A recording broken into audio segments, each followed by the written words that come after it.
Right, guys, welcome back to the channel. If you're watching this after the fact, make sure you smash that like button and hit that notification bell. And all my social media links are in the description of this video. Make sure you head over and follow me on social media. Share this on other social media platforms. It really helps me out. But make sure you leave a comment in the comment section, not just the live chat. And smash that like button. And subscribe and hit that notification bell. We are tuned in for UFC 286 in London. Usman versus Edwards. And this keeps messing up on me for some reason. Saying connection error. I might have to watch this on my phone. What's the crack, mate? I hope you're keeping well. I'm just trying to get this live stream set up here. BT has to be one of the worst streaming platforms ever. This is the second fight now. I'm trying to stream, and it keeps cutting off on me. Just give me a second. What's your predictions for tonight, though? It's going to be a good one. I have Edwards winning. Stevie boy, I hope you're keeping well, mate.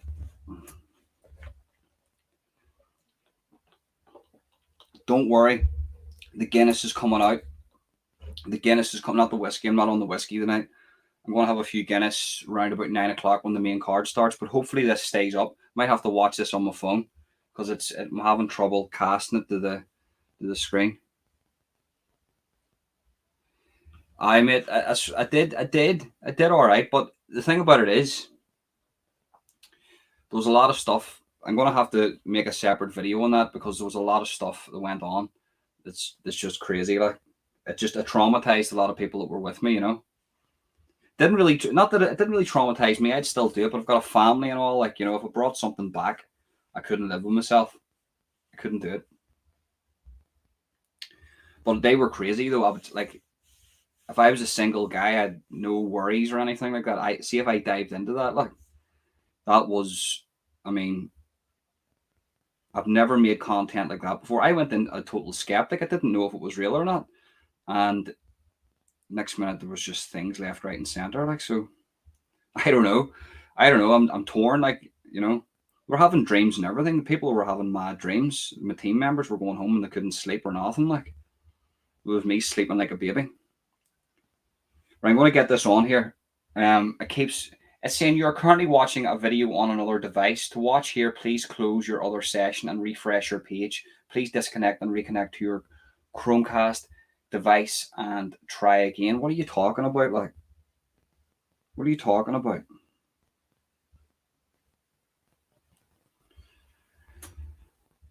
I was all right. Like, I enjoyed it.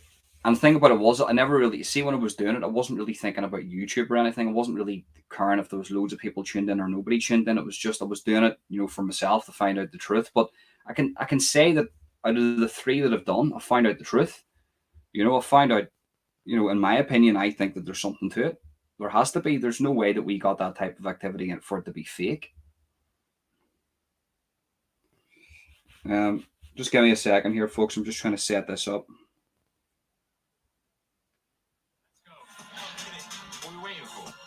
I'm going to have to watch this.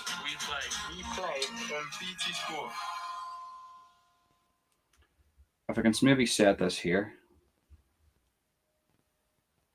Right, we're in a big show tonight, guys. Ree, Coley, you okay? Macca? Owen Hargreaves? Cheeky. What kind of thing are you looking for? Gravesy? There's only one Gravesy, mate. Hargreavesy. Just give me a second. I'm trying to set this up. It's terrible. CBT, they're terrible. I could be out. No worries, mate. You take car too.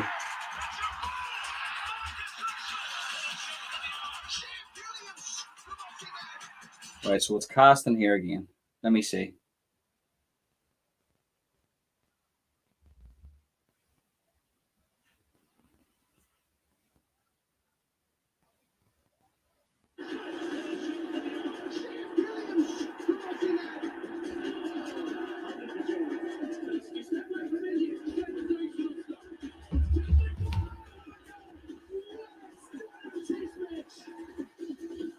This is going to be a banger of a night. I'm not going to lie to you.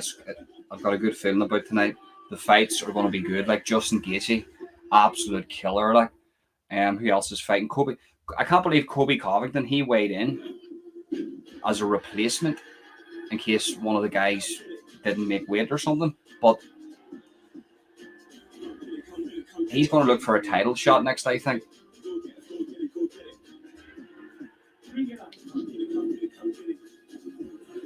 Just give me a second, folks. I'm just making sure this stream stays on. We're ready. Are you? We play on BT Sport.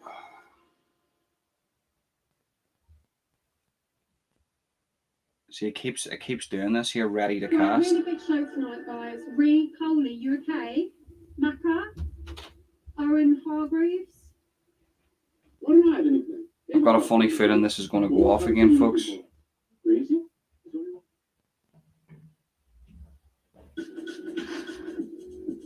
It just has that on the screen. It has ready to cast, but it's still it's casting.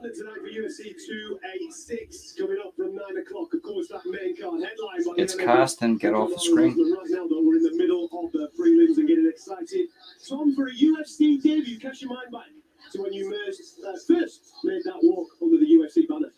The man is going to be a nervous wreck, let me tell you. But the same as any other fight. I don't know what that is. That's coming up on the screen as something mad there, mate. Pink waving hand, pink waving person, turquoise waving hand, pink. Let me check the live chat. I'm trying to get this sorted here.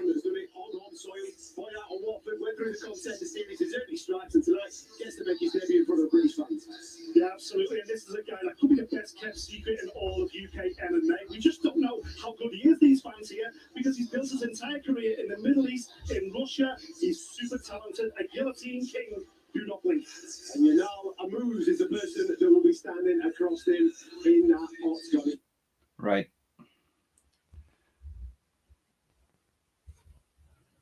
I'm going to connect this again.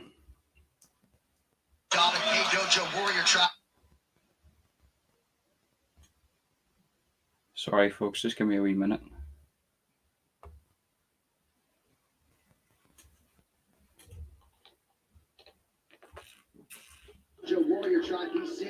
Right, come on, now stay on for me, right? BT are wild, like.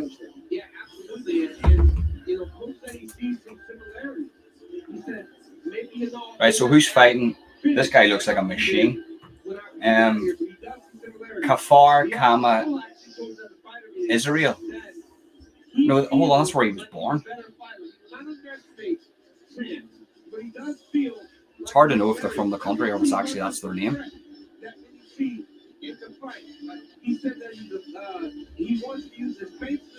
I know, mate. BT, I don't know where you're from, if you're from the States, but see BT over here, they're wild, mate. They're wild, see, for streaming. I'm not saying people should go and do it illegally, right?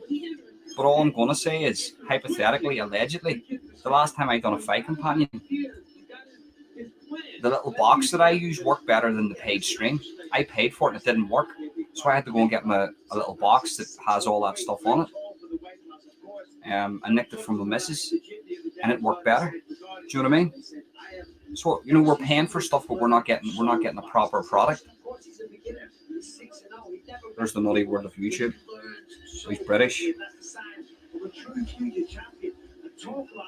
There's the nutty world of YouTube. What's the crack? He's absolutely shredded. Who's watching the fights? Tell me if you're watching the fights. I'm gonna see the walkout music, right?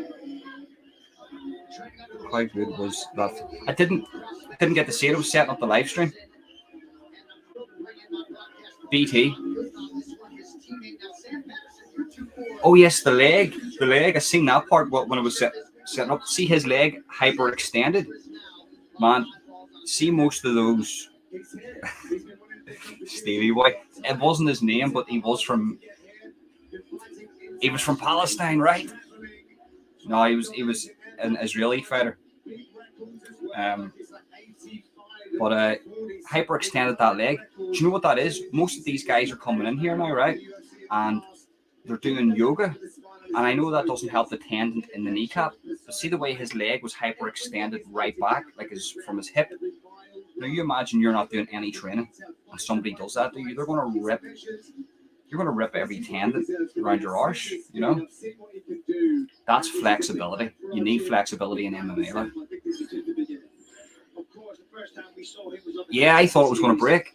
It looked like it was going to break. Yeah. I was looking at it. I was going, man. If my missus walks in, she's going to be thinking that I'm watching something else.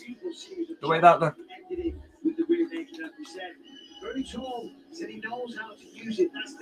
Sam Peterson.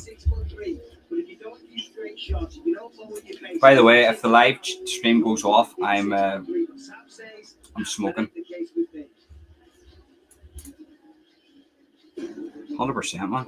100%. Absolute crazy. There's Mobland. Hope you're keeping well, mate. Big respect.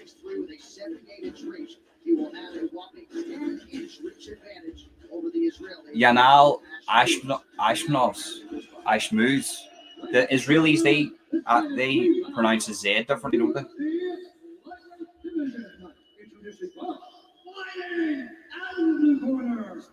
Don't worry, Guinness. I'm starting the Guinness 9 o'clock. No whiskey tonight, no whiskey. Oh, God. Guinness tonight.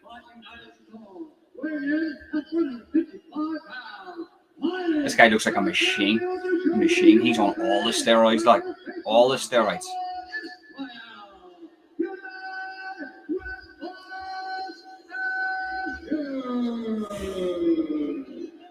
He looks like a vampire. He looks like somebody that used to comment on fighting trolls. He looks like one of them boys from fighting trolls. Just, he's got a wee bit of a fight there in the UFC.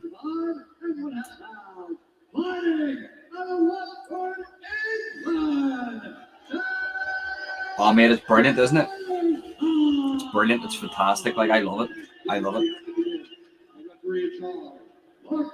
And the thing about it is, I got offered tickets to go over, but I don't want to go over because, see if you ever go to an MMA or boxing event, it ruins it. See, being there ruins it because I get pissed up. Do you know what I mean? And you don't enjoy the fights. I was at Cage Warriors there last summer and I got absolutely bashed out of my nut. Can't even remember any of the fights. Spoke to most of the fighters. Can't remember any of the fights. Look at the size of this fella. Peterson has to be about, what is this? This is lightweight. He's about 6'3" fighting in the lightweight division. Yeah, he's using his front stab and kick. He's very good movement for a big fella. Like. Very quick on his feet. I don't know how he's retained all that muscle. Right. Oh, yes. Oh, shit. See that jab? See that big long jab? He has big popping jab. Perfect. And he's using that the front kick. That's like McGregor. They use that as a whip, sort of to deter the fighter away and to create distance. Very good movement, this Peterson. Oh, shit! Oh, shit! Oh, shit! Night, night. Sleep tight. Don't let the bed bugs bite. Look at that. He doesn't even know where he is. Stevie boy. Israel just won, Stevie boy. What do we do? Oh, shit. That was fantastic. Just counter. Boom. Didn't know what was going on. Head bashing off the canvas. Have to watch that in slow motion, guys. That's mad. Brilliant. A 6'3" lightweight. And he just got his head took off his shoulders. Oh, he's gone. Look, he's fighting with the coaches and everything. He's concussed. All the wee boys now, all the wee Napoleon men run about going, oh, look, we can fight too. Look, we can take out big boys.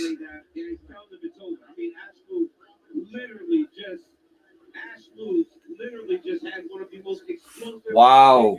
He looks like a vampire. Look at that. Big counter. Comes in.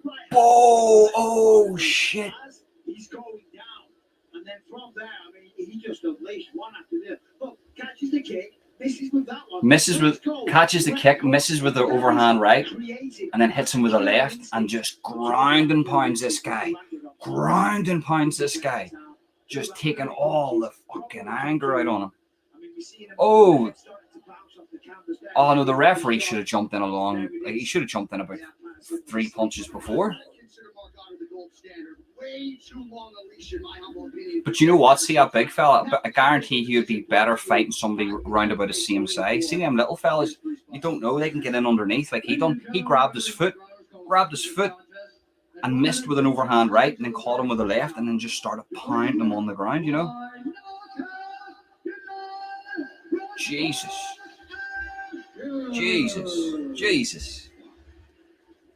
There's DC. I done him dirty with that reel, like. Make your UFC debut, come into enemy territory and make it in that pass. Wow!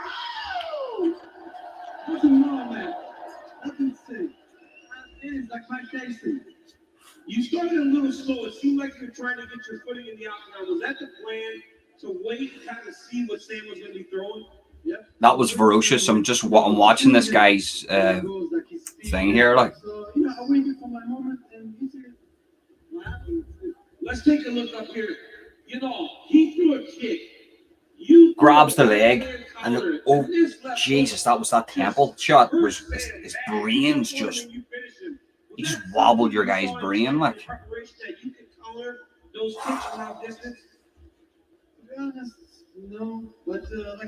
Yes, mate. I'm subbed to Michael Bisping.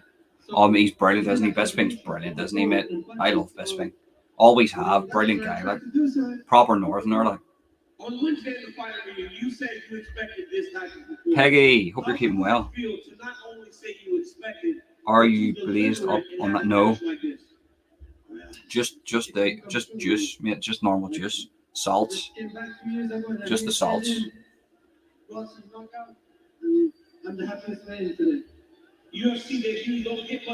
I'm going on the Guinness at 9 o'clock. Main card starts. This is prelims. 9 o'clock. I'm on the Guinness. Isn't he? Mate, he's brilliant. Like, he's a good guy. See, following Bisping's career, right? That guy never gave up, and he fought Luke Rockhold with his eye like that. 2 weeks notice, starts running in Vancouver somewhere, gets the call, starts running, sparks out Luke Rockhold. I like Luke Rockhold. One of the best fights ever was Luke Rockhold against Weidman. And Rockhold had a staph infection sitting over the top of Weidman, just battering him like. And Bisping taking that fight in whatever 2 weeks, a month's notice, coming in and taking out Luke Rockhold. Fantastic.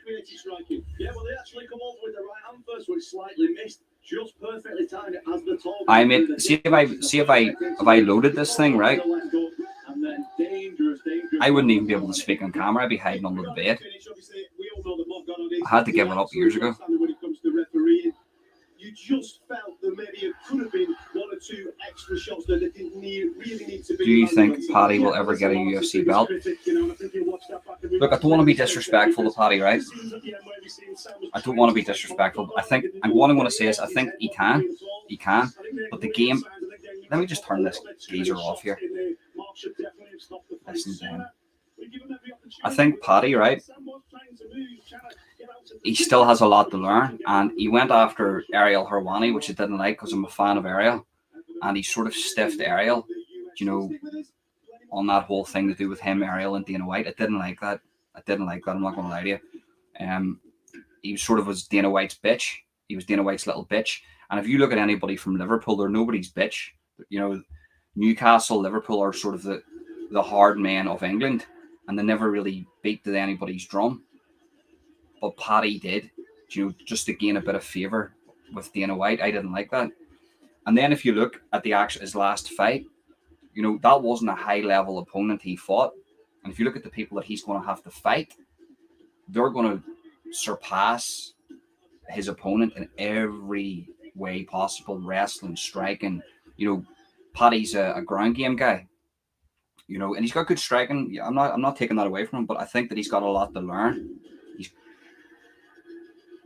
going to come up against guys. It's a bit like Gunnar Nelson against Damian Maia. Gunnar Nelson, a very, very good ground game expert, comes up against Damian Maia, who is the epitome of ground game. And Damian Maia just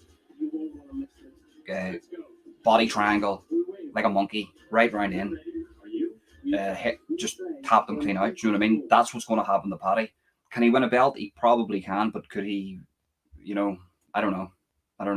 I hope he does. So I don't. There's no hating on him. Like I hope he does. I like him. Just don't like what he done to Ariel Helwani. That was dirty. Like,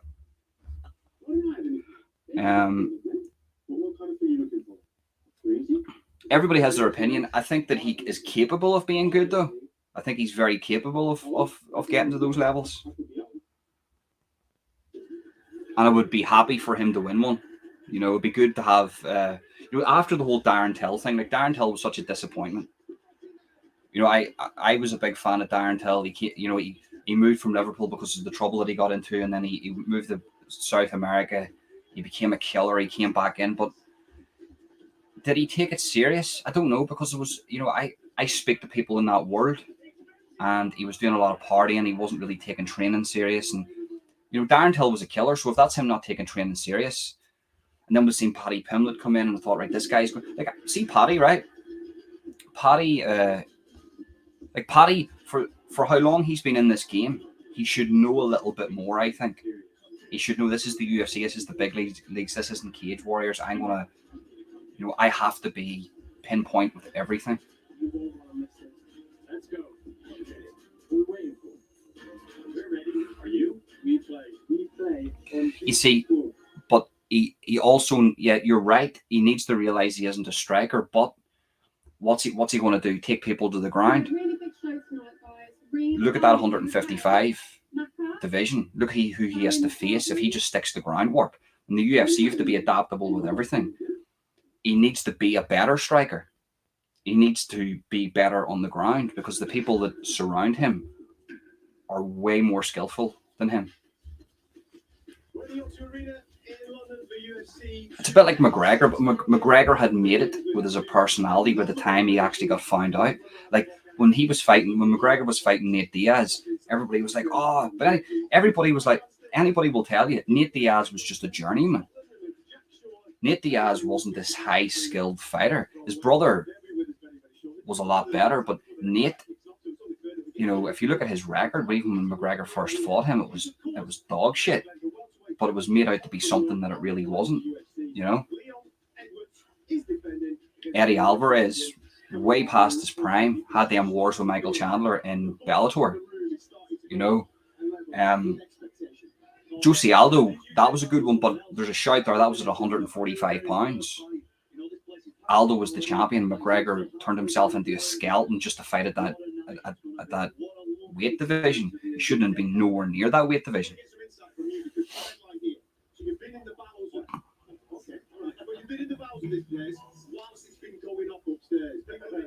Yeah, I've seen that, bro. Definitely changed after that last fight. Didn't you talking about Paddy? 100%. He did change. There was something, or maybe that's just who he is. I don't really mind if that's who he is. If he's just that type of person that doesn't appreciate, like, you have to understand, Ariel Helwani was promoting Paddy Pimblett when nobody knew who Paddy Pimblett was. You're talking about 5-6 years ago. So for him to do that to Ariel was a dirty move. Even if Ariel was being a wee bit weird, even if Ariel was being a wee bit strange, it doesn't matter. He was your friend. You don't do that to your mates. Do you know what I mean? Your mates, you stick by your mates even if they're acting like dickheads.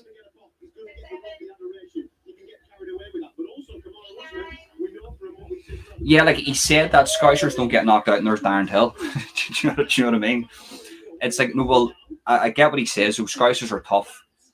I have Newcastle ones a lot tougher than the Scousers. At one stage, I think Scousers would have ran through Newcastle, but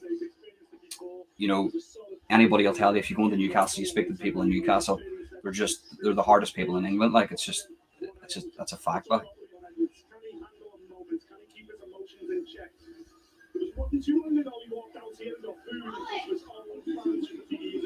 Exactly, mate. If there was, yeah, and the thing about it is, everybody knows when Nate fights now, right? What's going to happen? The generic thing that happens when Nate goes in, somebody hits him once, the scar tissue opens up, his face starts pissing with blood. Doctor comes in, goes, doctor stoppage. Do you know what I mean? His face is just a sponge now. It's like a bit of rubber that you can just slice open. It's not. He has no. There's nothing with Nate anymore. You know. I hope he doesn't though. I don't want him to become a meme. I want Paddy Pimlet to surpass. I want him to be better. I see him with his podcast. He's very successful in his podcast. I think he's good and all the rest. But if you look at McGregor, right? McGregor could have started a podcast. McGregor, all these fighters could start podcasts and get 800,000 subscriptions and live off that for the rest of their life. But McGregor knew where the big money was. If you want to get the billy, you have to have personality, charisma, work with the media, don't down anybody. Look at the whole Dana White situation and Ariel Helwani. McGregor's always loyal to Ariel Helwani.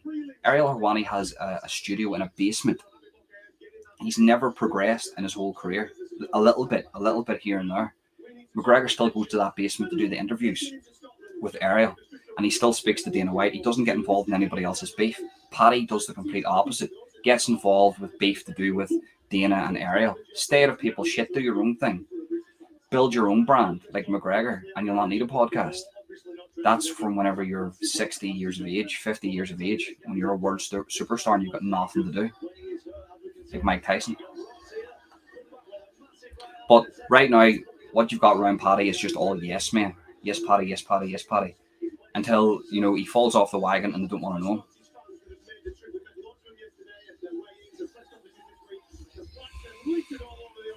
Never mind those pansies, Rwanda. What about Ireland grabbing the Cheltenham Gold Cup and Six Nations Grand Slam? Massive, mate. I was actually down and I was actually going to go to the bar and watch that today, but if I had went to the bar and watched that, I would not be here. Or if I was here, I'd be slurring my words. I'd be like Unique. Does anybody watch Unique on YouTube? He gets pissed up every single night. Can't even understand what he's saying. But yeah, they won. It's good. It's good for Ireland. Like, it's good. It's good. It's good for Ireland.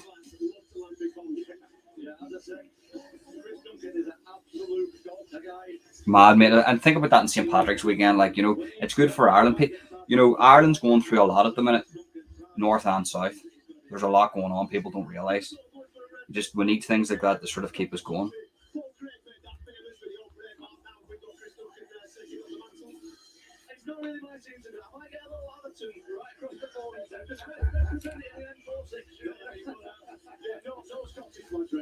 I might go down. I was going to vlog it. I was going to go down. There's one in London now, I do believe. But yeah, I was going to go down. Apparently the prices are just absolutely ridiculous. Do you know what I mean? He's got his own house type of Guinness ale type thing that's shite, but it's like more expensive than Guinness. It's like proper 12. Any whiskey man will tell you, right? Proper 12 is just Bushmills.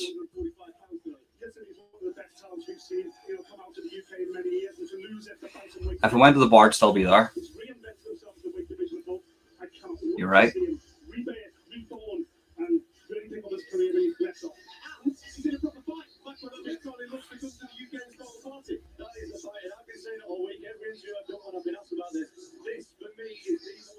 Let me actually just see who's on the next prelims here.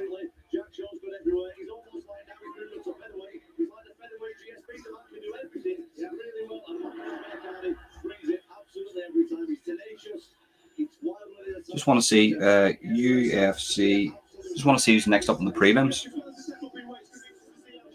Oh man, I know people don't even care about this fight, right? But I'm so invested in Gunnar. I really want this guy to win. I really want Gunnar Nelson to win tonight. Like,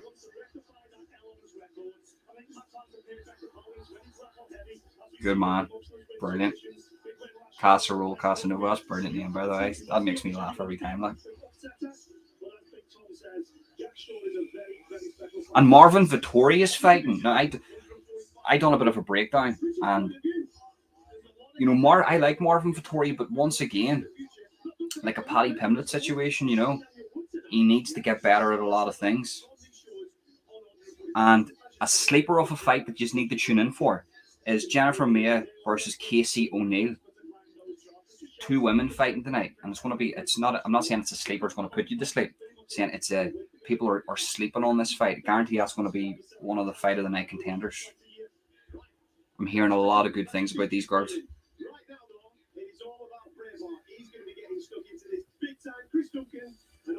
Let me just get preliminary card. I'm hearing good things about him, Nutty World of YouTube. I'm hearing good things about him. The Jack Shore. And where's your guy Macklin from?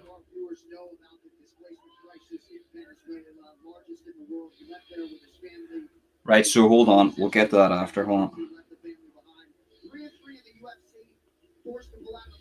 Chris Duncan versus Omar Morales.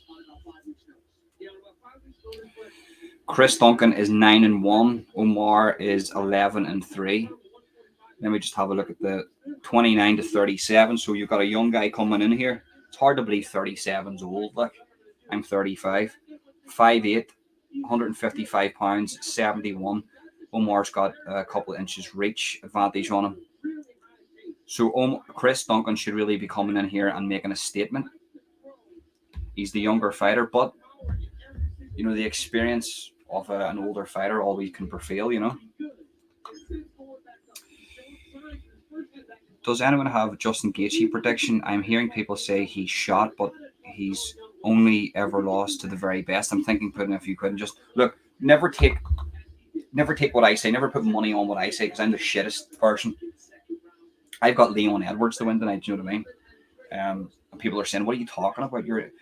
I'm predicting Leon Edwards 4th round TKO, and I'm also predicting Justin Gaethje to win. Never sleep on that guy's technical ability. He has wrestling that he doesn't use. He's got the best leg kicks in the UFC.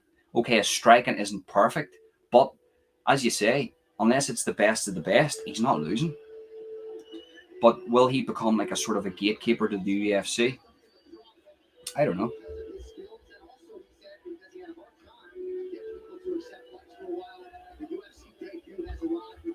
The bookies have the Chris Duncan fight dead even. It looks, I mean, looking at the record, and you know, I'm talking about experience, but the records aren't too different. You know, you've got records like Omar is 11-3 and Chris is 9-1. Do you know what I mean? So even though there's an older guy, there's still not a lot of difference. There was a few fights extra, but not a lot.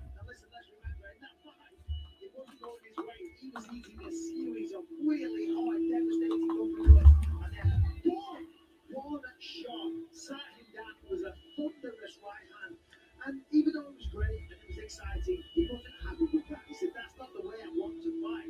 I don't want to eat a lot of damage and get a knockout. I want to be a technician." That is why he went out to America. Very, very proud to represent Scotland. You hear the music. He's Scottish, so mad respect. Listen, I'm really rooting for Chris Duncan here. He's Scottish. I love the Scottish fighters. You know, fucking proper Braveheart stuff here. Like, you know, mad respect for the Scottish.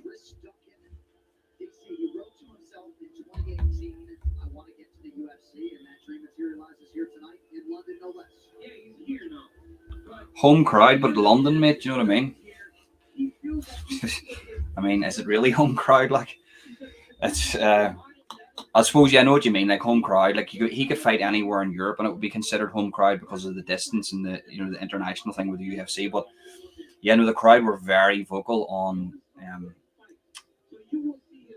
Usman. Like they were booing him, like, and he didn't like that. And I understand people were saying, "Oh, Leon Edwards is rattled." Listen, I've got him to win. The Scottish people don't really understand. Like, the Scottish, they were the most feared warriors in the whole of Europe, and people don't. The blood. The only reason that the Scottish were ever defeated was because the Scottish never liked to fight in groups. They were all very individuals, but they were all very strong. And a lot of the Irish, you would know this, Stevie Boy, yourself, would have like there's the stories of Q Cullen. You know, obviously it's a myth, getting raised from the dead and going over to Scotland to train with the Irish warriors to take on the enemy. but they were considered some of the most feared warriors in the whole of Europe at that time.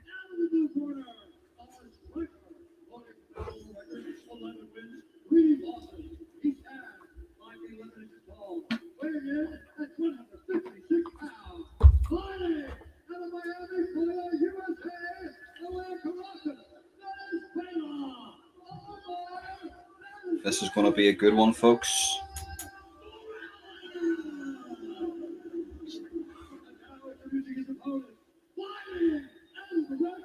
That 8K camera looks good, doesn't it? Like, but you know what? He's fighting a South American there. I know he says he's from Miami, but he's South American, Cuban, or one of those places. They're lethal. Like, those guys are lethal fighters.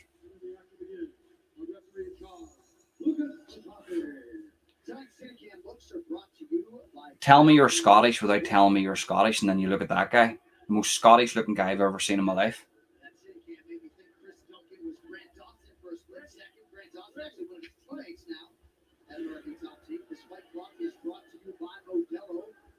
I'm just watching this here, guys.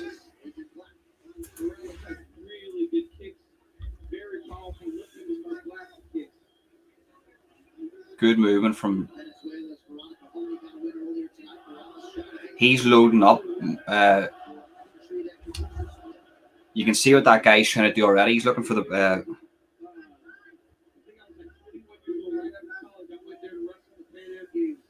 Your guy Omar, he's loading up on. See the kicks?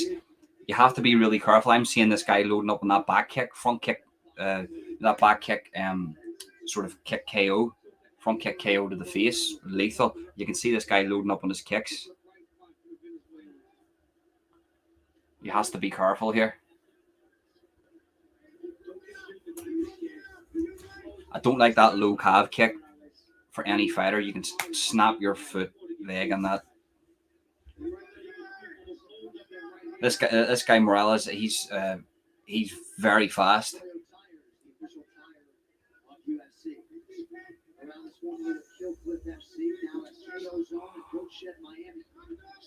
Oh.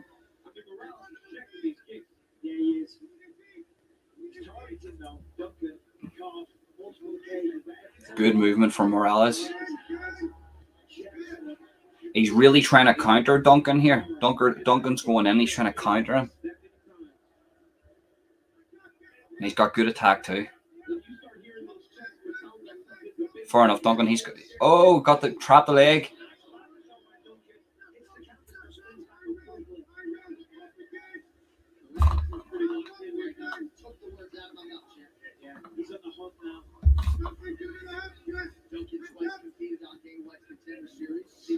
Oh.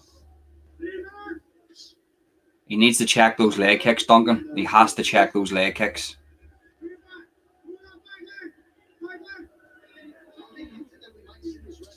Oh, nasty inside leg kick right there, right in the. That's nasty.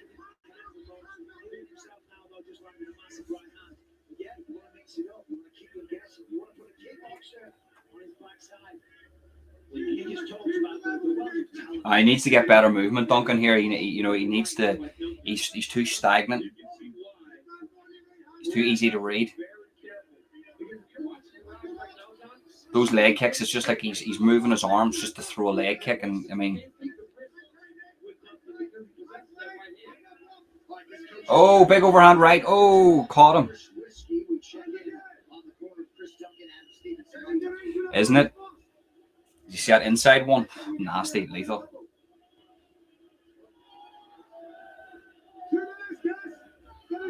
Oh, spinning elbow. Duncan has a very, very good right hand. If one of those land, it's going to be night out for Morales. But Morales has got a lot of tools here.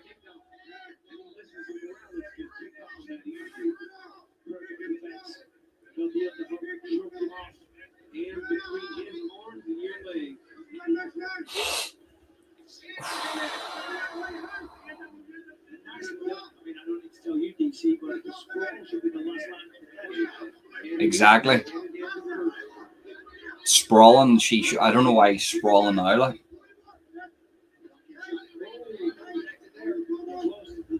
what's I'm thinking here. What is Duncan's game plan? Is it to take him down? Is it to kick him? Is it to knock him out? I don't know what he's trying to do here. It seems like your guy's just waiting for him to make a mistake, and then he's just going to pounce on him.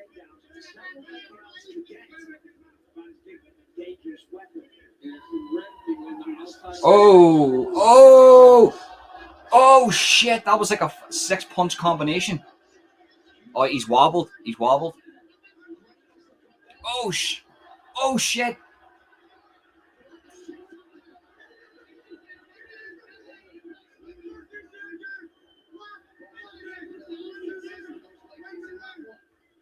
Morales just hit him with like a 6-shot combination. Your guy went down, and he's trying to take him down. Then Duncan's trying to take him down, or maybe work with him up against the cage. Wow.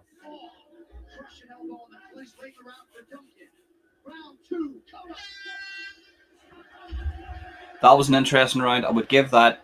Obviously, that's 1 round of Morales there.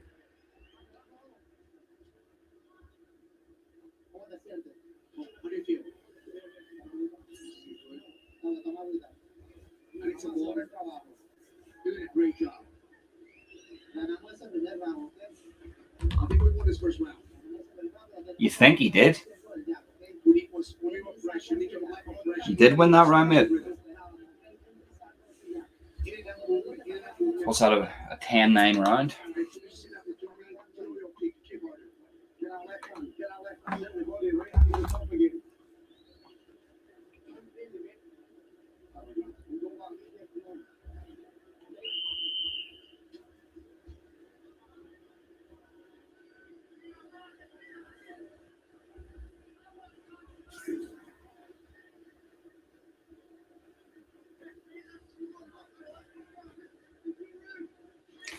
I think.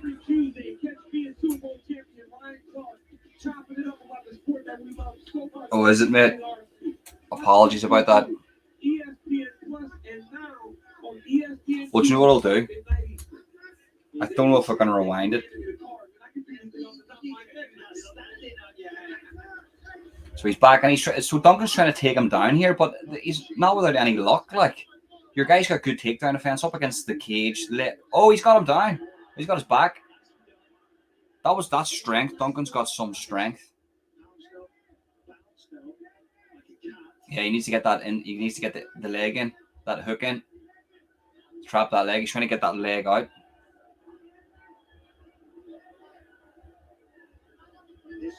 Oh. Your guy's got good defense, so he knows to spread his legs, hands down, because obviously you can't knee a fighter in the face if his hands are on the ground, if one hand's on the ground. What a lot of these wrestlers do, they lift them up and then they knee them, because then the hand's off the ground. Sometimes you're looking to yourself that you belong. Because when you train with these guys that you see on TV, that you look up to, that are inspiration to you, and then you do rounds, and then hold on a minute, I can't compete. I know how frustrating that is, though. I even won that round. It really confirms the belief in yourself, you know, and helps with your performance. So he's got the right leg wrapped up. So I'm assuming this guy, he's trying to submit this guy.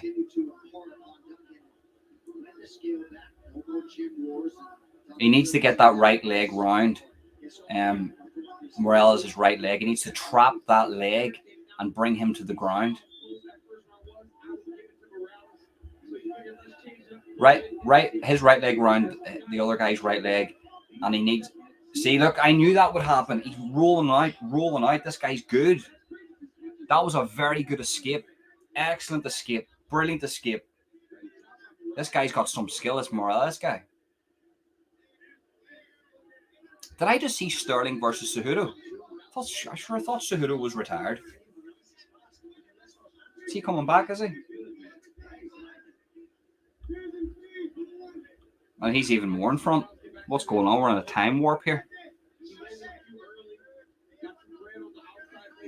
So is that all Duncan really has here? Like, power, strength.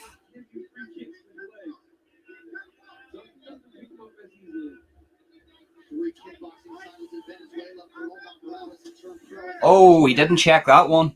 He didn't check that leg kick. Oh shit! I hate this. Duncan went for the low calf kick. Your guy checked it and brought up his knee, and that's whenever you snap your leg. Whenever he checks that, that's whenever you can snap that leg. Like that's. If I was any type of a trainer, I'd be telling them stay away from that low calf kick. That will end your career. Susie, I hope you're well.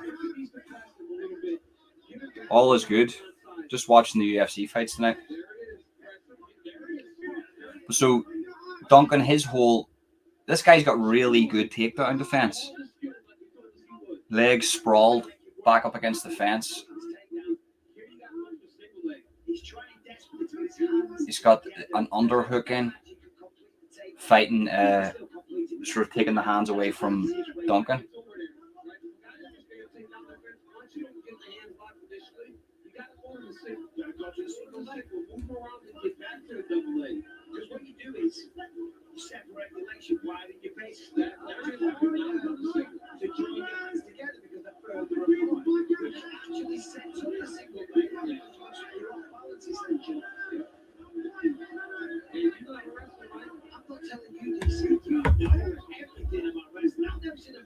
Yes, mate. Third round submission, I think it was.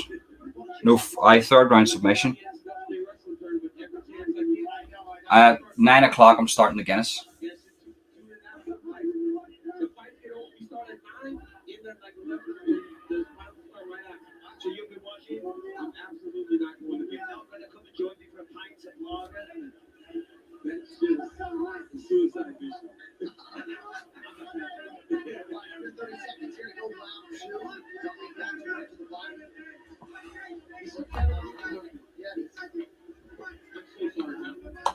So I don't know who you would give that round to.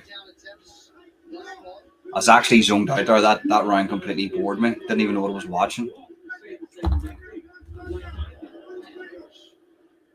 There's the bell. Last round.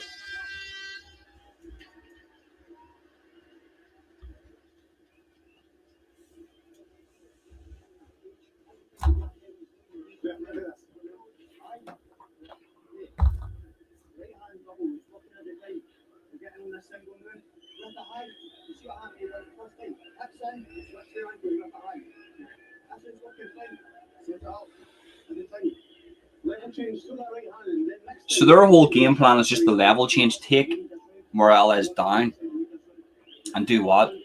Submit him? I don't like it. You're not submitting this guy. Like is there a plan B here?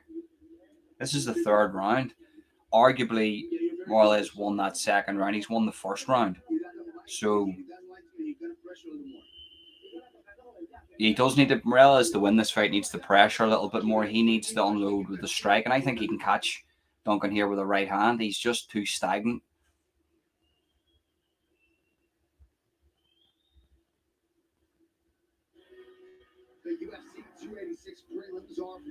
%. The leg was crazy. Like that one was the leg just bent back, like hyperextended.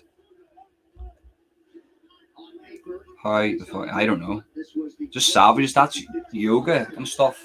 Just sort of flexibility is good to have in.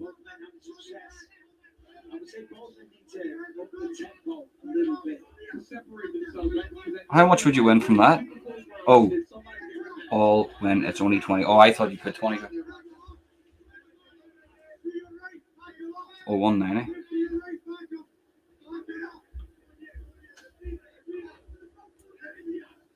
Fair play. I'd do your beer for a day or two, wouldn't it? See that low calf kick, man? They keep doing that. It makes me uncomfortable watching that. Right, so third round, they're a bit more active. Duncan's took the center of the octagon. Morales is using the jab. Duncan's looking for a take. Oh, he slipped him with a... Oh, that was a cracking little trip. So Duncan's just taking the center just to push this guy up against the cage.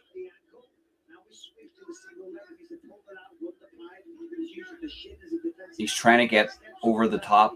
He's trying to wrap up Morales' legs. So he's got him up. Oh, he's took him to the ground. North-south position. He's got him in north-south. No, he's up again. He's up. I think this is a mistake. I think he needs to get up to his feet and put two hands to the lock. Going back to his knee to avoid the knee really isn't that smart. It's giving him control time. So I don't know. Like, I mean, if Duncan wins this round, can they get? I don't know. Did he win the second? I didn't even watch the second round there. So Morales is back up on his feet. Oh, he's pushed him back down again. Very strong. Morales is very, very strong. He's trying to get. Duncan's trying to get the leg round. Get the hook in.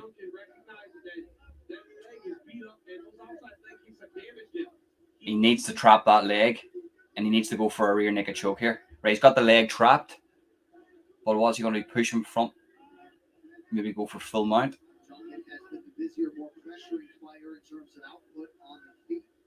Could you go for a Kimura or something here? Like I'm struggling to see what he's trying to do here. What's he trying to do here? Like.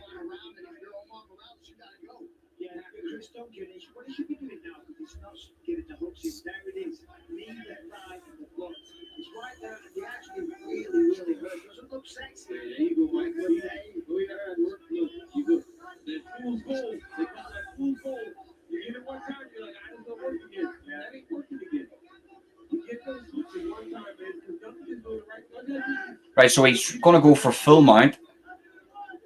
There's 2 minutes left on the clock. He should be going for full mount here, trying to drag his body out into the center a bit so he can have full mount.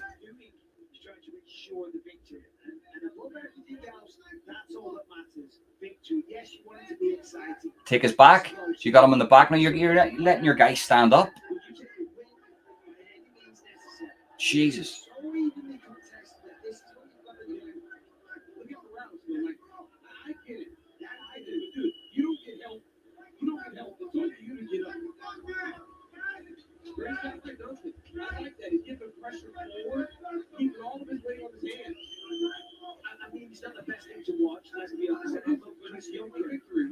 Bisping says it's not the best thing to watch, right? But I don't mind watching wrestling, but I want to see an end result. What are they trying to do? Is it just are they trying to submit? I think you need to go for a submission. You need to go for ground and pounds. You need to go for something here, like just holding a guy down.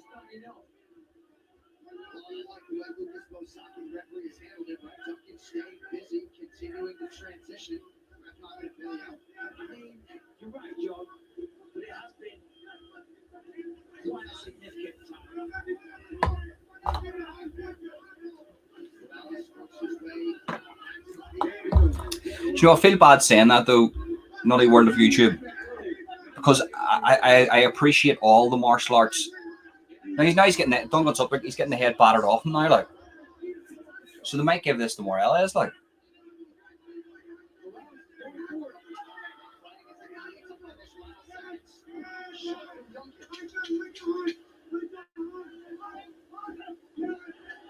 He knocked you. Jesus.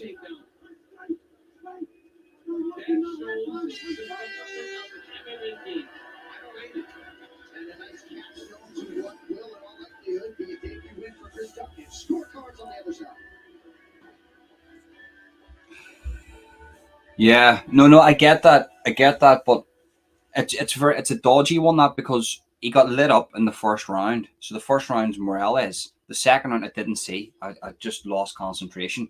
The third round you could give to Duncan. So, I mean, I just wanted to see what he was trying to do. What was he trying to do? Just hold him down, pin him down for points, or was he trying to go for a submission? Because normally what they do, these ground game people, they try to wrap up the leg. If it was Khabib, go for the Dagestani handcuff and ground and pound him and get the TKO. This guy didn't do any of that. It was just holding him, pinning him down, and that's it. But he sort of looked like he was trying to do something like that.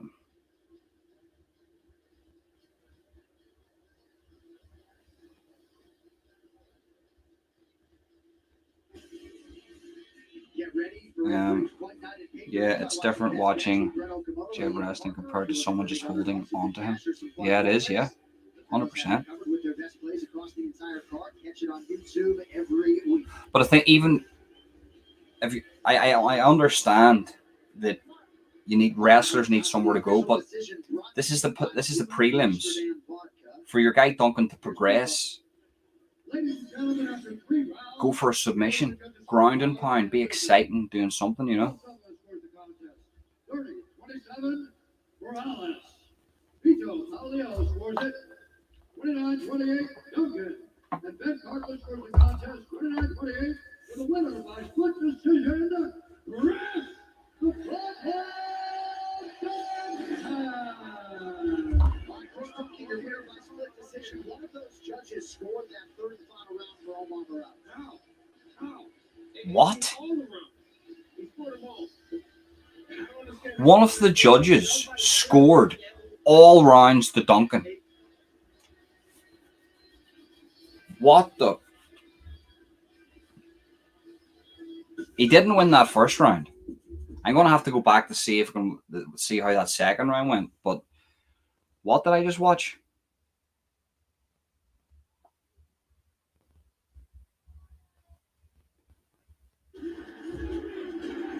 What?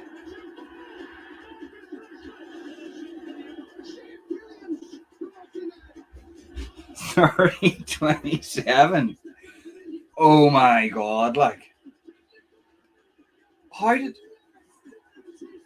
Is that stupid looking woman with the glasses again? Is she judging tonight?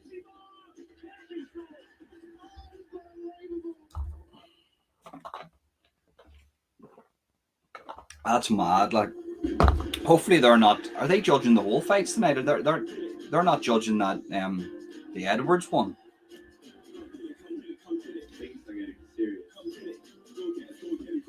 Let's face it, Solway, right? If me and you were judges, you're getting free drink.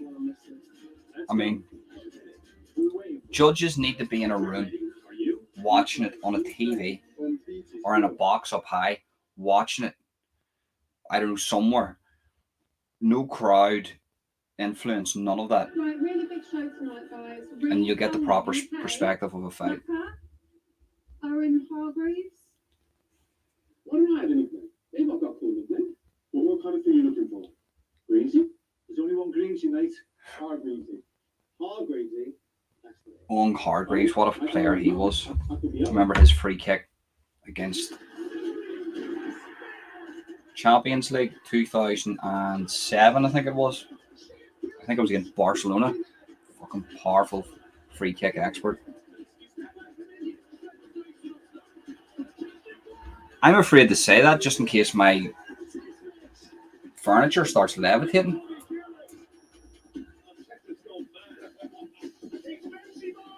Amir Khani. Amir Khani. You say that, that's mad.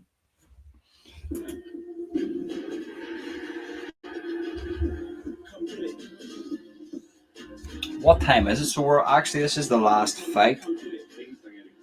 So this is, yeah, Jack Shore now.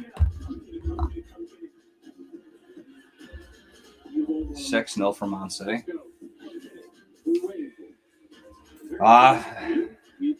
City, I mean, what can I say about Man City? I remember seeing United play Man City before the money.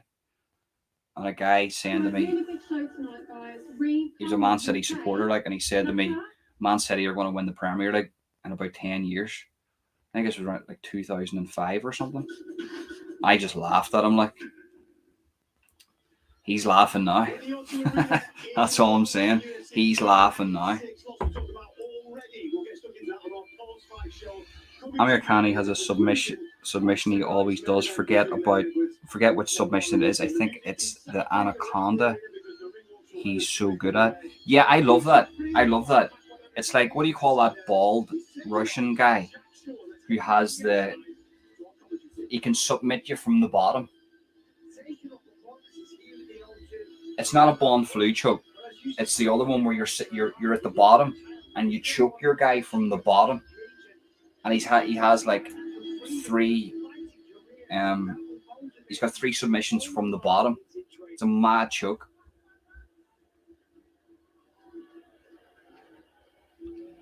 I don't know. You need. I have a funny feeling McGregor's going to take his job. I think McGregor's going to take the UFC's job.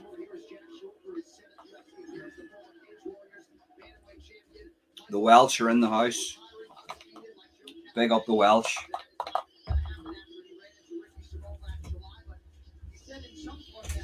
Mad respect for the Welsh.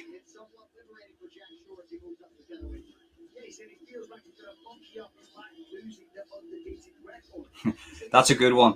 Who were they playing, Solway, and how many did Haaland score? He scored all 3. I don't know. I haven't really been following the football recently. Haaland's some player, like. But I was seeing somebody was telling me like a statistic that they actually play worse when he's in the team.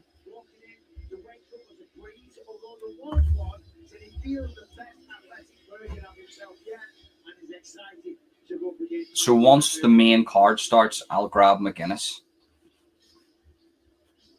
Yes, Olenek. That's who it is. Brilliant fighter.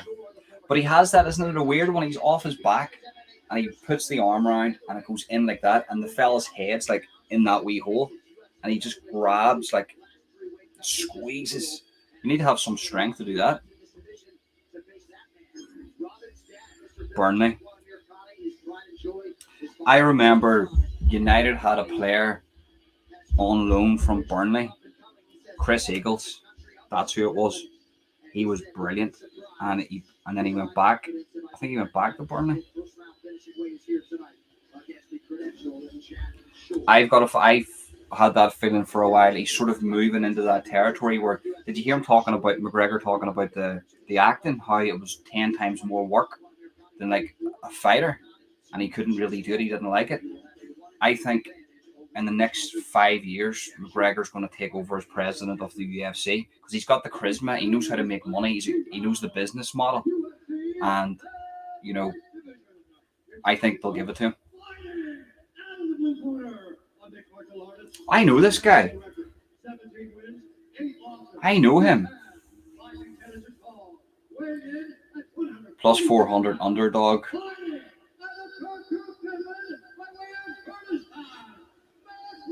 He looks like he's going to come over Bruce Buffer's face. He's right up to Bruce Buffer. He's like,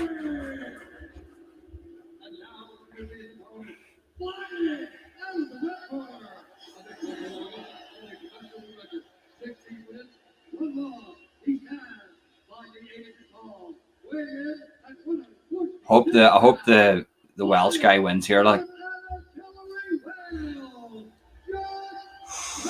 that's it. Marvin Vettori. He's a good fighter. I like him.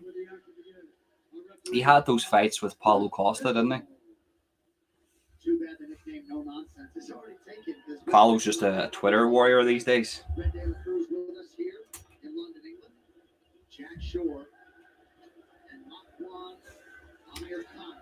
Amir Khani. I know this guy. From somewhere. I think I've seen him before.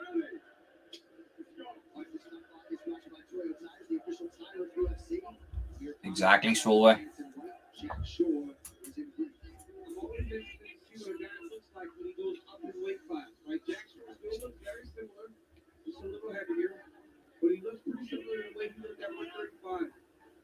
Right, so Jack Shore, the body of a 13-year-old, probably a killer, like.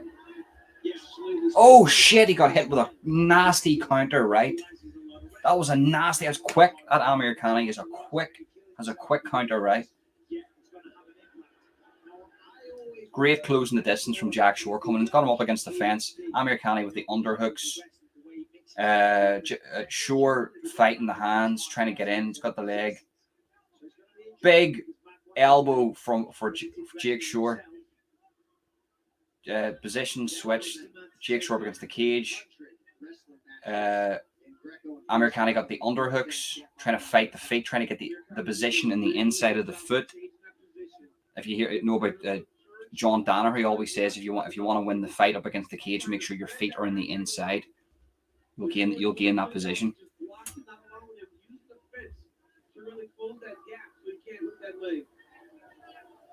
Yeah, this is an interesting battle now as well because this sends a message to both men. Which SBG? Okay, all right, maybe I'm not going to be as confident with the grappling. But Jack Shaw tells him that he made the right move coming up to one. He needs to work on his conditioning there, like. Close. One little misstep here. Either man can keep the counters, but gets double underhooks. They're switching positions. He's got the double underhooks now. Double underhooks. Defending double underhooks. Oh, Let's it go. bit of a war up against the cage here. Back out into the center. Who's took the center? So sure, he's took the center. Oh, he's very susceptible to getting hit by that right counter.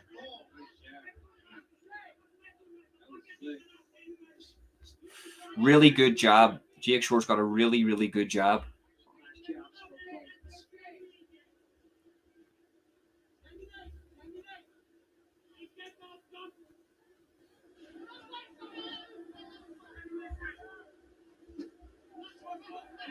That was nice. It was clean. And it's in the center of the octagon. No resistance. That's what you want. You don't want to have to work too hard to get that takedown. Oh, Get him at the hip. Amir Khan does. I knew his face. Now he's got top control. Is it Amir Khan fights out of SBG? I think I actually met him. I know his face from somewhere. Did a good job rebounding. I think it's him. I'm not sure of it. Defense. When you take him down, you get side control again. Get him going. Now you got options. Now you got time to run back. You can look for submission. There's a kick in the hips. You can shoot him. Try and wall walk. It's a sweep. So Amir Khan, he's got pushed off. Oh, great battles on the ground here. Amir Khan sitting on that with the half guard. Jake really scrambling to get out here. Looks like he's really trying to scramble, but Amir Khan looks very comfortable on top. Jake is using a lot of energy here.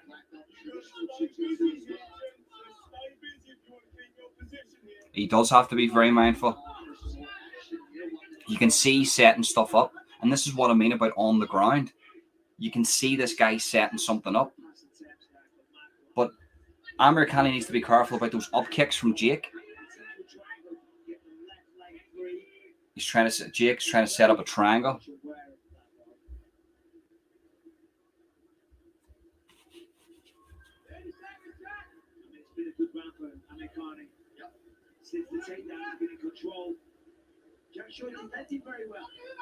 He is defending very well, Jake, but he's not. He's using a lot of energy.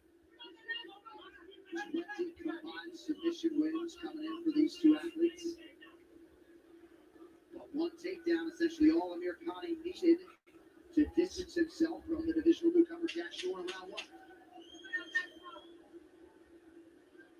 More than 2 minutes of ground control time from Akwan Amir Khan. We'll see how Shore adjusts in round two.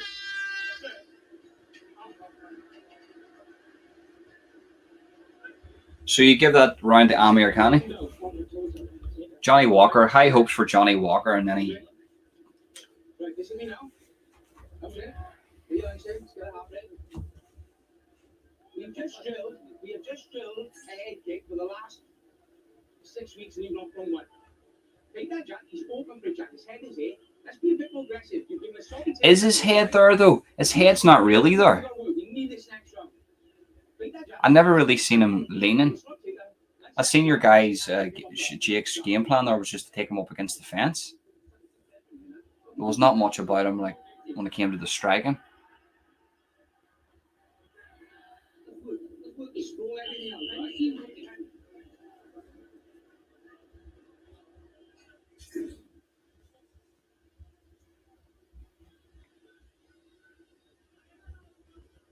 Oh, Jack, sorry, Jack. Jack, sure. High-level bantamweight tilt set to headline He needs your guy Jack needs to work on his conditioning. Like,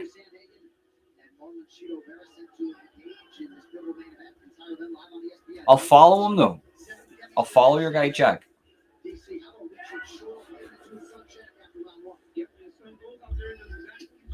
I'm wild with names. Oh shit.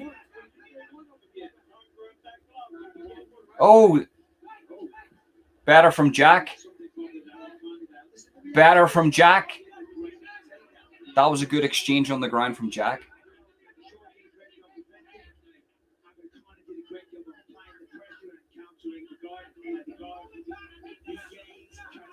He's came in with a bit. Oh, he's looked for the head kick. They said to him, look for the head kick, and he did dip. Amir Khan, you see, he just dipped. He needs to read that, Jake. Or Jack, sorry.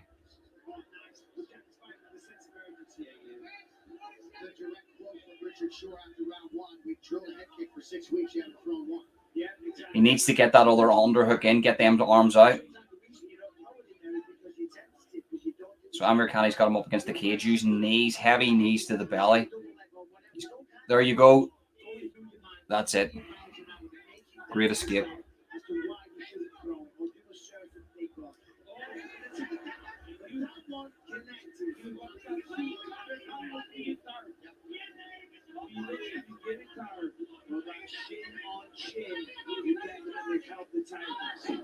Great sprawl from Jack there. Very, very good sprawl.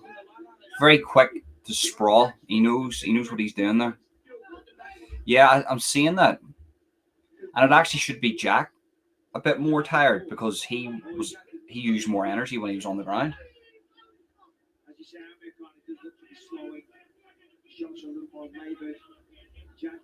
Oh, head kick. Oh, combination from Jack.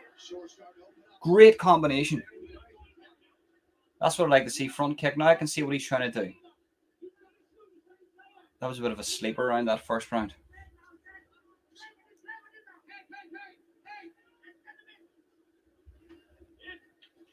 I know your guy Amir Khan. He's very he's lost it a bit there, hasn't he? You can tell he's lost it a little bit.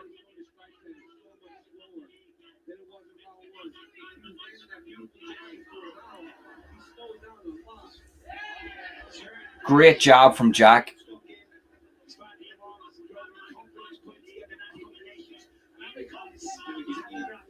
Yeah, great. Just a really good 1-2 he has on him. Oh, nice sort of uppercut there from Jack too. He just missed him with a head kick. Oh, great job. Great job. Great job from Jack. Very, very, very good job. Oh, here we go. Here we go. Now he needs he's on the ground, so he's he's sitting in the guard. No, he's sitting in half guard. He needs to go for full mount. See if he gets this guy Amir Khan in full mount. He'll batter him here.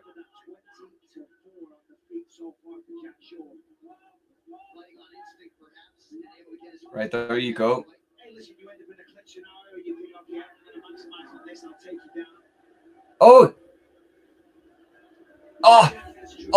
Nice. Side control. He's got side control now. Full mount. He's got full mount. Jack Shore has full mount over Amir Khan. We need to see some ground and pound here now. He's got an arm triangle. Jack Shore has an arm triangle. No, he's out. They're out. That's it. Ground and pound. You need to go for the ground and pound. Oh, he's took us back. Rear naked choke. It's in. It's in. He's not fighting the hands. He's not fighting the hands. Jack Shore with the win. Great exchange at the end there. Took us back. Got the rear naked choke, and that's all she wrote.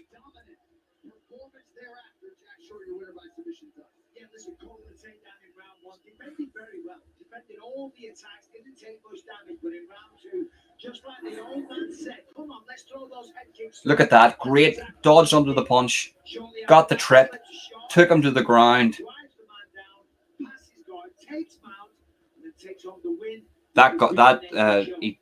When he got his full mount, that was it. As I said, it's only a matter of time. Doesn't matter how tough you are, you either tap or not. And in this situation, McCartney forced to tap out. And he's absolutely That was in tight. Great fight at the second round. But it just looked like Jack needed to wake up there. It's official. It'll be the 8th rear naked choke for Jack Shore. We are back in 30 seconds after this from DraftKings. Right. Finish my water. That's actually very satisfying. I finished my water just at the end of the preliminary rounds, and now I'm going to start my Guinness.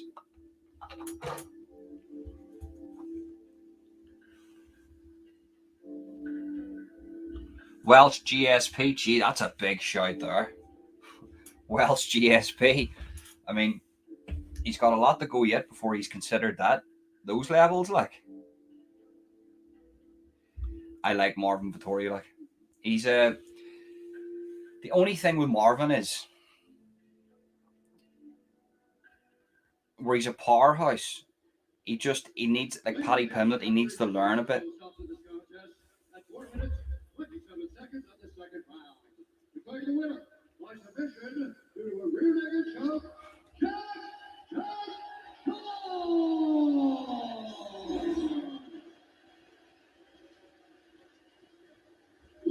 Right.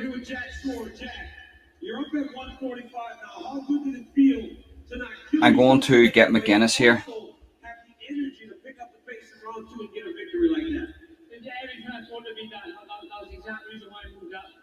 Just give me a second. I'm just going to get McGuinness.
Years ago. That's a statement to the featherweight division. Everyone knows how good Macron is on the ground. Jack Shaw to do that tonight? Wow, let's go featherweights. Right, folks. Just got a bit of pizza here. Didn't really get time to eat earlier on. Basically just gave up his back, and Jack Shaw's a master when he gets the back. As soon as he got his hand on the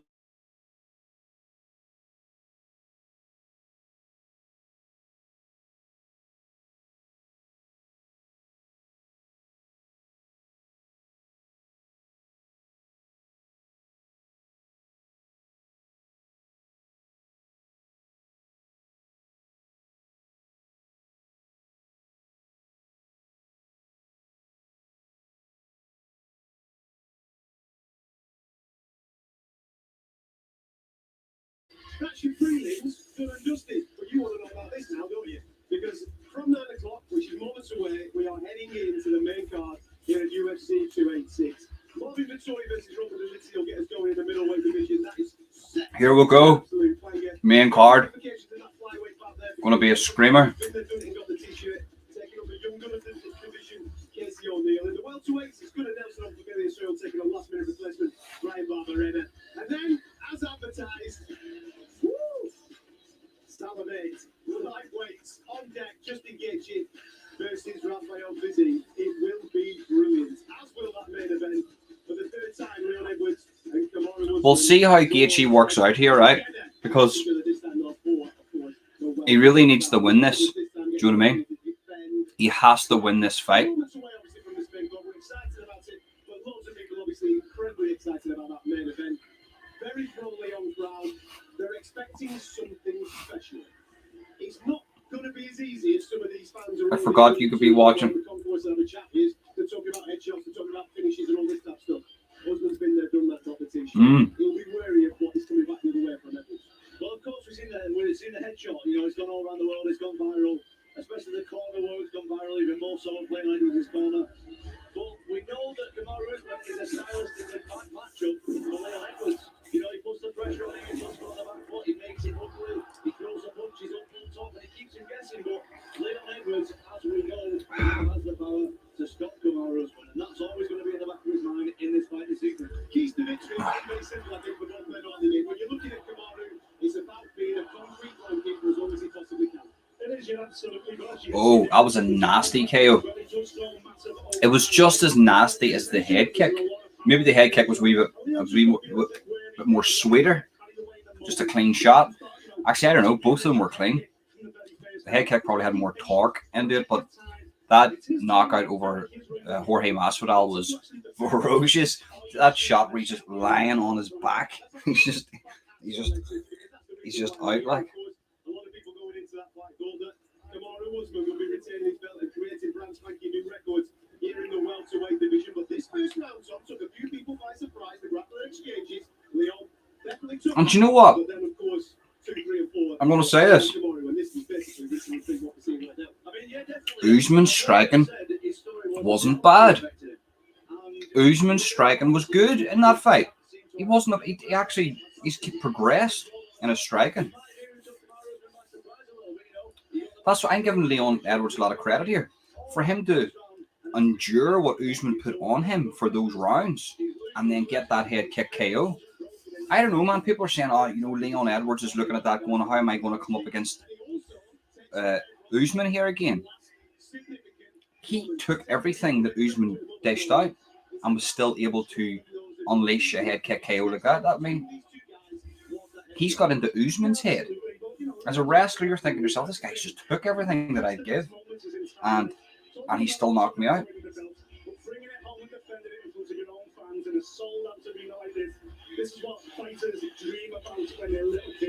I think Leon took Usman down, didn't he? Only second. That's what I'm trying to say. Do you know what I mean? This is not what people think it is. There's a lot more that goes into this fight.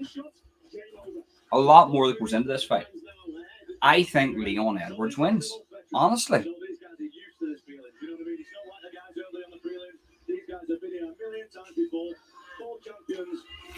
Oh.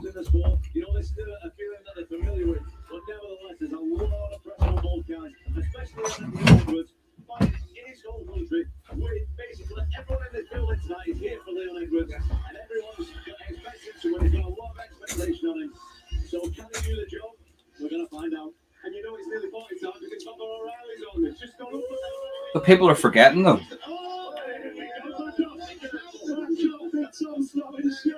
the fuck's going on there? Listen, we are going to be switching over to BT Sports Box Office. Make sure you come and join us. What? This card is absolutely lit from start to finish. We know why we're here. It is the welterweight championship of the world. Leon Edwards getting the opportunity to defend his crown against one of the best, a man that is surefire to be entering into the Hall of Fame at some point, Kamaru Usman. Listen, lads, I'm going to put it on your toes. I'm going to put it right on you now. I'll let him go first. I think he will do it again. He will do it again. For me, Leon Edwards. I love that putting it in the first round. He's taking it back into Molly, pushing for that submission. I fancy him to have a completely different. I think he sparks him, honestly. Look at that suit, he's always stylish. But I think this is Leon's night. His reign begins tonight. Right, John, agree, disagree? I completely agree with Nick. I think there's I think that Usman knows going into this fight, he took me down in the second fight. I dished out everything I could dish out, and I still couldn't beat him.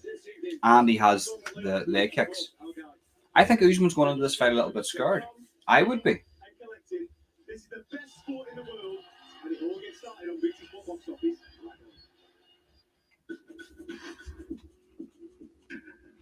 He does look, but he always looks confident.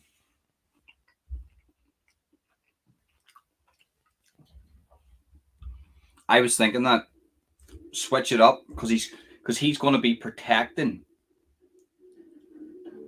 Is it the left side? Yes, no, right. I get what you're saying. Yeah, right side. I was thinking that. You could be right. We're just going to have to find out, though, aren't we? This is the fun of it. This is the best thing about it.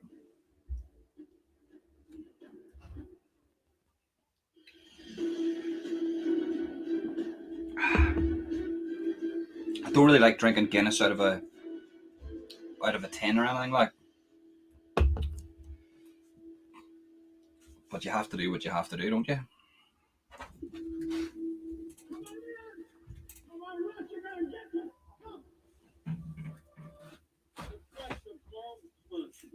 I'll turn this up. As the clock quietly ticked down, the heartbeat of a champion could be heard. He's got to do something big. He's got to do something really big. Feeling stronger for everything he stood for. I know what was like to not have, some hardships like for many now, and I think that's what give me the mentality of never giving up. Massive respect, Joanne. Thank you. Every lost cause. Getting in rhythm with England itself. Gonna be doing them flat out, mate. I know my channel isn't built around MMA. I'm trying to just put myself into that algorithm of MMA. You know what I mean? Once you do that, you have to spend like a year doing it, just pumping out MMA content.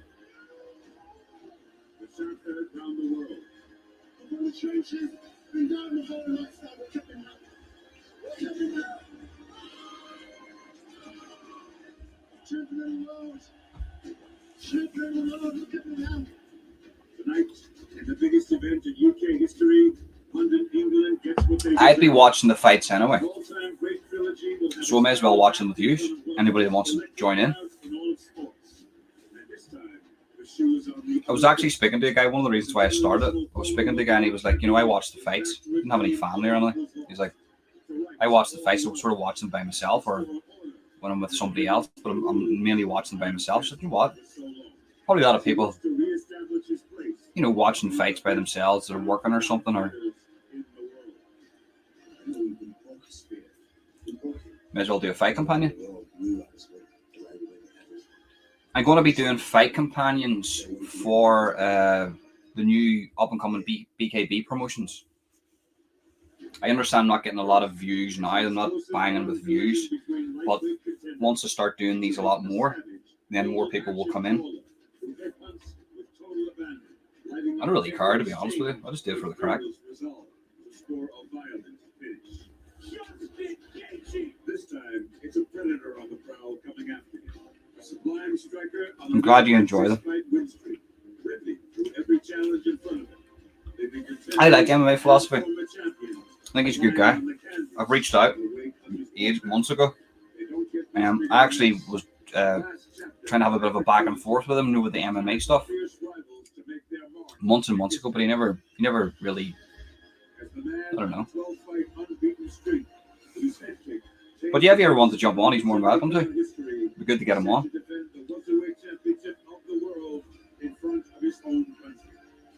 While history flows through London, the Nigerian nightmare is set to rewrite it.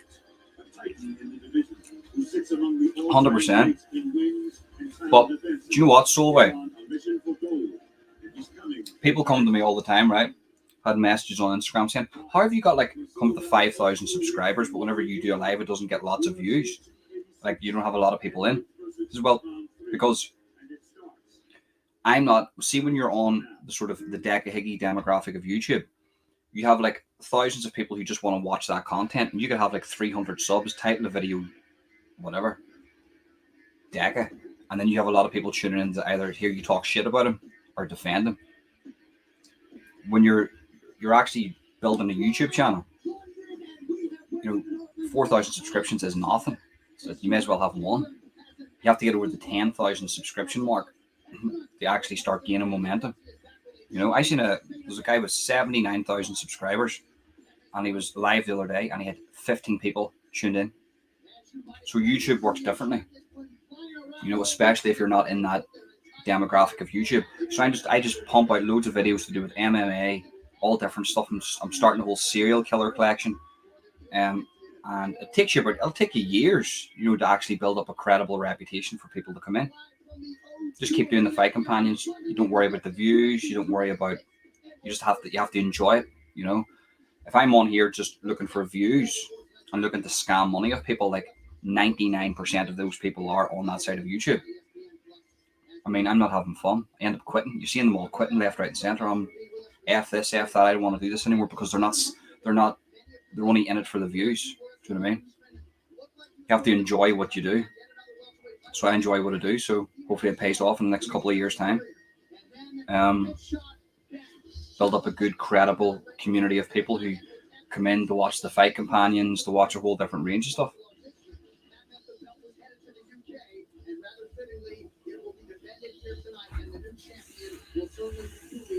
I would gladly challenge anybody, because I know that 99% of the shit that goes on that side of YouTube is set up to scam people for their money. All the complain about, buy me a coffee. I've got to buy me a coffee link. I've got a PayPal link. I never promote it. It's all about money, scamming the public on both sides. That's why I stay away from them.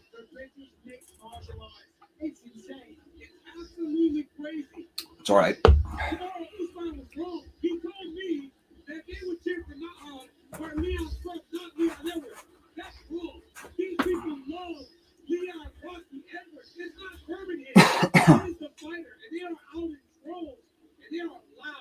Every time he hits that screen, this place goes straight down. It's amazing. And you're pretty loud too, and I can barely hear you. How many times do you think DC? How many times do you think DC has aired out when he came over to London? That guy, he's a good fighter. I like DC. I was getting a bit of stick on my other channel, Plumcast. I made a reel. It's got like 35,000 views, and it's growing. It keeps getting thousands of views every day. And it was just Stipe knocking out DC and John Jones knocking out DC. And I forgot that it was Clyde and them too, but I forgot that it was DC.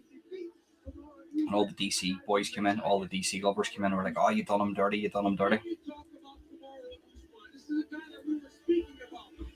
Exactly, but what you need to understand is controversy and drama runs that side of YouTube. And I've gauged that there's about 100,000 people who watch all that stuff on that side of YouTube. Now, when you get out of that side of YouTube, there is millions of people who watch different content, but your stuff cannot be seen unless you're talking about it and titling the videos correctly.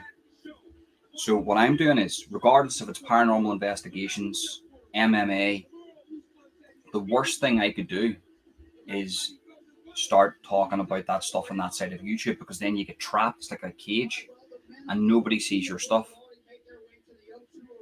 Do you know what I mean? MMA Philosophy went through that too. He was getting thousands of views off the MMA stuff. And he talked about that side of YouTube. And then when he talked about anything else, he wasn't getting any views. That's because it's like a cage, it's like a prison. So I'll do this here, these fight companions, for 2-3 years, talk about all the serial killer stuff, do my podcasts, build up a good community of people. Do you know what I mean? I'm not looking to do this quickly. It's like a 6-7 year plan. Just have a bit of crack, have a bit of fun. If it works out, it works out. If it doesn't, it doesn't. Who cares? You know what I mean? But that is not just something you say. Justin Gaethje is the most 100%, mate. in the history of the UFC.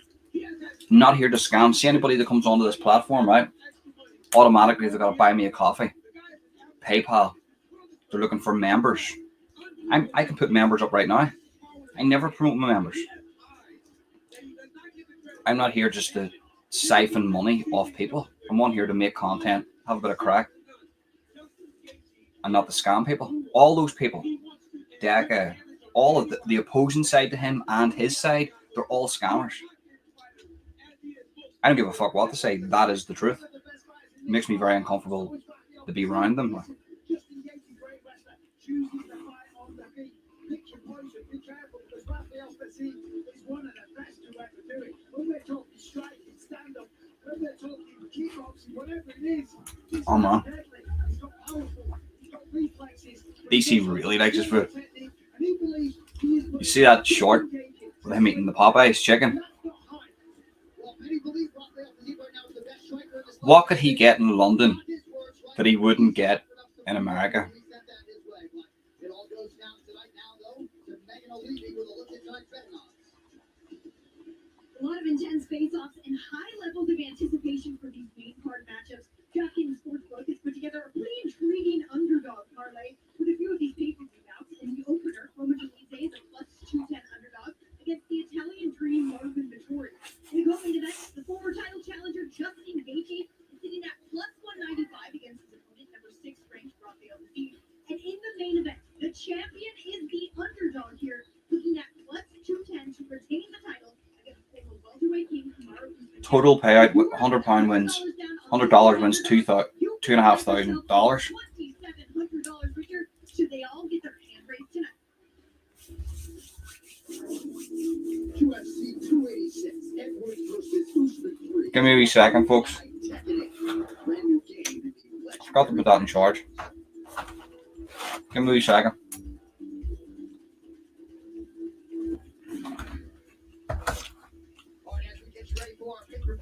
Massive red flags, mate. Every channel is giving me money. I've watched one. She wants people to buy her a laptop or she will stop uploading.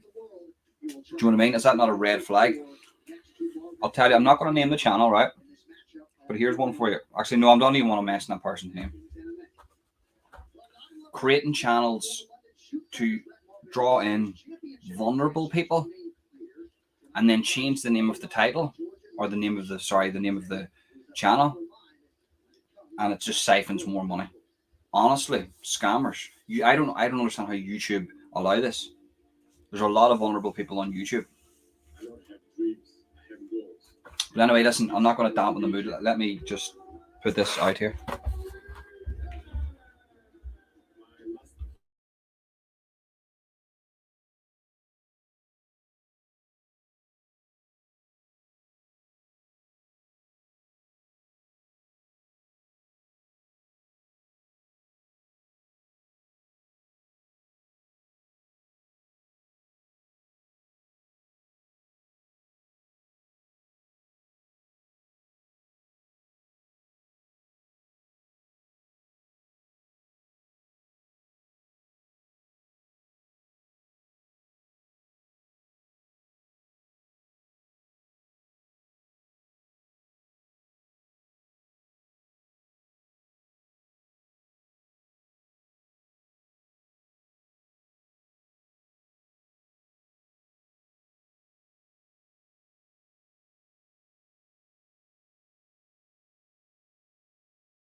That's it.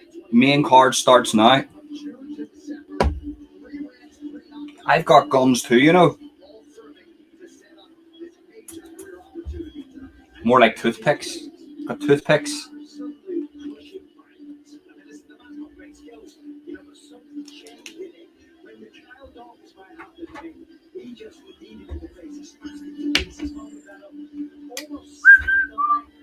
Here we go, main card starting. This is going to be a good one.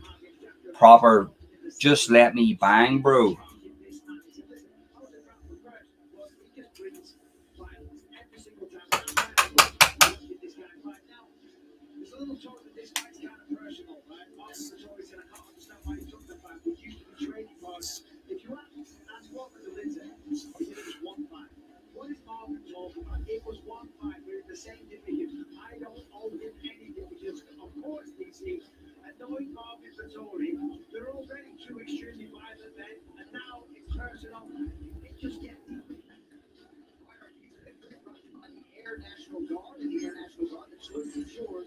I bet you know who I mean, so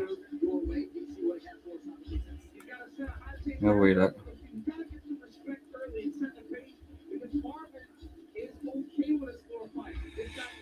It's like another fool that I used to make a show of in his chat about begging for a new phone. How he hates me for bringing it up always. Look, I'm not saying you can't come on and ask for help. There's nothing wrong with it. I've donated. I help people, right? I'm not giving off about that. I'm not giving off about that. What I am giving off about is that the system is set up. The system is set up for that. Do you know what I mean? They've realized that. Made me feel very uncomfortable. I had people asking to send money when I was in that side of YouTube, asking to send money over, and I was like, they were vulnerable. Like, they were vulnerable, and I was like, nah.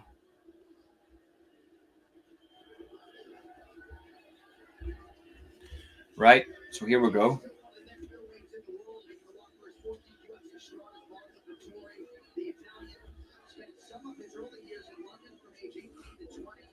I didn't know this fight. A little personal. What's personal? What happened between them? But Marvin Vettori is more of a. He's a wrestler, isn't he? He doesn't have. He's not. He's not really. He's not known for his stand up. But it's like a different type of wrestling. It's like that Greco-Roman type stuff.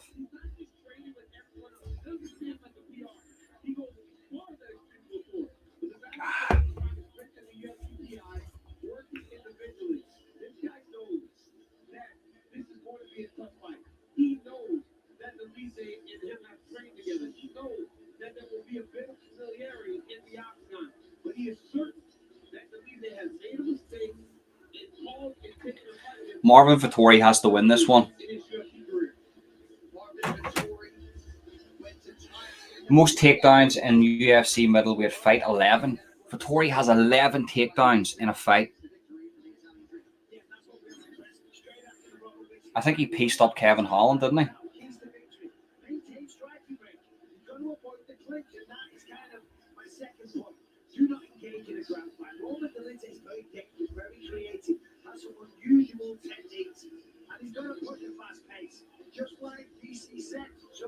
Keys to victory: do not engage in a ground fight. Is that not his thing, though? I thought that was his thing. Spot on, roommate. If it was rich people donating, then fair dues. But when it's vulnerable people looking for a little attention, it doesn't sit right with me either. 100%, mate. I know in my local area, people watch that side of YouTube, and they've donated. And they're a wee bit. Do you know what I mean? A wee bit. They would have addiction issues and things like that. I just told them to stop, like.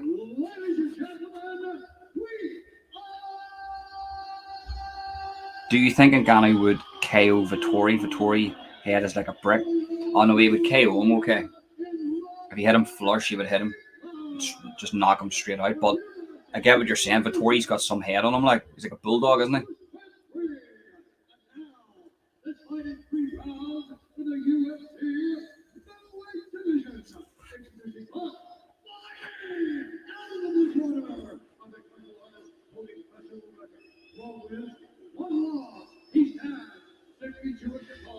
he's from Georgia.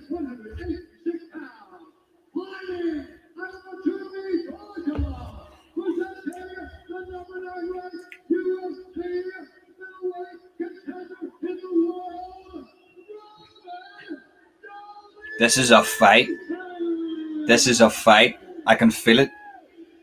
This is going to be a fight.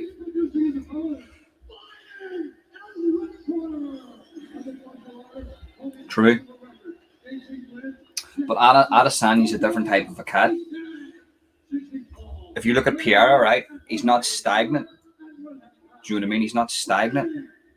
Anybody that can move against a kickboxer like Adesanya, kickboxers don't have head movement. I look at them when they come into the UFC, they just don't have head movement. They've got footwork where they can get in and out really fast, but they don't have head movement. It's like the worst combat sport for head movement. One of the best in the business, Mark Goddard, will also handle the co-headliner tonight. Carly Baker with us in London, as is standard. New look corner for Marvin Vettori features Dewey Cooper, Jason Manley, Emmanuel Luckner as well. It should be illegal to have them ring guards there. Like, it's good to watch, like, but You know, one of the things that really impresses me about Marvin, the last time out before Robert Whittaker came up short in a very, very exciting fight. And afterwards, so both guys are just sort of like standing in the MMA pocket. There's still distance between them, but they don't want to give up the center ground. Whoa, his kicks are phenomenal. Like,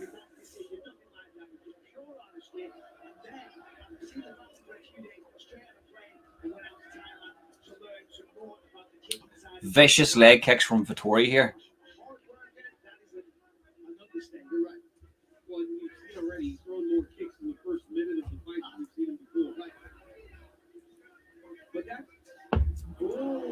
Oh shit, Vettori's up against the cage. He's rocked. Vettori is rocked. Oh, clash of heads. This is a dog fight. You know what I mean, though. They don't have head movement. I'm not giving off about them, but they've got the worst head movement in combat sports.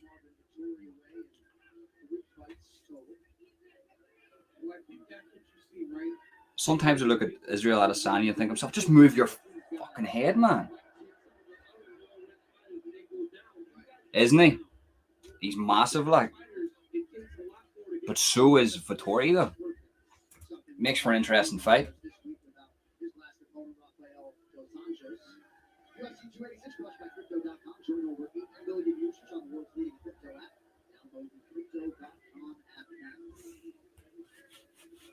Very technical start off to this, but very good.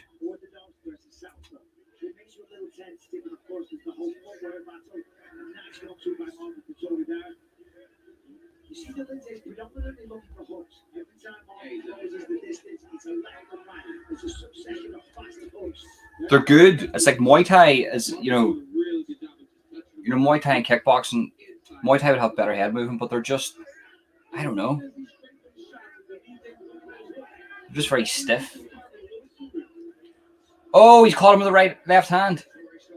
Just caught him right at the end. If that's a good sign, because that's like he's finding range,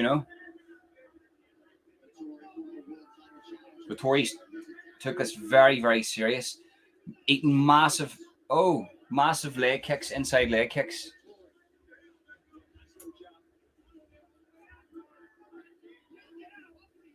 Oh! Great counter by Vettori.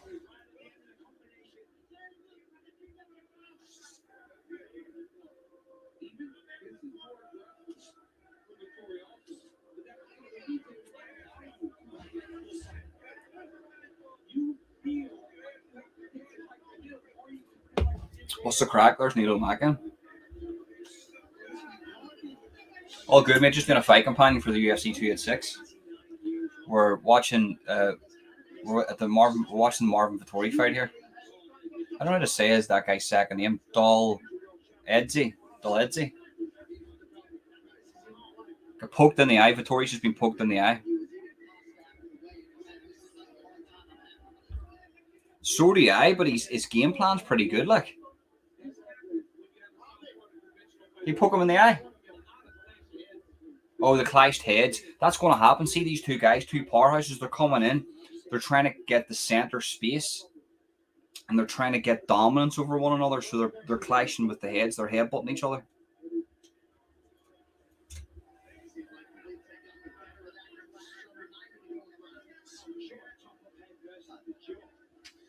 Good kick. Oh, another head kick. Vittori's just at 2 head kicks. Oh, great job.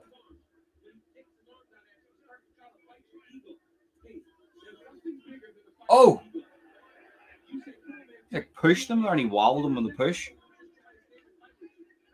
They are all right, mate, aren't they?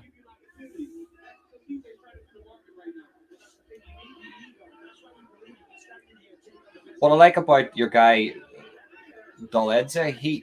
Oh! Vittori's just had a big one. Another big one. Oh. Vittori's rocked. Dog fight. Jesus Christ of Almighty. It is indeed. It is indeed. Oh! Both guys up against the cage, just committing, as he said, just committing to every shot. But does Edze, he's landing here. Vittori's fighting, he's getting success with the jab though. Oh! Oh! Just right at the end of the bell. Vittori managed to sort of nearly clip him with a left hook and a head kick. That is a fight. That was a fight. Vittori's a warhorse, isn't he? Like,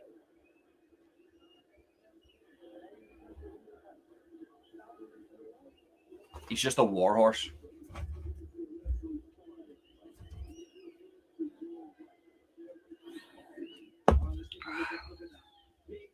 Here we go. Oh, great! Vittori's very good going back and then getting a jab through, but with power. Like, he's got a jab with power, something that would stun you.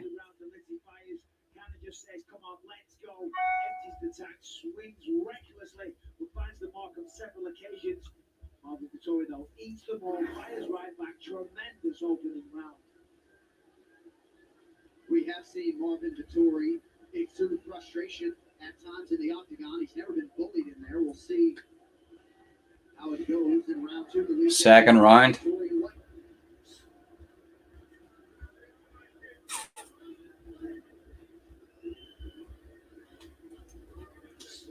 Good leg kick from Vettori. That's chewing up that leg. That's... Oh! Nasty exchange. Daledze, he's very fast.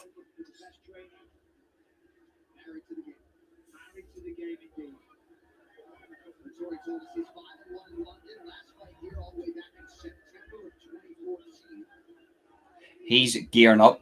Your guy Daledze, he keeps touching your Vittori's hand, which is he's just trying to load up a big right hand. What do you see? Look, told you. Told you.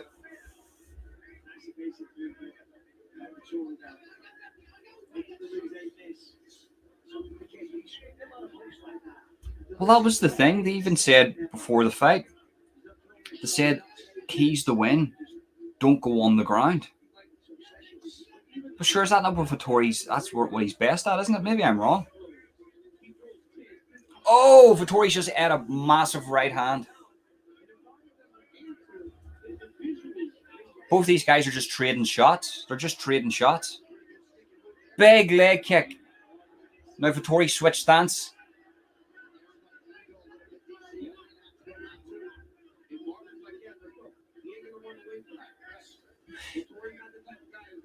You see, I don't know what Vittori's game plan is here. He looks like he's using his punches to close the distance, but to close the distance, oh, he's just had a big shot right to the temple. Vittori's taking damage here, guys. He's taking a lot of damage.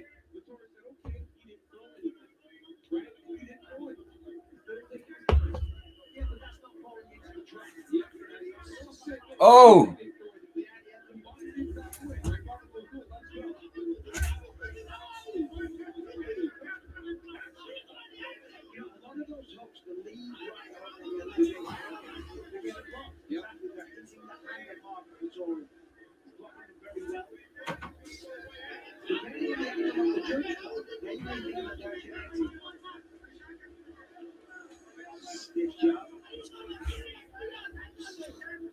Is right, mate. Two gladiators.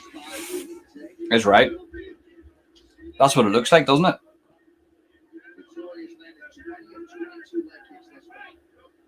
Vittori has landed 22 of 22 leg kicks.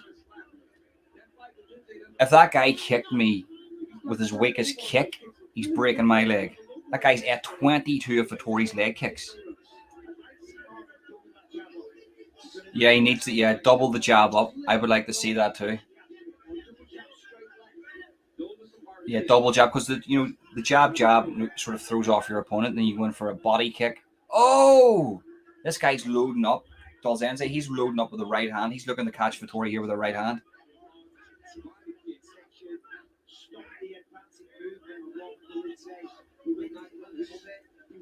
Trying to counter Vittori here. Oh, Dalzenze, he's trying to take Vittori down.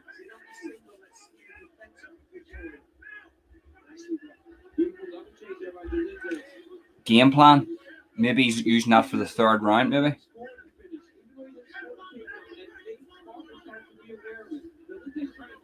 Oh!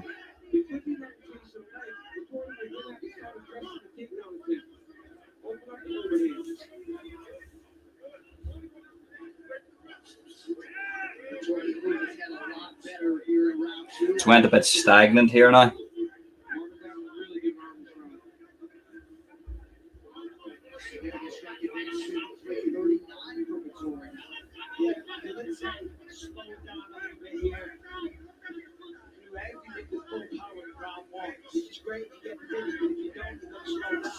Oh, big head kick for Vittori. That was nasty.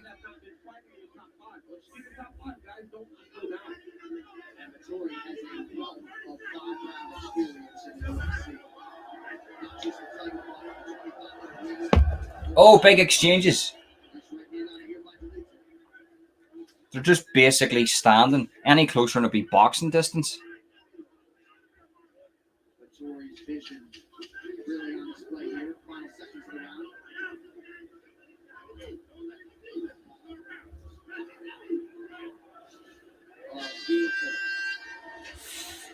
They were just trading. Second round, just trading. Trading blows. Your guy Dalzenze, he looks like he was trying to load up on the right hand. Vittori, what was he trying to do? As Nutty World of YouTube said there, why not try to take him down? Most takedowns in YouTube history in one fight. So why not take him down like?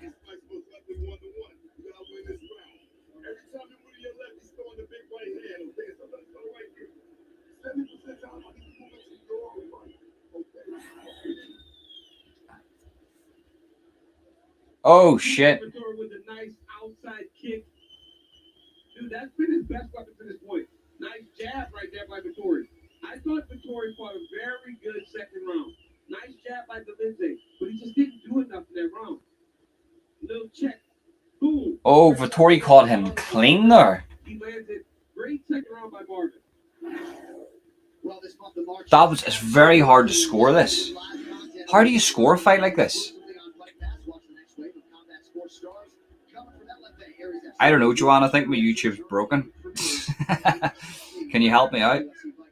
No, listen, I don't. That doesn't matter to me. 2 rounds in, and it feels like 4. What a fight! It is. It's a fight. Don't get me wrong, but how do you score this? How do you score this fight?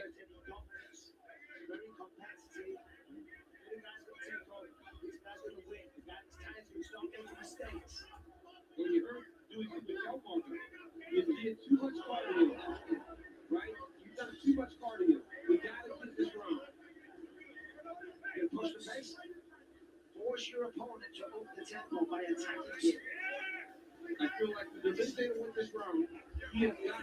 Yeah, Vittori has to be a bit more active here. And when I say active, he needs that it needs the count. Whatever he does needs the count here. Scoring points. He needs to get a big shot out here.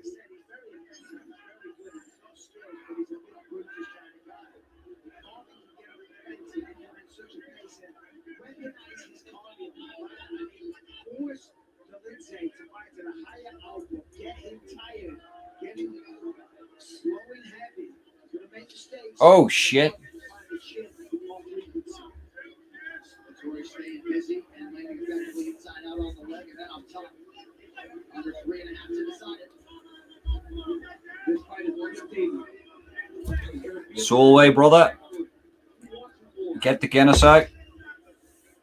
Also on the table in theory, Marvin Vittori's all-important number 4 ranking.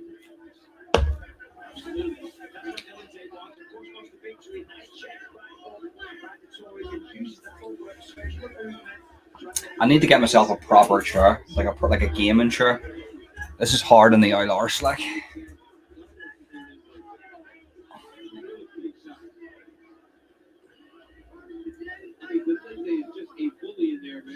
Yeah, he is. Your guy Dalzenze, he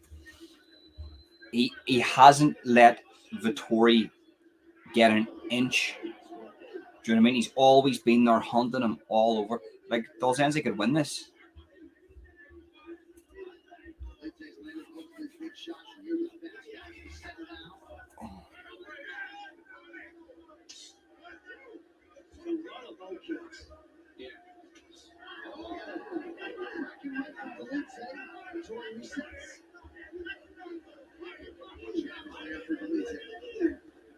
Oh. Both are very good at evading punches. Both of them are very good, like at dodging punches. Very technical fight.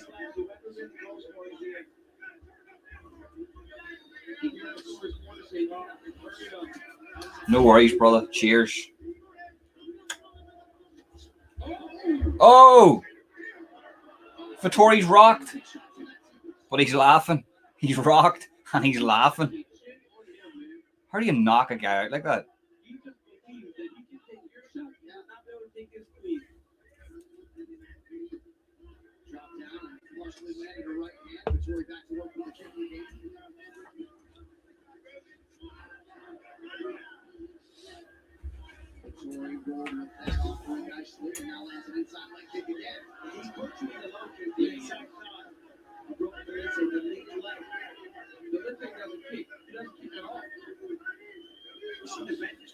Oh shit! Oh! Jesus, these guys have a chin, like.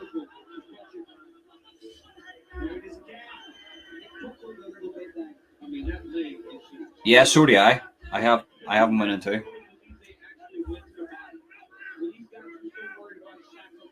He's just been a bit. Well, I was going to say he's going to be a bit more aggressive, but I don't know if he's been more aggressive. Like, both have been very aggressive, but he's had more success with his aggressiveness.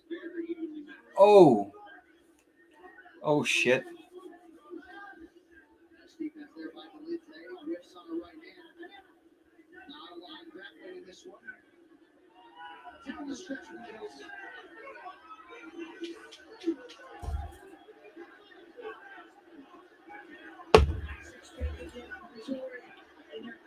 Valenze, he's really going after Vittori here.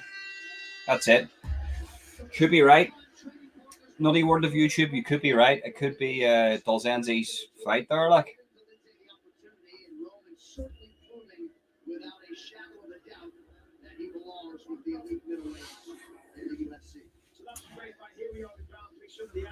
That's a nasty knee to the face he took there. Vittori did, didn't he? Great. Vittori's very good at going back, seeing a punch coming and then sort of countering the punch and then escaping at the same time. He's very good at that. It was just a gladiator war, that.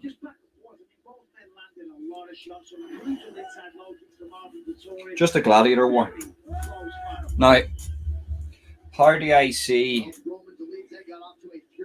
let's say, a Vittori fighting the likes of a Piera? Man, that's not a good night for Vittori, is it? Very not stagnant, but stiff. There you go. Piera versus Adesanya 2.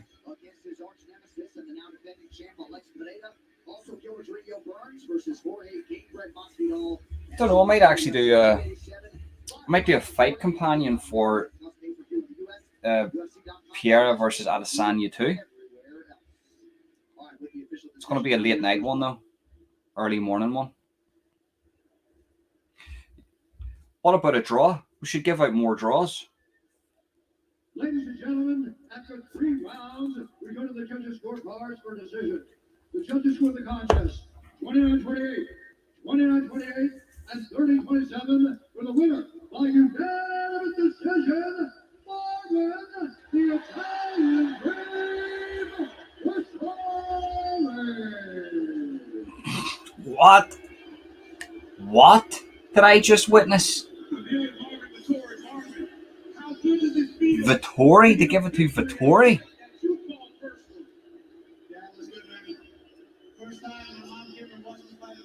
It was either Dolence or a draw. I wouldn't give it to Vittori. Would you give that to Vittori? But very, very, very hard fight to judge. What's going on? What's going on? What's going on here? Somebody's getting their head clattered off the canvas tonight. One of these judges. Get the checkbooks out, Dana. 50k bonuses deserved, right? Yeah, 100%, mate. 100%. They'll get that.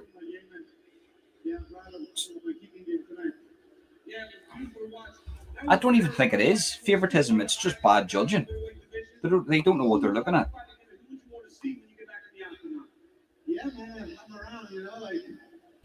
That's the thing too. Do you know what I mean? A lot of people put their money in that. Like.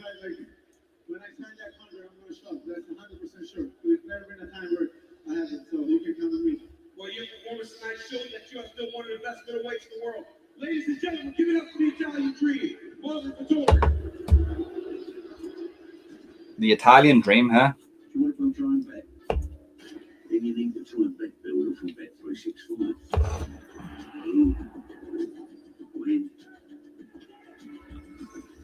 I think, was it not always that way though? It was always like boxing judges. There wasn't any judges. Like, how can you get an unbiased judge? How do you get MMA judges? Like, how do you tell an MMA judge or a judge that's coming from boxing into MMA that, right, you know, that takedown is harder to do than getting a KO? And that him wrapping the legs up, that's a Dagestani handcuff, that's a Kimura, that's top pressure. That guy actually on the bottom is doing better than the guy that's took him down. He's got full mount. You know, how do you tell a judge that?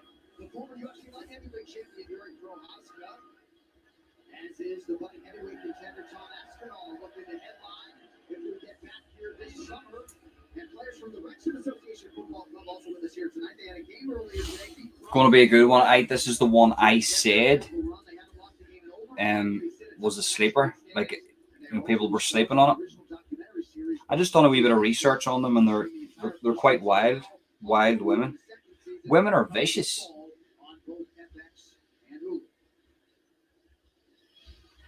I would say so. I would put money on that now, to be honest with you. I think so. I think he did, didn't you? He put a few pounds on it, really.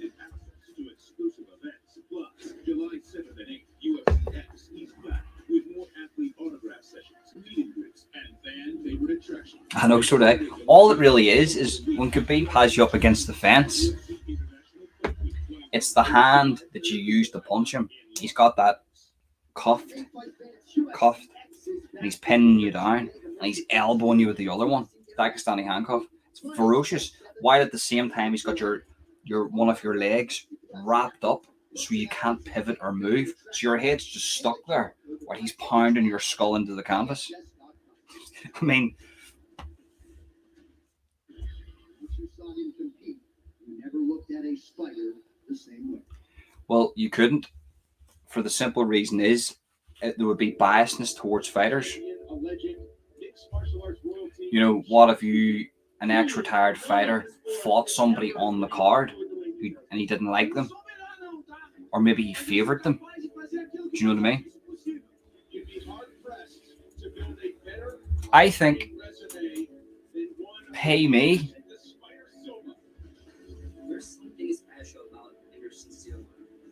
pay me 1,000, pay me $5,000 per card, and I'll do them all in a room, just watching it, no noise, no Guinness. I'll just watch it, and I'll do it all. Ever since that fight, I think a lot of people were intimidated by him before they even stepped in the ring, and they had a good reason. There's the great Anderson Silva. He's ahead of his time. That's right. Back when the sport was still evolving, Anderson was already evolved. You see,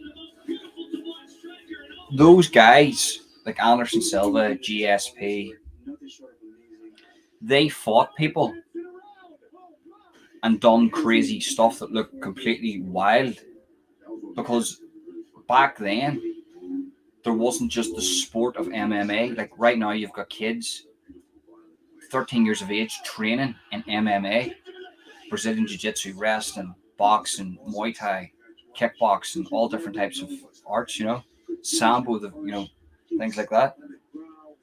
Back then, you could head kick KO, you could flying knee, everything.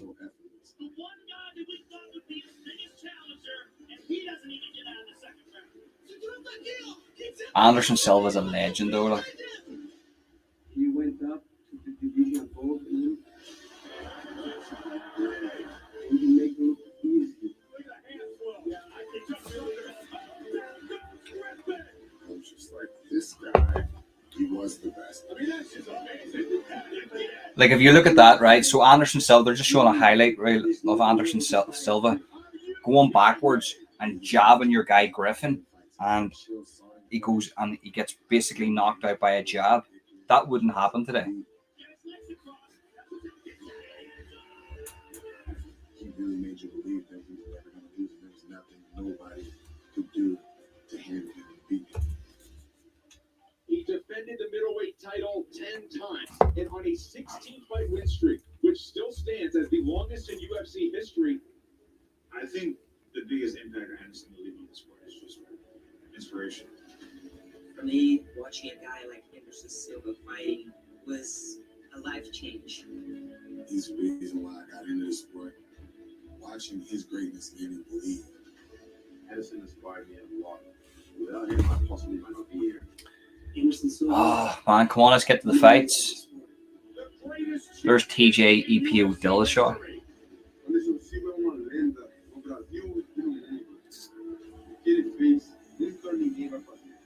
It was a pleasure and an honor to call his fights.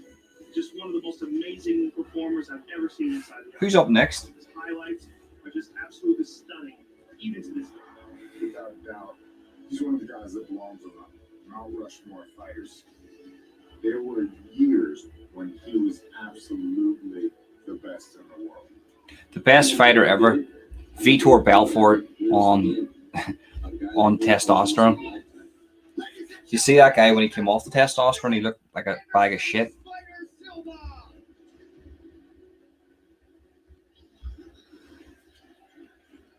Anderson Silva enters the pioneer wing of the UFC Hall of Fame this July. And this, of course, was an eventuality. You see some of the love from the fellow fighters. So many of our mixed martial arts athletes inspired to begin their journey because of what Anderson Silva accomplished. Michael Bisping and Daniel Cormier shared the octagon with this man and taking his rightful place alongside you guys in the hall. Look, listen, this is a no-brainer. If there's one guy that deserves to be in the Hall of Fame, it is Anderson Silva. This guy had such a huge impact on my career. He was the guy that I was chasing, the guy that was inspiring me, the guy that was Why? So it's the girls fight next. Well, Casey O'Neill has to win this.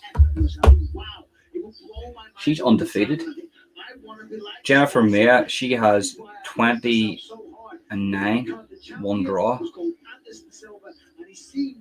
Like it was almost impossible to beat. Yeah, very rarely does a fighter elevate the entire world of mixed martial arts. That's what Anderson Silva did.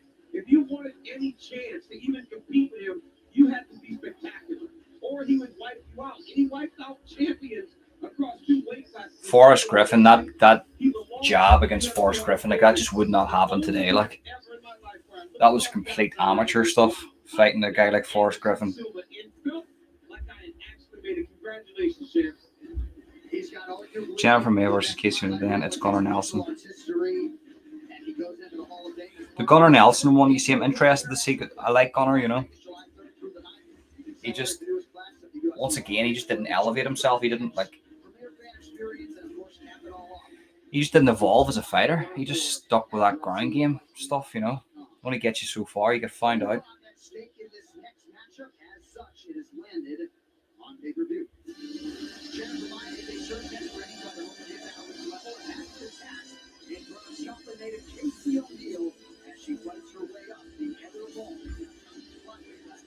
Do you know what, Nutty World of YouTube? You could be right, like. That's a good shout. That's a very good prediction there. Could be a draw. You're right, like. I don't think so. I think Gaethje will win, but you could be right. Good prediction.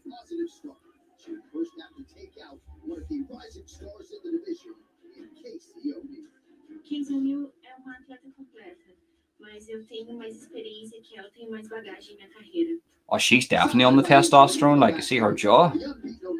Fuck. I was going to do a fight companion. What do you call that freak show? There's that freak show, not one championship, but it's the other one. I was 4-0 before I got injured, and I'm a base prospect in the division. I think people have forgotten that since I've been away, but I will remind them all tonight when I finish check for my. She got a Northern Irish accent.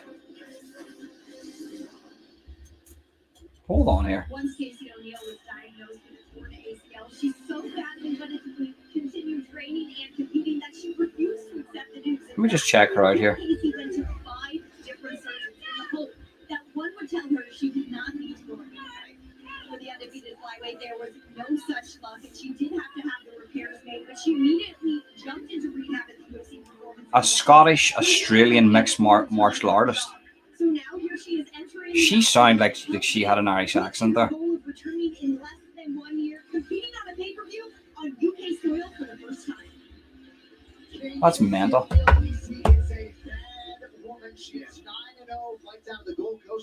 He does alright. He's a master at that. Like. She likes to say it was sunnier there. She could have stayed, but she is a wrecking ball, well-rounded fighter, jiu-jitsu brown belt, and tonight looking to resume her ascent. She is, and honestly, the last fight against Roxanne Modafferi, we saw her in challenging ways that we had never seen before. So it was a learning moment for Casey O'Neill. She was dominating people. She is very aware of her division. Also, she is seeing she's the best. Gonna be a vicious fight. But she's paying close attention to what's happening. Is very happy that Alexa Bronson is the champion.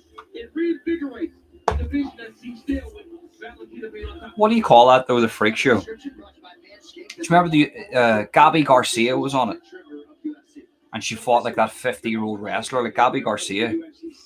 She's a woman, like, but like 6'1", built like a shithouse. Massive biceps, abs, neck muscles, the whole heap. Like, imagine taking her out for a drink. You'd be telling her to lay off the vodka before she wrecks everybody in the bar. I was going to do a fight companion for one of those because they're funny, like. But hopefully, what I'm trying to do is I'm going to be doing fight companions for the new BKB promotions coming up now. I'm going to do one for Dean Lynch Wards, and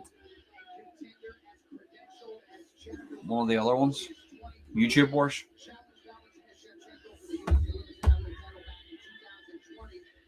She's been there, she's done that. We'll see if she's better than Casey O'Neill. Yeah, she's got 30 professional fights. She's a seasoned vet at this point. She's on the testosterone because that's bloody. She's got the bone structure of a bloke, like. She's known predominantly as a grappler, good takedowns, excellent jiu-jitsu. The boxing in her last performance was fantastic. Beautiful right hands, finding the mark on many occasions. And again, much like Casey O'Neill, very DC. These two are going to match up. They're going to meet in the center of the octagon, and it's going to be fun. Well, you speak about that grappling, and that's what allows them to buy the takedown round off of the challenger champion Valentin Shevchenko, who nobody thought was beatable at the time. We spoke of it as her toughest fight because she was able to secure takedowns and control her. Jennifer Maia recognizes the challenge in front of her. Former Invicta flyweight champion, fair play. 8th most significant strikes in UFC flyweight history.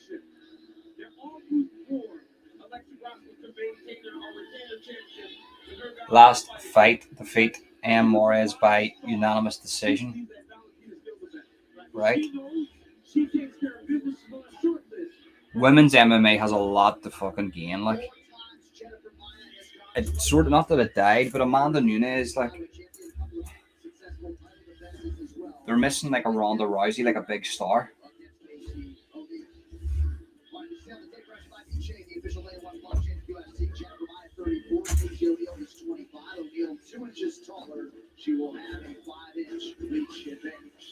Casey O'Neill's got a 5-inch reach advantage. Wow.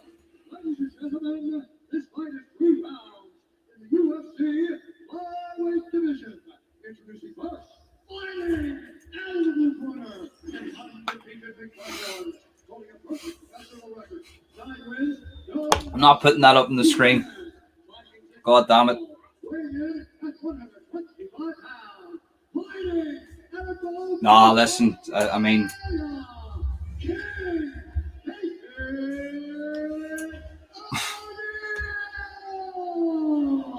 look, the thing about it is, right, I'm not going to mention anybody's name, right, but that person in particular, if you look what that person's actually went through, it's different from, like, just say I says, I'm going to be a girl now, right? That's completely different from what that person's went through, because I've actually looked into it a little bit, into, like, sort of conditions like that, being born with conditions like that, and it's actually really hard on those people, you know. I actually, looking at some of the things, the content that she would put out, she's actually very critical on that side. No, she's not always about, you know, you get what I'm saying, like, she's very critical of the alphabet people. She can be critical of them, like, so I don't want to fall out with anybody anymore, you know. It's just,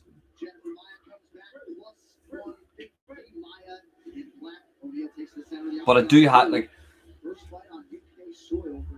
you know, calling me a neo-Nazi, do you know what I mean, and things like that. I was just like, what? Or what was it, a bigot? It's like, what are you talking about? Like, I'm the least bigot that you'll come across.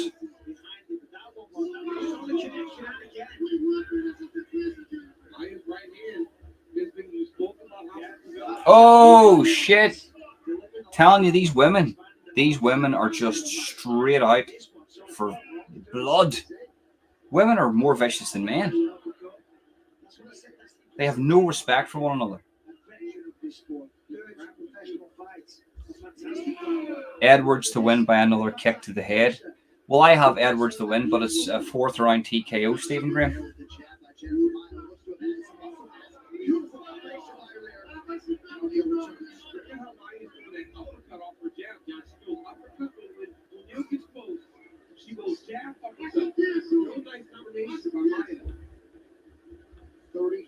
Pro fight for Jennifer Maia. 34 pro fights for this lady. Like, mightn't be the testosterone she's taking. Her face just might be just reshaped from the amount of punches she's took. Right, I'll actually get into this fight now.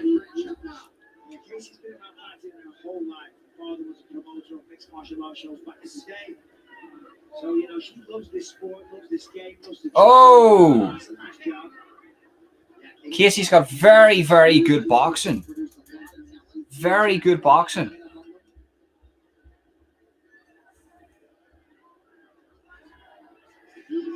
Very good counter boxing. Good range. Very good range. Really using her. Oh! Just a nice wee straight 1-2 right on the jaw. Jesus.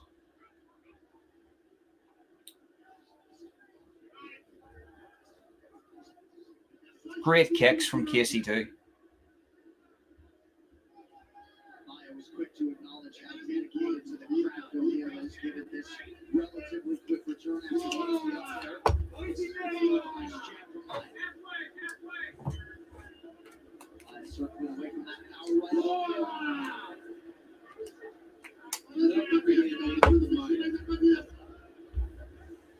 right. Best women fight: Zhang versus Jędrzejczyk. Yeah, brilliant. Was that the one where her head swole out like a bloody football? Like an American football?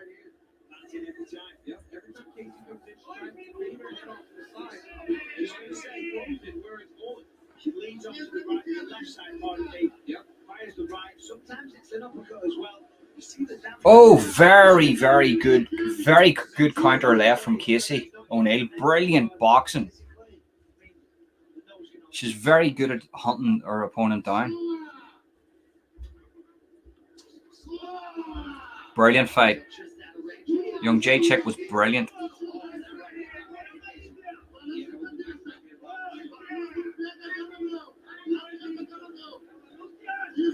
Maya doesn't really seem to have an answer. She's trying to take her down here at the minute. She's got her up against the cage. She needs to get... Oh, great escape from Casey O'Neal. Great escape. Very good escape. This girl is very confident, Casey O'Neal. She just needs to keep it together here, not make a silly mistake.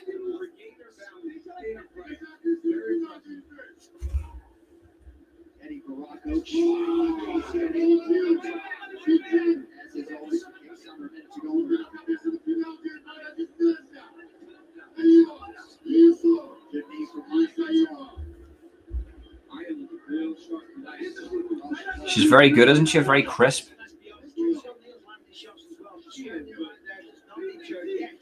Oh, good punch from Mia.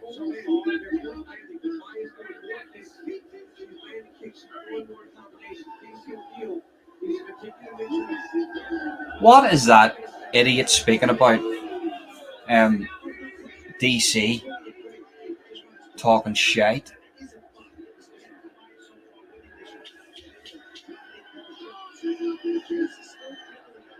Oh, good counter from Mia. No, you give that round to Casey O'Neal. I'd give that round to Casey O'Neal, but judging by the judges that we're getting tonight, they'll probably give it to your girl Mia if this goes 3 rounds. She's finding it on the way in. But it's Colby Chaos Talking Center. The backup fights. Victor not fit in as well. Change the race a little bit. Okay? I like to fit in. Right, especially off that right hand.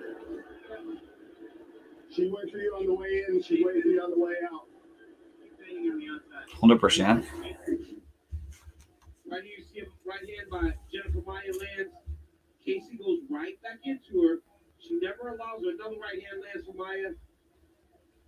Right hand for Casey. Maya with an uppercut right hand. Another right hand for Casey. Hey, very competitive first round. Maya lands an uppercut. Casey lands right hand. Even right hand. Great first round. I would give that to Casey. I know that showed you a bit there. Mia probably was doing a bit more. Like.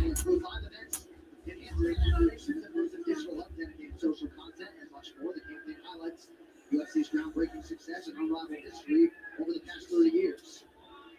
I like that. Right away, Casey O'Neal throws the outside leg kick. She has to mix up everything. She cannot just be boxing. Absolutely, because she lost round 1, let's be honest. She had some success, some good shots, but Maya is being more effective. Yes, mate, had a very good weekend actually. What did I do yesterday? I can't even remember what I had for bloody breakfast. Never mind what I done yesterday. Just quiet today, mate. Just very quiet. Didn't do much today.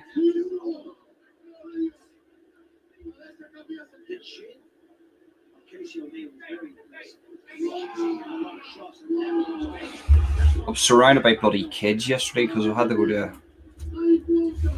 It was Paddy's Day yesterday, so I took what I'm talking about. I went to the parade yesterday, and then went to like a soft play area with my son, and I was surrounded by hundreds of kids, and it was just terrible. Jesus Christ! You know what they really need to do, right? They need to make a soft play area, right? But a bar inside, so like the dads can have somewhere to go to have a drink, because there's only so much coffee you can drink. There's thousands of kids screaming around you, like. Oh, Maya is actually getting back into this now. She's getting very crisp on her with her boxing.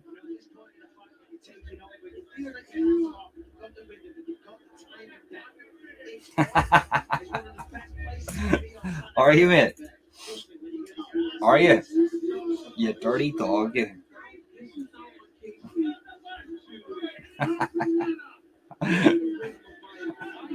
Thing about it is, because I don't know what you look like, I just see your little avatar there, and it's like, oh, that guy's going on a booty call tonight. Jesus Christ almighty.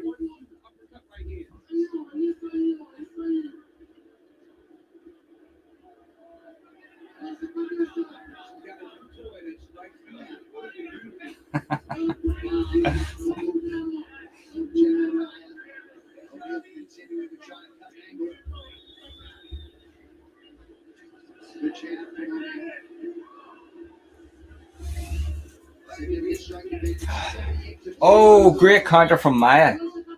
Good front kick from Maya too. She's really good. Maya is actually coming into her own here. Oh, Casey O'Neill.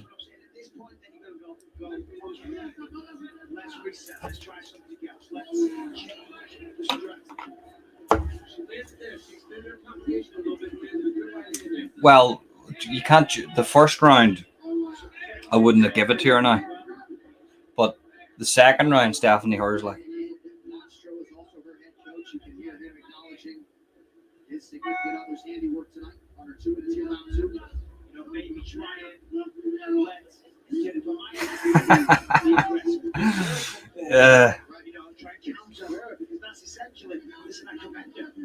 Do you know what? Solway's kid will be very informed in the world and the inner workings of how things go on.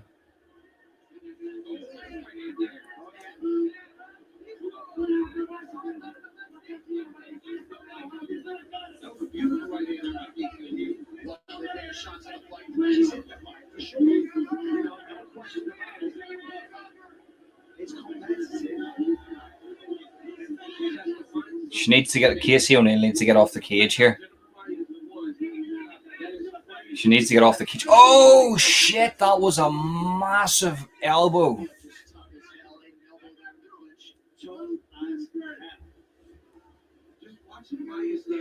Oh, great kick. She needs to have power on her counter. She's lost a bit of power, Casey, here. Oh, great. She even I don't think she caught her, though.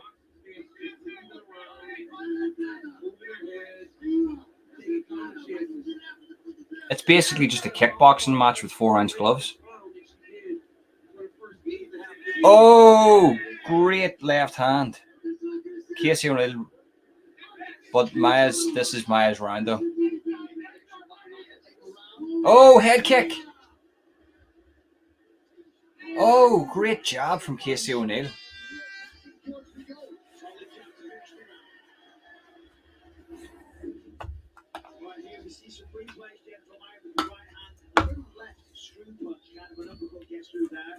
O'Neill landed some great shots herself. There's a left right hook just kind of grazes the head. That's the point we went, right? Jennifer Maya landing shots with frequency. A right hand left up there.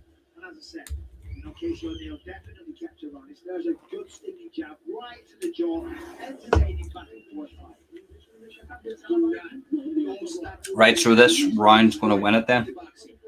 If she comes in, move your head, counter. She's going to try to take you down, counter, take down. Do not, this is your fight. She cannot take you down. She cannot unbox you. Let's go finish her. Let's go for the finish. Don't relax. Stay focused. Do not kick first. Do not kick first. Wait to counter.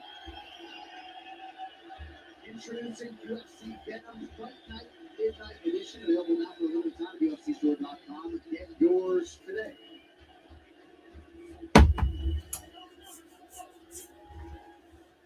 Yeah, 1 round each. I give it the same. Third round wins it. Yeah. Could see a TKO in this round though. It's too wild. Look at that. Casey O'Neill's getting paced up here at the minute.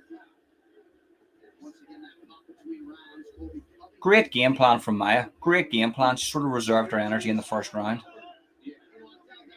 Oh! Like a liver kick.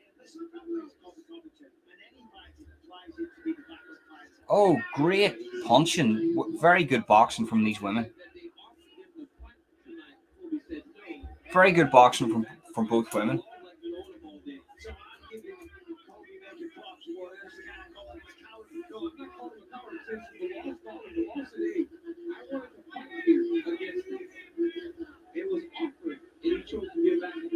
Got the leg wrapped up.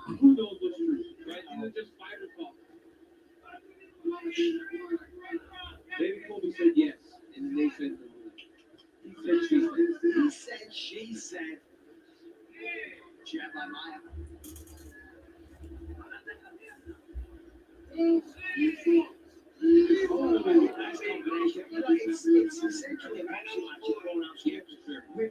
No, like a kid. It's more like a Michael Bisping said. It's like a boxing match with 4-inch gloves. It's more like a kickboxing match with 4-inch gloves because they're once again they're not moving their head. They're just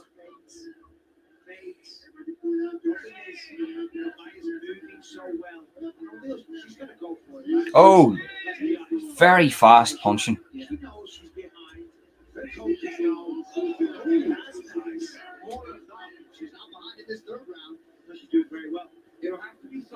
Homeschooling isn't such as bad with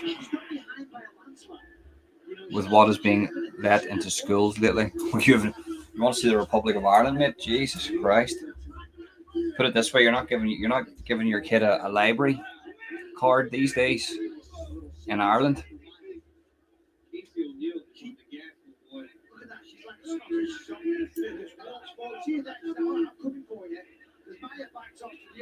Casey O'Neill's a savage. Look at her face, busted open. It's looking like Maya's going to take this fight. Oh, beautiful counter right. Great punch, like a wee sort of like a left hook jab type punch. Very good. Casey O'Neill needs to get the KO. She needs something spectacular here. She needs to get a KO. KO, TKO. Something. She needs to get something.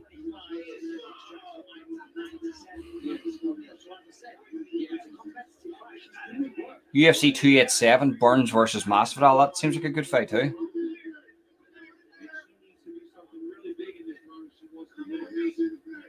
Oh, great combination. 1-2 leg kick or head kick.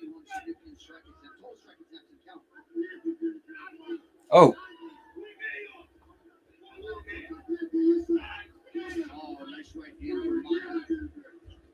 Oh.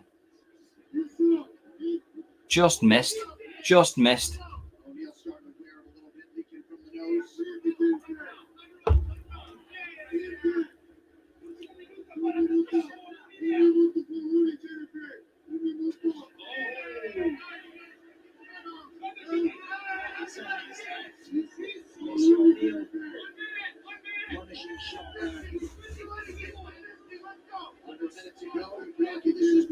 That was like shadow boxing there for the past 30 seconds. They weren't hitting each other, they were just missing.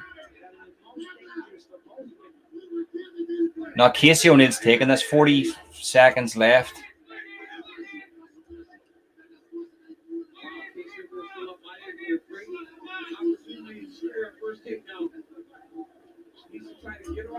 $30 seconds left.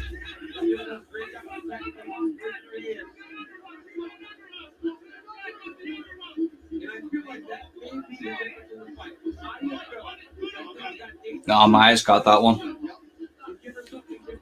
All over.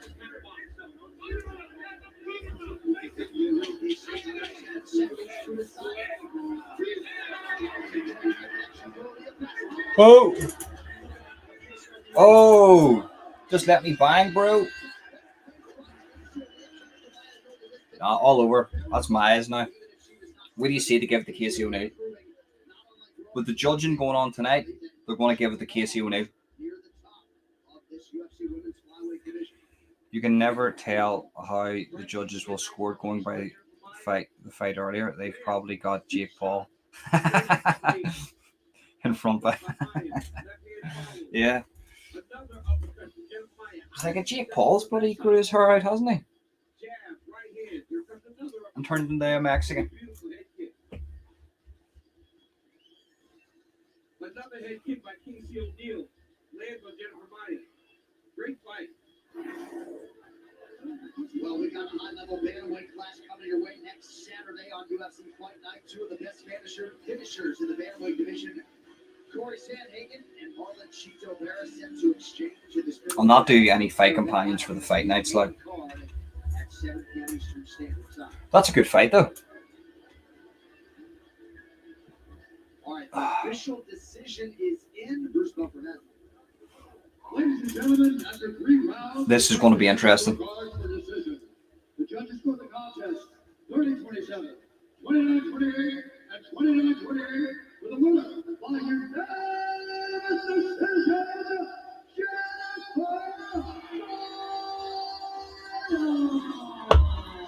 Fair play, judges. Fair play.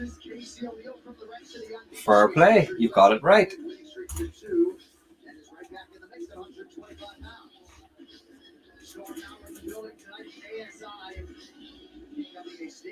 Stormzy's in the building. As is a future UFC Hall of Famer, former Charlie Queen, Joanna. There she is. Joanna Young J Chick. Well, you can enter for your chance to win an epic UFC Dream Weekend International Fight Week 2023. Win a one-of-a-kind VIP experience in Vegas with exclusive access all week long. Scan the QR code to enter or go to UFC.com/DreamWeek. Restrictions. That would be great, wouldn't it? See if Jake Paul, right, really wanted to troll Conor McGregor, right? He would do something like that. If I really wanted to troll McGregor, I would put on a wig, dress up as a woman, and then when McGregor is like coming out of the octagon, just hit him a slap.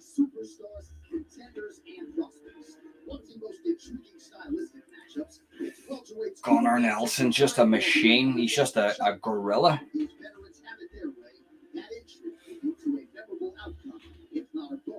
He's a machine, like. This fight is a bonus money fight because I'm involved in it. You know, fuck up, mate, would you?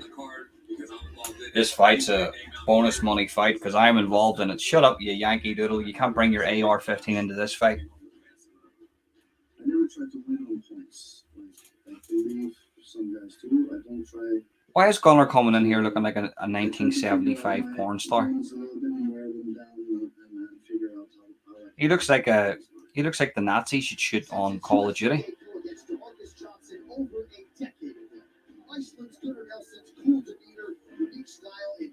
He's a machine, though, Gunnar.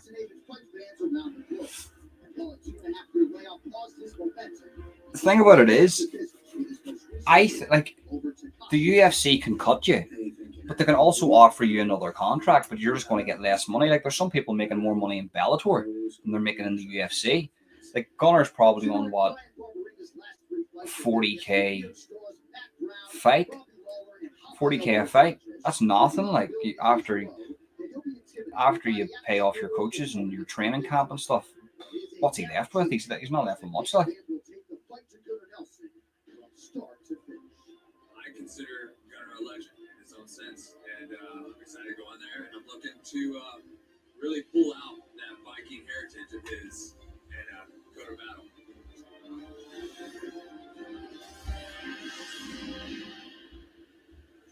About 3 weeks ago, Brian Barberina got the phone call to come to London to step in to face Gunnar Nelson. Bam Bam was campaigning to get on this card, and that opponent's name was music to his ears.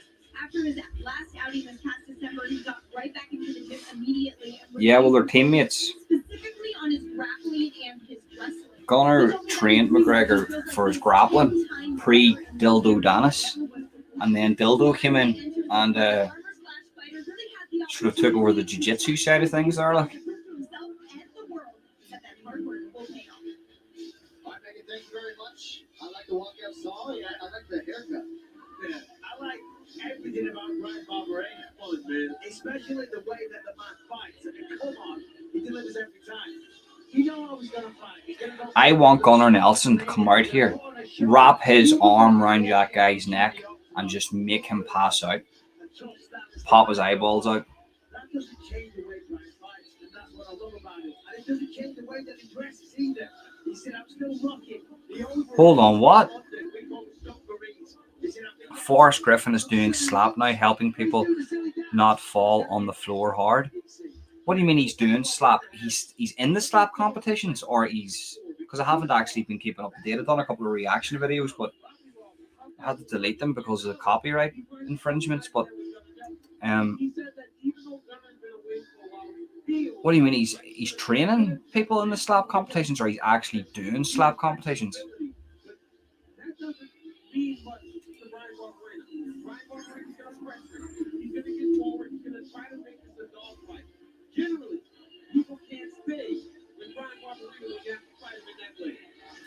Right, so there's a big bald bouncer, right, with a face tattoo, right? I don't know if you're seeing that. And your beardy guy, Barberina, he's dancing and doing all this fucking girly shit. And the big bald bouncer's just eyeballing him like, you're a bit suspect, mate, aren't you?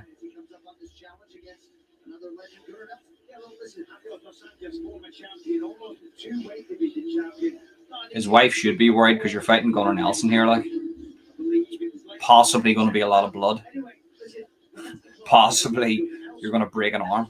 Possibly, you know, he's not going to be able to perform tonight.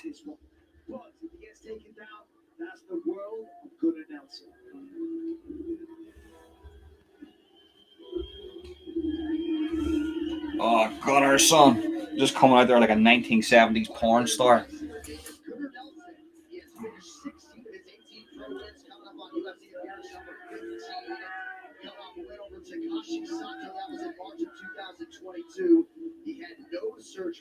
Gunnar, he actually does look like the guy, the people that you shoot on Call of Duty, the Nazis. That's what he looks like.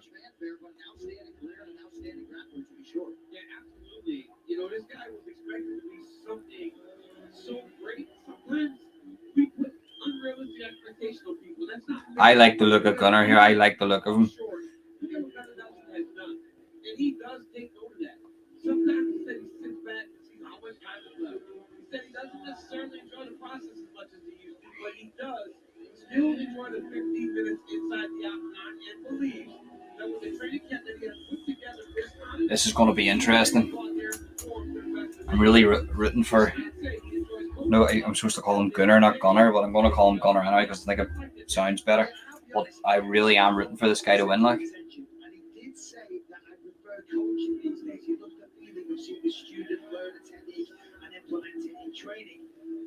That worries me. You know, it makes me think, oh, your fighting day's done, you're still here for a paycheck, and you still got the heart, the will, and desire to do it. Let's be honest, out of 18 victories, 11 first round finishes, 12 subs, 4 knockouts, well-rounded skills, a hell of an athlete, and some of the best jiu-jitsu in the UFC.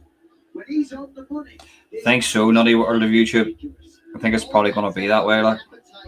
But I really want him to win. This was his best training camp in years and the easiest one in which to focus. We'll see how it plays out tonight. Okay, now. Brian Barberina and Gunnar Nelson. You never know. He's looking. Gunner's come out here like he's in shape at least. Will be 34 in May. 1 inch the difference in height, half an inch in reach for Brian Van Barberena. All right, now for the particulars back inside Bruce Buffer. Ladies and gentlemen, this fight is 3 pounds in the UFC welterweight division. Back in 2 seconds.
Yep. Gunner coming out here with his chin up, arms down, bouncing around like a monkey, leaving himself very, very vulnerable against a striker here like in Barberena. I mean, that's not.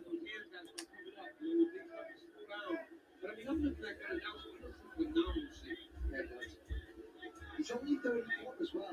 Yeah, but those people sometimes have a long career. I mean, I know. He turned pro in 2007 when he was out. We do have different promotions like Cage Warriors and stuff that we can watch.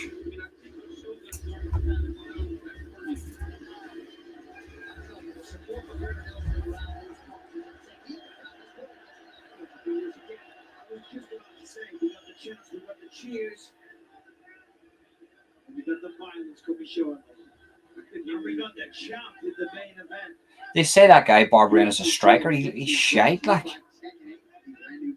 There's no technique to his striking. Brian Barberena so far been tentative, but you got to be careful against someone like Gunnar Nelson. So technical. You know, one mistake is going to have you on the ground. When you hit the ground with Gunnar Nelson, you cannot make a single mistake. well, Barberena had to learn his lesson, right? Like RDA was able to take him down and submit him in his last appearance in the octagon. So you would expect him to be a little bit more measured, a little smarter approach to this fight. But that's why he was so tentative. We didn't see his kind of reckless. And really Oh shit! every time. Well, exactly. He said he has. He said it turned on. Underhooks by Gunnar Nelson. Sort of controlling him up against the cage. Your guy doesn't know what to do here. He looks like a fish out of water. Sorry. Now go ahead. This is your world. I'm going to tell the people about wrestling when we go, you see it. No, Nelson, if he wants to scare take those guys, are using his legs, or he's got to drop that box up high on the back underneath the butt. Down there, the waist. Yep. Squeeze. Head forward. Get him off balance. A little trigger there. See, this is where Gunnar is he excels up against the cage. He can do this all day long. Like it's just that top pressure, and he just changes levels. He'll take this guy down. Look at that. Look at that. Like that's beautiful. Sitting half guard. He's going to go for full mount here. You put yourself many times throughout training camp in these kind of positions with the best grapplers that you can get your hands on. The problem is, can you find grapplers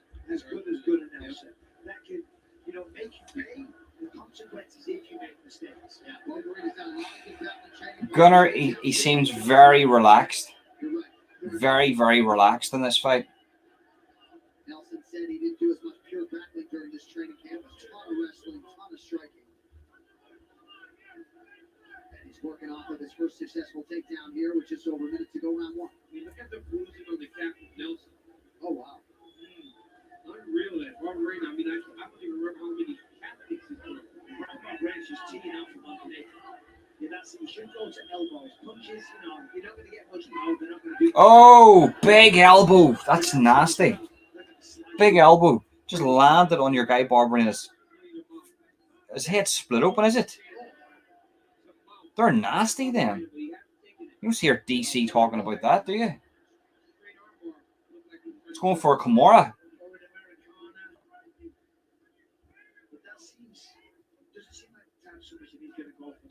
Oh, not. Oh, they're nasty. Oh, here we go. He's got coming close to full mount. Full mount. Here we go. Full mount. He needs to do damage in these 20 seconds. Oh, elbow right into the temple. Armbar.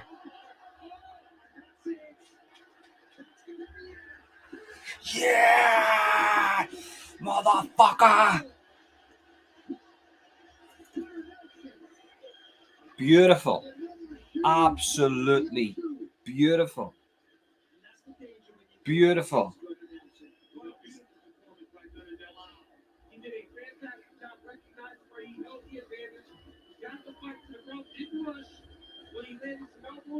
Absolutely beautiful. Beautiful stuff. Beautiful stuff from Connor.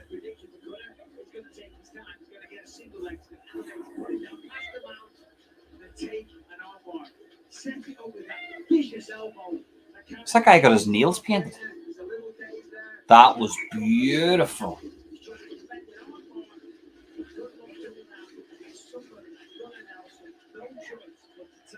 Look at that.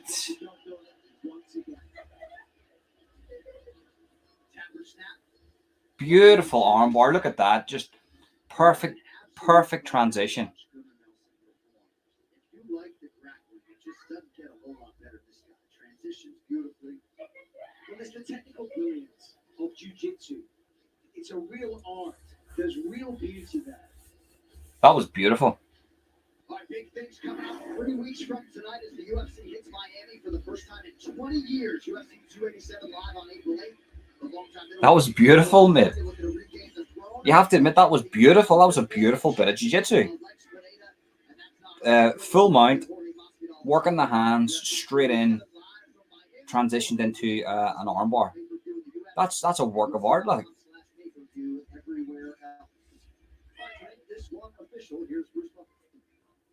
Ladies and gentlemen, referee Rich Mitchell called a stop to this contest at 4 minutes, 51 seconds in the very first round.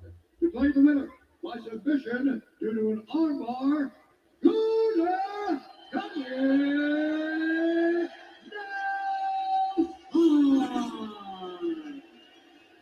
Ladies and gentlemen, I'm here with Gunnar Nelson.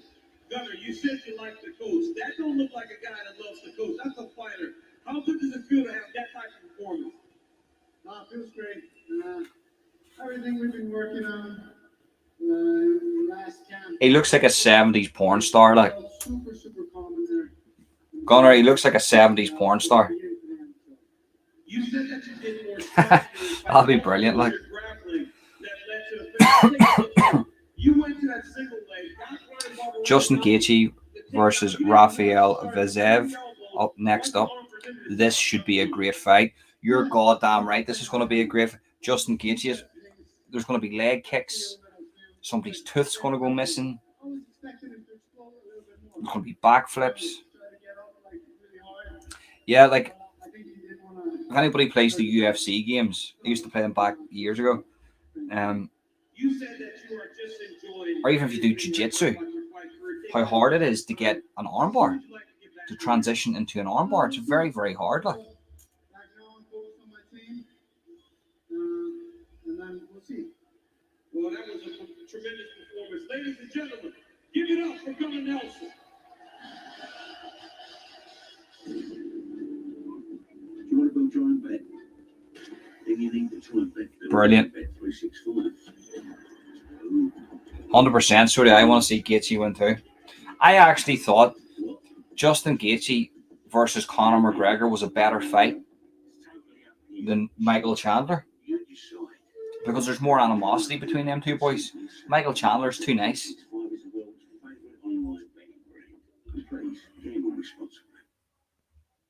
Win makes Gunnar Nelson the most decorated submission artist in UFC welterweight history.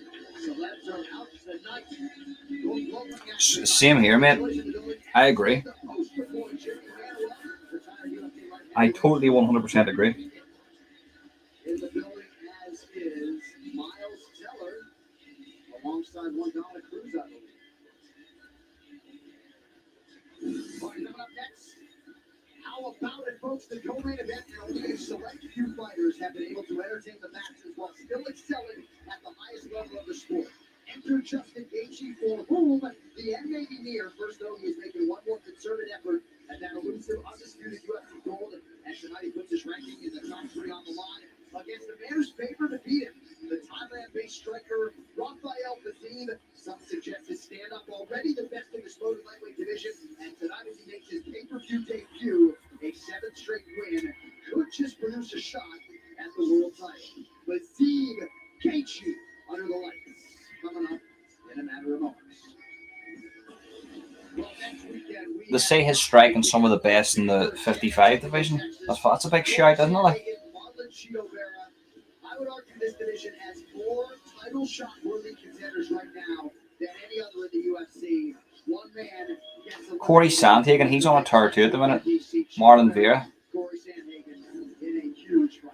Yeah, it's a massive fight for bantamweight division. The business moving constantly, but you have. I just thought that would make made more sense. Why not make Gaethje versus McGregor? Because fair enough, Michael Chandler's dead on. Like, you know, he deserves that fight. But if you're looking for pure pay-per-view points, guys that are in sort of transition moments in their UFC career that have hatred towards each other, you know, Gaethje's on the Khabib side, McGregor, you know, that fight sells. Like,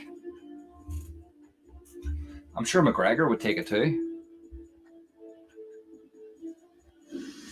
I don't think them two guys are going to fight in MMA. I think it's going to be, I'm hearing, it's going to be boxing. They're going to box each other for the third one. Apparently.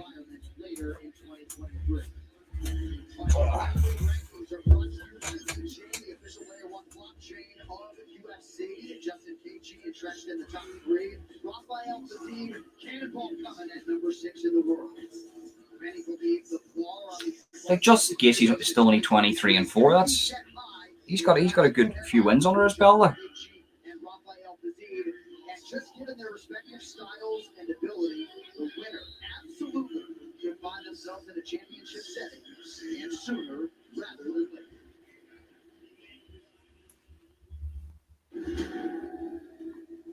For me to end my UFC career completely satisfied, I would need to know that I no longer have the capability to be the best in the world.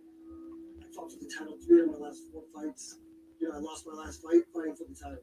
When you lose a title fight, you know, you usually need to win 2 or 3 to fight for the championship. Again, for me, because I'm so excited, I need to win 1 or 2. This dude, he is all action. He just destroys everything in his path. I pride myself in giving every person in attendance. That's what I do. That's who I am. I was born and I was bred and I was raised to do this. I just love it. Well, think about it, right? Think about it this way. Nate Diaz has left the UFC. He's not under contract anymore, I don't think. And McGregor's got 2 fights left on his contract. I guarantee those 2 boys box. I guarantee it.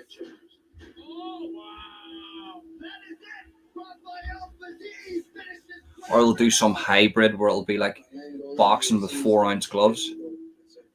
Rafael's 6, and he's also an exciting fighter. He's an incredible athlete. All these crazy as me when I was his age.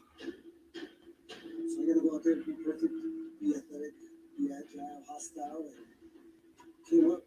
This is potential fighters of the year. Does he like going forward like a train, and I like going forward like a train?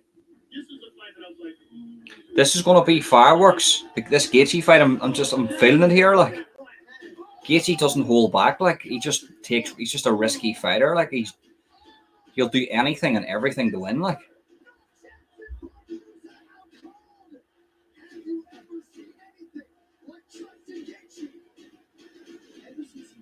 McGregor's never going to retire. McGregor will retire when he's 40. Trust me.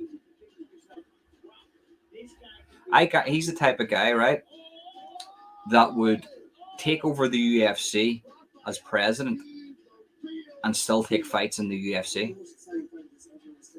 That's the type of guy he is. I think he's going to fight on, or he'll like take a break for 2 years, 3 years, and come back.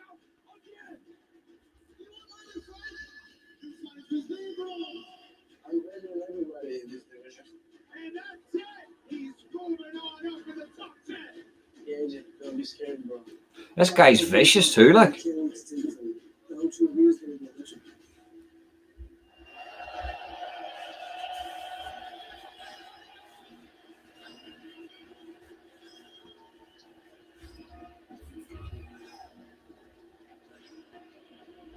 Morning, Kazakhstan, but coming out Azerbaijan on Wednesday, Thailand. Here is Rafael Faziev making a walk for his UFC appearance. He has won 6 in a row.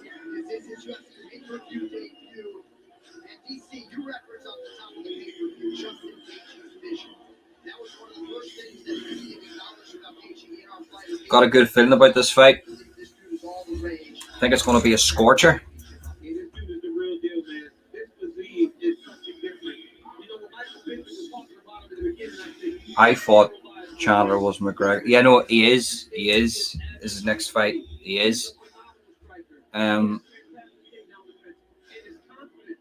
But I'm saying, if it was the UFC, I would rather be Gaethje because I think that it's a better build-up with the Gaethje McGregor fight than the Chandler one. Even though I'm happy for Chandler because I followed that guy's career. Like the 3 fights he had with Eddie Alvarez and Bellator were just legendary. Like This is a huge amount of exposure to tonight. First time on a pay-per-view against just Gaethje. I mean, this I think McGregor knows not to go into London. Honestly, if McGregor went into London, he'd get robbed. my man here, Rafael Faziev, is something special. The technical brilliance that this man possesses, the wit on his kicks, the power, the ferocity, the combinations, just the physical feats that he is capable Gaethje of and the leg kicks give Khabib major problems. I can see Gaethje win this. Yeah, so can I. Man, I hope he does. Like he takes risks. Do you know what I mean? Gaethje takes risks. Like you have to understand, he comes from a wrestling background. Doesn't use wrestling. Understands that people don't want to watch wrestling unless you're going to go for ground and pound or something. You know, then you would use wrestling. Yeah, Gaethje's got the best leg kicks in the UFC. Pound for pound, best leg kicker in the UFC. his biggest career win today.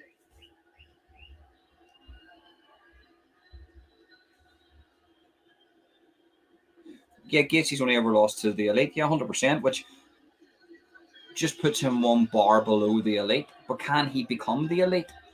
Has he got the capabilities of becoming the elite? Do you know what I mean?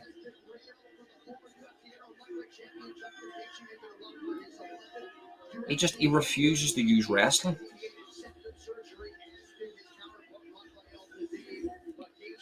Losing to Oliveira, Khabib, and Poirier is, you know what? Poirier's come in. He's shown lately.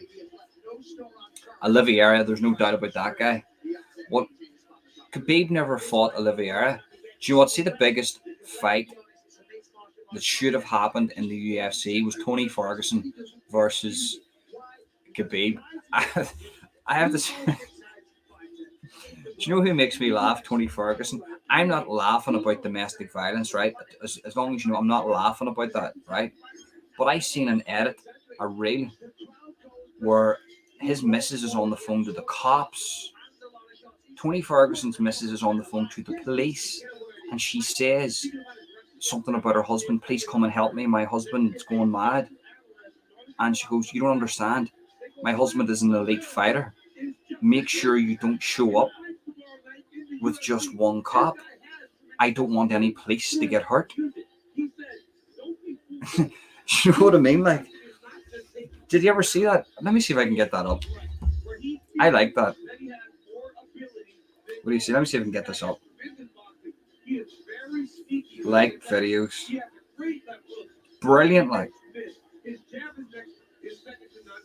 The edit was brilliant. I have to say, out of all fighters in the UFC, I think Tony Ferguson is my favorite fighter. Just a complete whack job, like.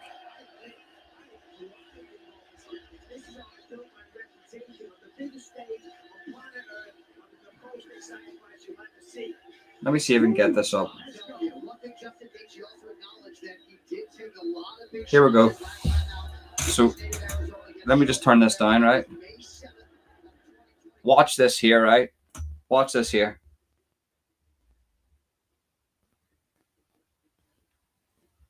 Just want to let you know he's a professional fighter because one, I don't want no cop to get injured or anything. Just anyone. No, we don't want anyone to get hurt. What's your husband's name? That's his wife onto the cops saying, I need police to show up, but don't show up with one cop because I don't want cops to get hurt. It's one man, Tony Ferguson. His wife, he's on a bender in the house taking a schizo. And the wife is ringing the cops saying, don't show up with just one cop because he will fuck you up. Do you know what I mean? Just one more time. Listen to this, right? I just want to let you know he's a professional fighter because one, I don't want no cop to get injured or anything. Just anyone. No, we don't want anyone to get hurt. What's your husband's name? The man's a savage. Favorite fighter of all time, Tony Ferguson. Absolute savage.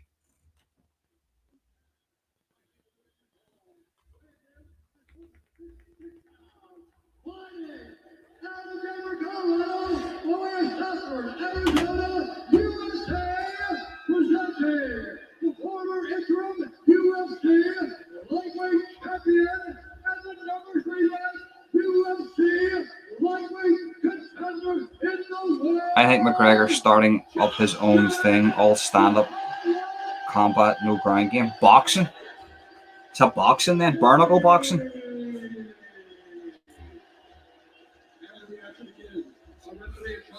Tony Ferguson is one of my all-time favorite fighters. I'm glad he retired though for the sake of his ears.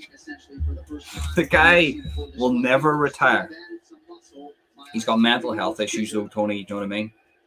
I feel for Tony, like. I'm not gonna lie to you. I feel for him, like. You know what I mean?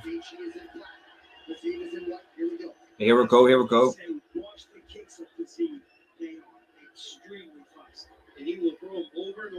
I admit he's entertaining, like.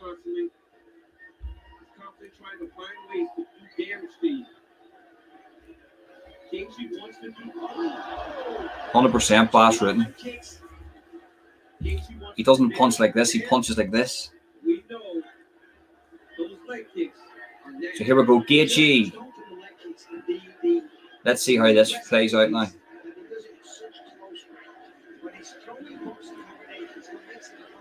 Somebody's getting sparked out here, like.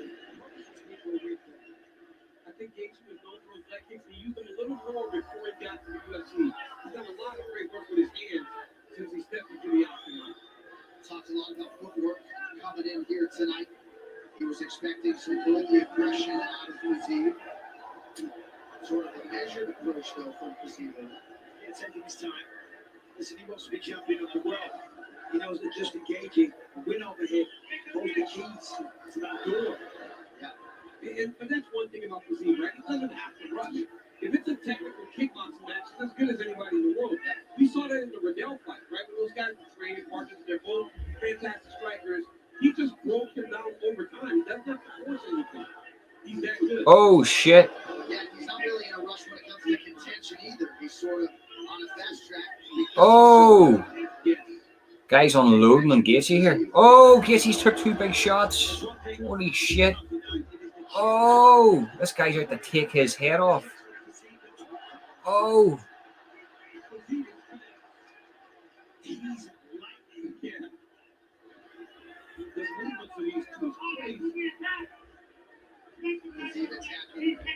The body of Gaethje early. 100%, mate. No, I know that, man. I'm only winding you up. I know that, but McGregor, like, you know, he just because he gets beat with boys that can tap him in jiu-jitsu, you know, he tries to get rid of jiu-jitsu. Do you know what I mean? It's I get that. With that also comes a lot of money. You know, there's a lot of opportunities that a winner with Justin Gaethje presents. Because you think of the guys that Gaethje. Hopefully it takes off. You better crack, like.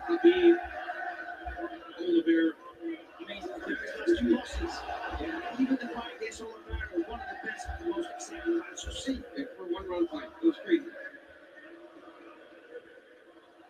Gaethje in a beautiful check real quick there. The team was sort of biding his time after the win over Dos Anjos last July. Wanted this matchup. Oh shit! Kick to the body lands for Fiziev. He's fast, isn't he? Fiziev. He's very, very fast. Oh!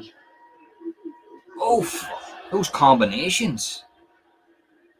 Front kick and then combinations. Brilliant. You're going to have to do something to wear on Fiziev's arms, try to tire him out a little bit. Fiziev is just so fast. Just to say, I'm not ruling it out. I'm not saying I won't wrestle.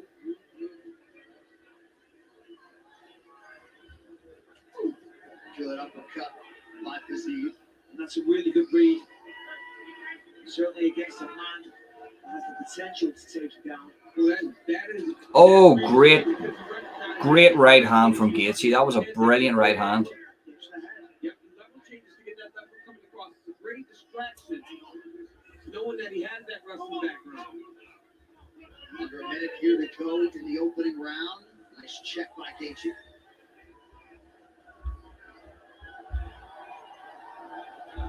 Kicking that heel backwards.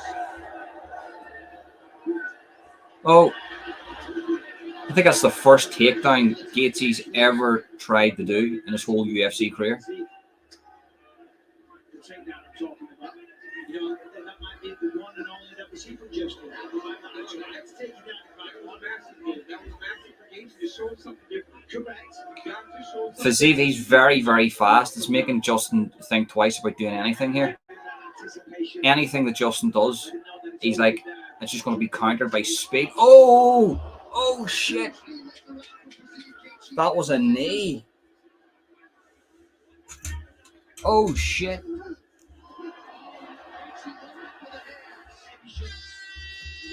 Oh, shit.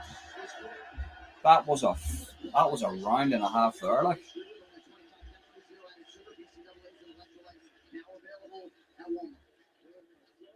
Bring in a breath for me. Yeah, keep controlling his legs. Okay, they don't have to be big motions. And what I mean by controlling his legs, they're just rhythmic. Okay, don't sit flat and then try big motions. Just keep your feet in action with shifting. Okay, and slow down on the big hooks. They're too big. Okay, shorter. I want them inside the shoulders, not outside. Right here, you see a nice outside leg kick by Gaethje. Yeah, that was a nasty leg kick, like. But then Fiziev with the body kick. Oh, just missed Gaethje with the liver shot there. But the toes hurt so bad. Yeah. Knee lands Fiziev to the body. Oh, big shot, big right hand from Gaethje. That's brilliant. Brilliant fight. Brilliant first round. That's what you want to see.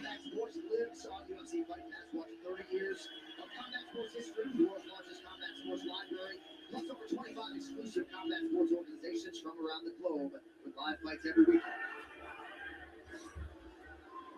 suit is even the white Gaethje donning the black.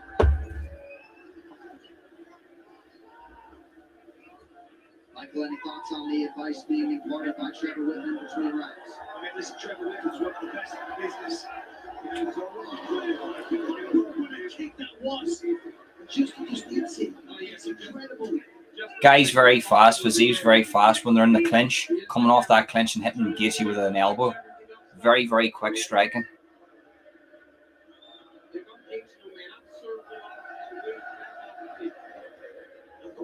Oh!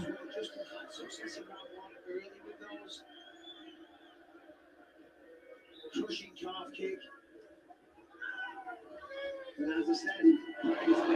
Guy's looking for a counter knee here. He's looking for a counter knee.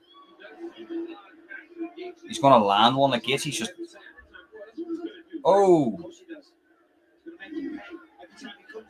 Nasty knees to the body.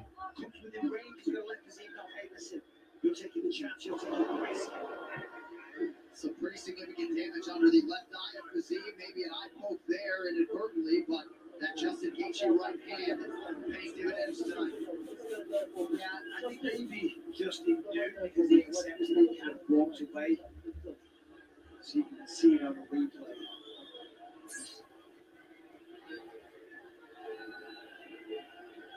Yeah, he poked him in the eye. Oh! There it is. That's an actual goal there. As I say, Justin walked away like acknowledging that he knew. Lead elbow lands for Fiziev a moment ago. Head kick for Gaethje. Nice shot. Blocked well, but still feel the impact. Gaethje feints. You know, Gaethje, the fights with me. Nasty leg kicks. He's eating some nasty leg kicks, Gaethje.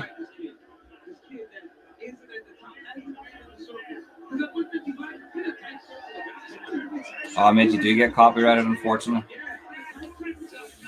Anything UFC, even if you do reaction videos, I do reaction videos to the slap contests, and you can flip them around, turn them upside down. They're wild.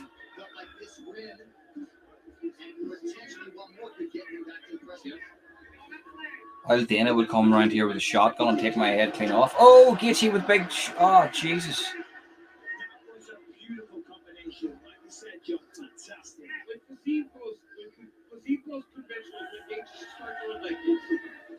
Oh, big right hand from Gaethje.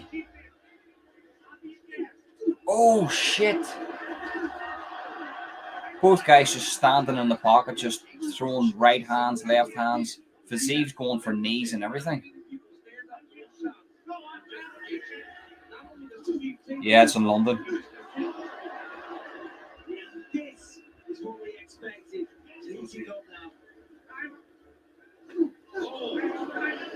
Gaethje's just eating a left hand. This division's champion Islam Makhachev watching intently and seemingly enjoying the action. I mean, how did you know? You know, jump, competition, opposition, whatever. You gotta admire this. You come over the outside. That's right. Fiziev's getting busted up here too. His two eyes are just, I think they're swollen. I don't know, it's hard to tell. One of his eyes are swollen up. Gaethje can do this all day long, like.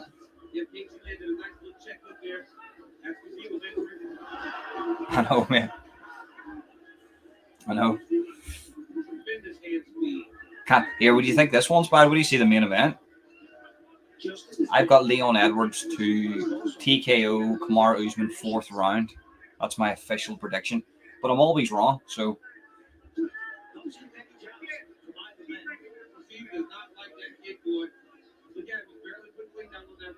Yeah, he can't. Gaethje's chewed up Fiziev's leg. You can't put the weight on down on his lead leg. Madness.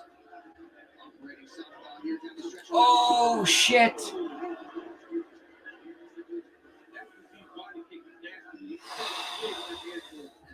These boys just.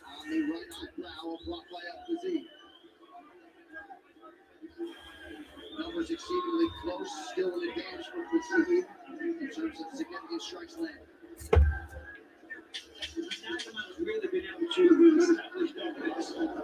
Gaethje going for a mad head kick there, like, and just missing. Gaethje going to the wire there, wasn't he? Like, let's take a look at some of this. To see that body kick, I mean, it's just such a play. yeah, mate, that's the main event. Beautiful combination. Edwards on home soil. He's from Birmingham, so he's fighting in England. It's hard to get a card here in the UFC, like over here in Europe and Britain and stuff. Like, it's the numbered cards, like UFC 286. To get it here at this time, we were quite lucky. Like,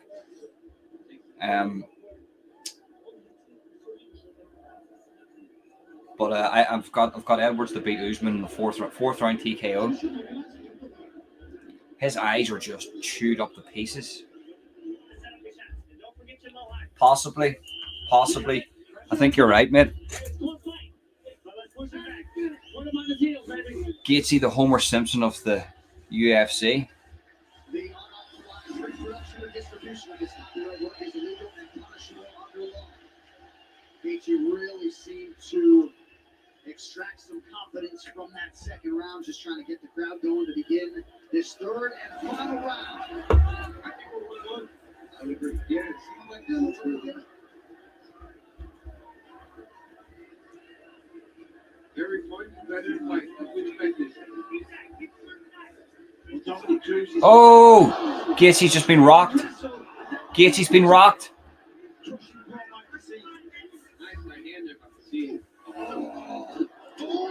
Oh, Gaethje's getting rocked here, guys. He's taking shots.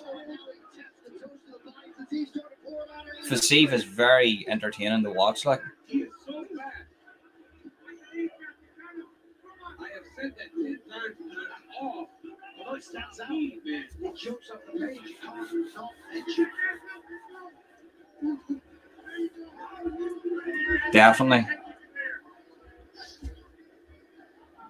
Good vision there by Gaethje. Feints again. Able to avoid that shot. Lands a left hand. Now there's Gaethje. Feet to the body. That's one of the areas that Gaethje struggled with a little bit. Not normally, he's the guy that's advancing. He does not function in the advance. Oh, shit. Do you know what? For Gaethje to actually hold up with this guy's speed is brilliant. Like, he hasn't matched him with his speed, but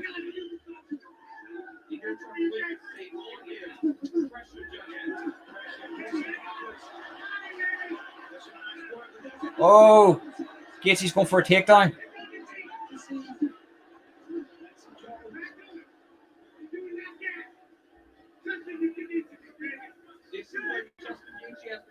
Gaethje needs a knockout here. But this is still on the table for either one. You're probably right. 1-1. Very even so far this. Nice job. And that jab for Gaethje 3 times. I won one going by logical terms, but don't know how the judges are going to give it. One of them, they need a finish. They need to finish one of the guys here. Fazeev's eye, yeah, it's just completely blown up there. Like,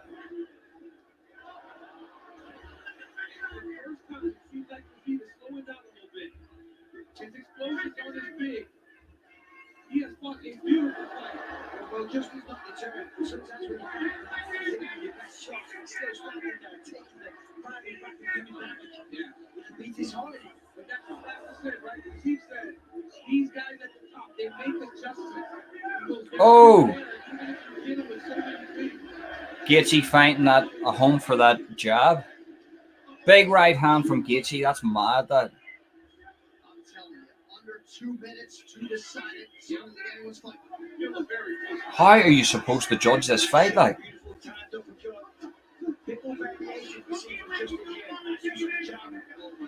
yeah, 100%. It's a Gaethje fight. We're in the last round here. And then this is the co-main. Then the next fight is Edwards versus Usman.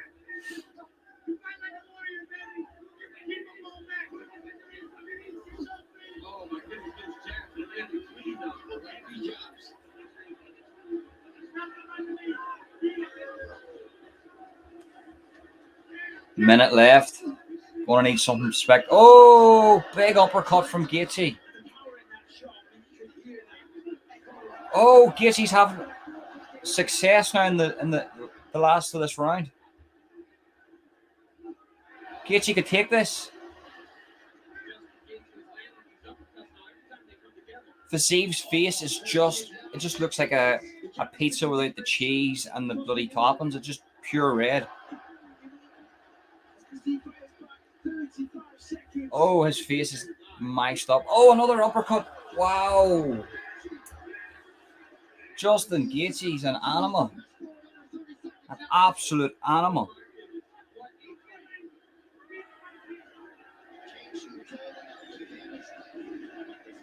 Gaethje doesn't even look like he's fought. Go on, son. Great punching. Jesus Christ. And he's got the takedown. Gaethje got the takedown. Gaethje's going to get that one. Gaethje's took that. What do you say? Because the judges will only remember that.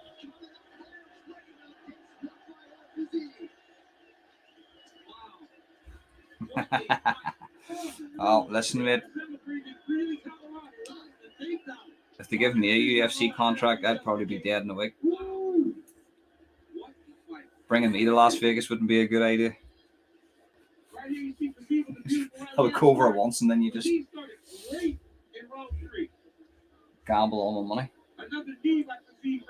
That was a fight, though. That was brilliant. Brilliant fight. Guys, you see here, Fizie's not all cut up yet. This was Gaethje as the round went on.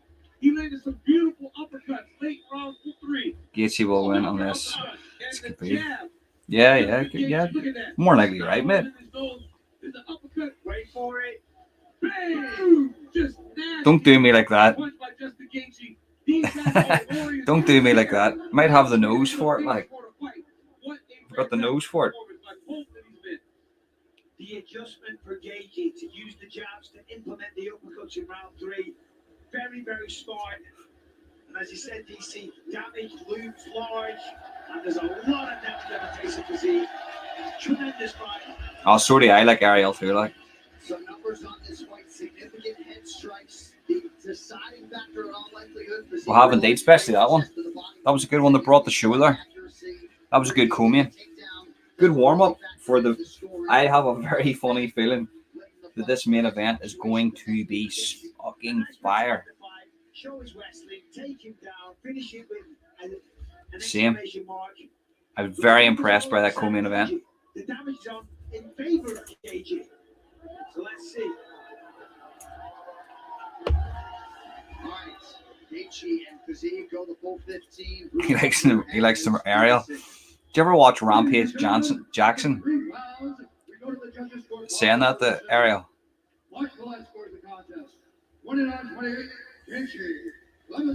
Imagine calling your kid Ariel, like. And also, of course, 28-28 for the winner by declaring decision, Justin. Yes. Yes. Fair play, but you know what? If it had been a draw, Nutty World of YouTube, I agree, it should have been a draw.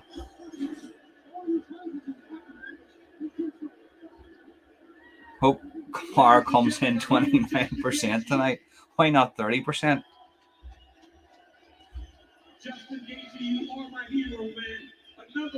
Oh, fuck up, DC. You're my hero. John Jones is your hero.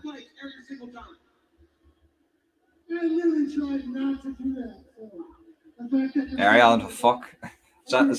My signal's wild up here, mate. I mean, I'm not joking, mate. That's you boys with your 5G up around Belfast. Around here, you're lucky to get 2G. Just early in the fight, you were having trouble with Fizie's speed. Was that something you expected going into the fight, or was it surprising? Of course, these guys are young, hungry, and that's a dangerous motherfucker right there. So, I'm taking one more run at the title, but I ain't gonna be around much longer, so I'm so glad you guys got to enjoy this with me. Thank you guys. Justin, let's take a look at some of your work. In round 3, he started with some great right hands, but then ultimately you took over with the jab and the uppercut. Was that something you guys worked? Oh, that's nasty. See that? He's got like a looping left hand. Just clips him here, like rips the skin off your face. Nasty uppercuts.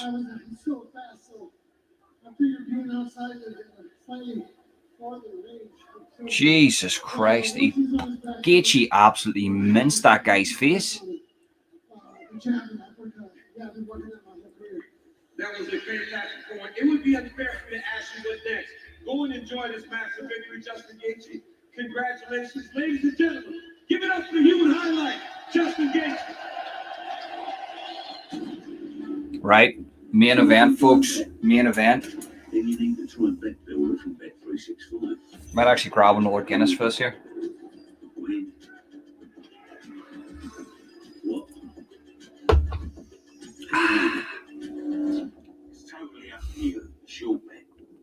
I'll lend you 5G. Here, you come around to my house Sunday morning with a shotgun and a baseball bat. You owe me 100 fucking gigabytes, you cunt. You better be giving me that back or I'll break your legs.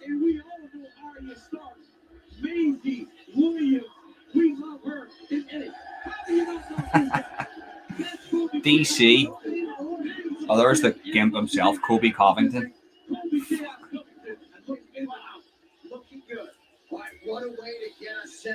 Is there anybody in London that would just slap him? Just run over and just slap him. This isn't Vegas, mate. You don't run around with your AR-15. Yeehaw.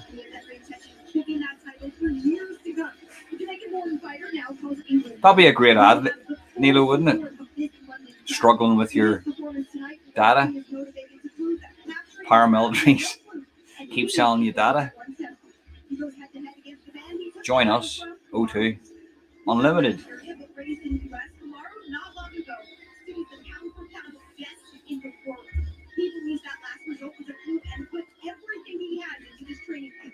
Can he return to the top of the welterweight mountain once again? History is about to be made as our UFC 286 main event kicks off. Listen, to be honest with you, look, I've got no invested interest in both these guys, but I want to see Leon Edwards win because obviously he comes from this side of the pond. Do you know what I mean? I don't care if he's from fucking England or Ireland or your Mazahuristan, you know what I mean? It doesn't matter where he's from, like, he's from this side of the pond, so I want him to win. I think, though, I'm staffed to stick by it. I think Leon Edwards beats him in the 4th round, TKO.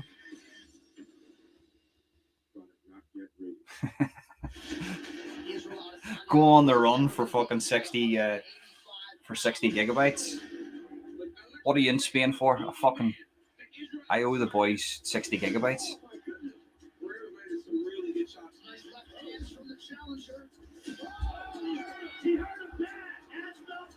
I'm going to do a fight companion for the Israel Adesanya one, but it's going to be late at night.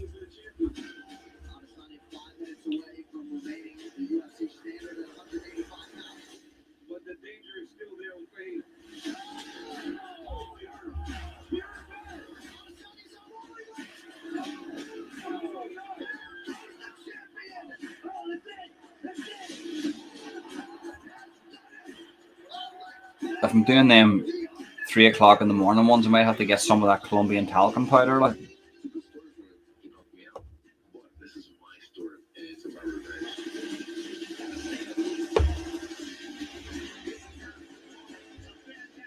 That's going to be a good fight, that Adesanya.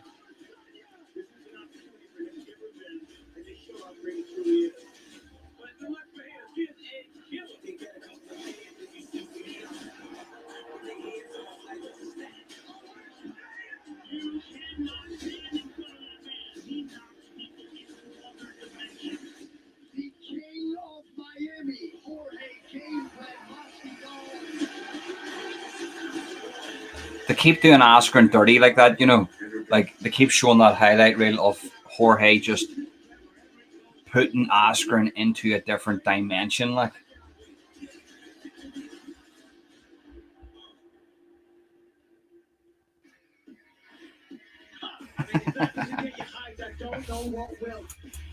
Fucking Stormount's coming to Nilo's.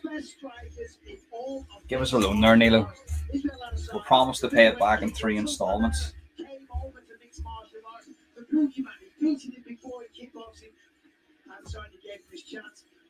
The better fighter was more technical, but in round 5, Pereira once again got the stopping kick. You've got to respect Israel Adesanya straight away saying, listen, put me back in there. Yeah, I know I can beat this guy. I can beat him on the feet, beat him anywhere. And then look at the Well, how can Israel Adesanya say that whenever Pereira beat him in kickboxing and has beat him in MMA? Like, that's bound to be the biggest mind fuck ever. To be beat in 2 different combat sports, and then you're going to take him for the third, well, for the second fight in MMA, the third fight overall. 3 in the morning local time when he made the walk.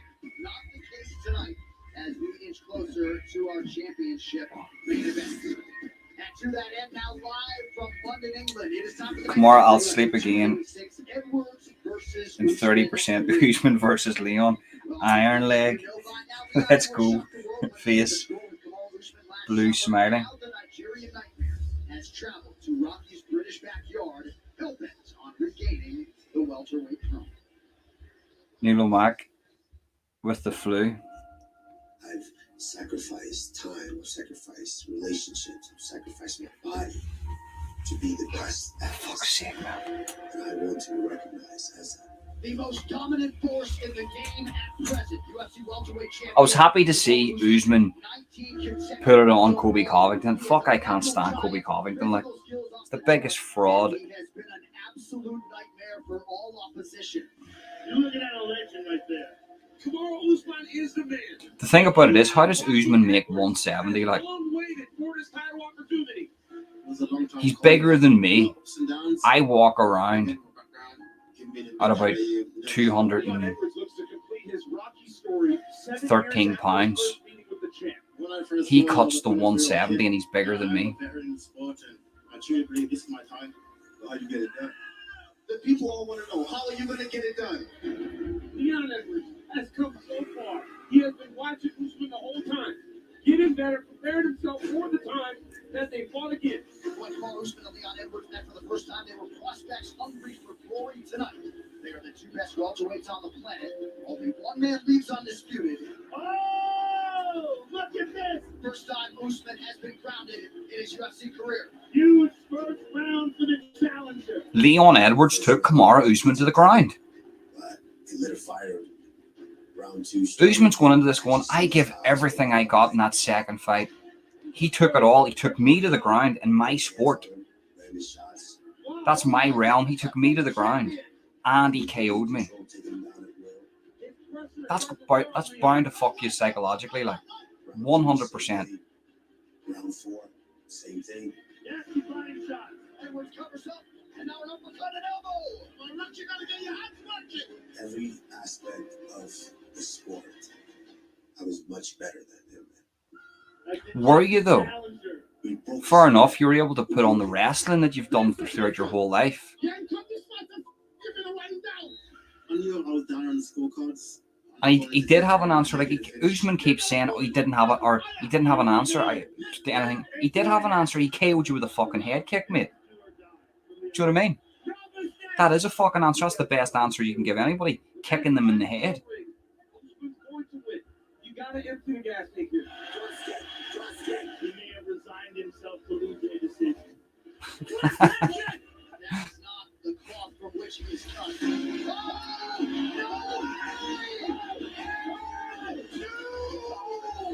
We thought he was dejecting the defeating head kick Kamaru Usman into the shadow realm.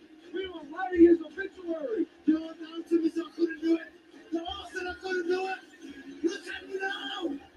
It was amazing to have the trilogy match back in the UK and back on my home turf. Noise, don't get bigger than this in London. I know to take him down, I know to knock him out, I know to hang. It's always coming up with a new jiu-jitsu move. It's the no hand, no leg choke. What I'm most excited about is the opportunity to bounce back. He's got a point to prove here against Leon. Doesn't matter the place and the location. I've whooped plenty of people in their hometown and made them look silly. That was a knockout against Jorge Masvidal. I still have that championship mindset. I'm going there to do what I do best. Tomorrow's trying to finish the show. UFC 286. I am the judge, I am the jury, and I will be the executioner. I need to go out there, be myself, flow, and let him know who the champion is. Without the whole country behind me, and I'm going to defend my belt for the UK.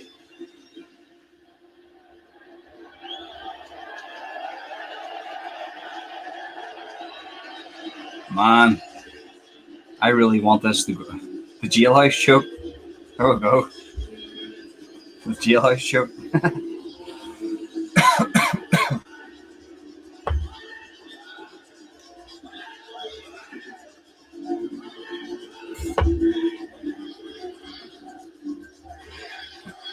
The Dakahigi choke.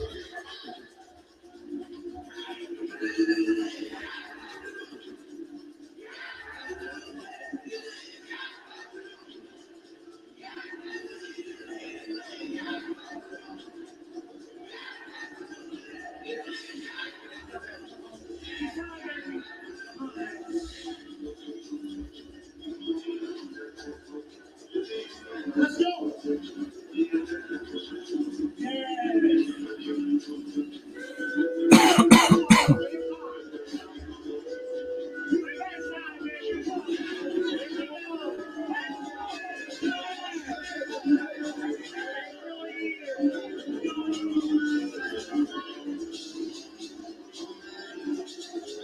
Well, he may no longer be the welterweight champion, but he is still one of the all-time greats. Enter the future Hall of Famer Kamaru Usman, 15-1 in the UFC. By now, we all know what that one in the loss column is.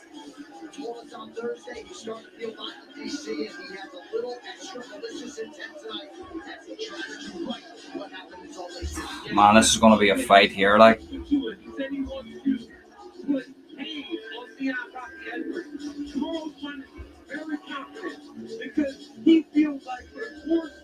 Who's your daddy choke? Call me daddy choke. Call me daddy. Call me daddy.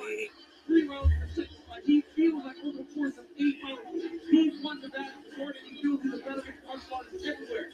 That should speak of the preparation. I saw him punch 6 weeks ago, and he said he. Oh, he get annihilated, mate. He get absolutely annihilated. Nilo Mack would piece him up. And I don't even mean that in a bad way, because I know Nilo can fight. He'd piece him up. I think he's fighting anybody. Jesus Christ, man. Who's he fought, like? Seriously. Think about it, like. A governor title. Governor titles for people who can't win a British title. Make up their own title. I'm the governor. I wonder if this UFC production team are the same as Dougie uses for 3D Fight Club. That iPhone 12 team, you can't beat it, like. I'm not hating though, because it's hard when you're starting your own fight promotion. It's hard, do you know what I mean?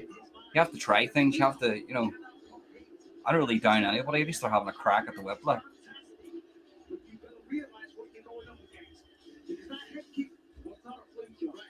Certainly, given the execution, the technique, the technical nature of it, you can do it again tonight. Razwan Sayed. Hope you're keeping well. Hope you're good. You watching the fight tonight?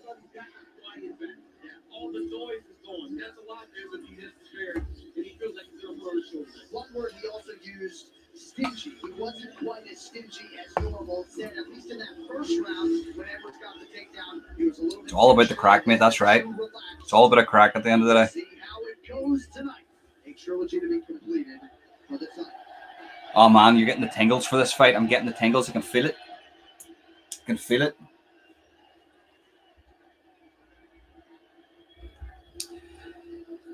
Well, obviously, I don't really have a horse in the race, but Leon Edwards is from my side of the pond, so I'm going for Leon. But I like Usman. He's a good guy. You know what I mean? He's was a dominant champion, but I would like to see Leon Edwards win tonight.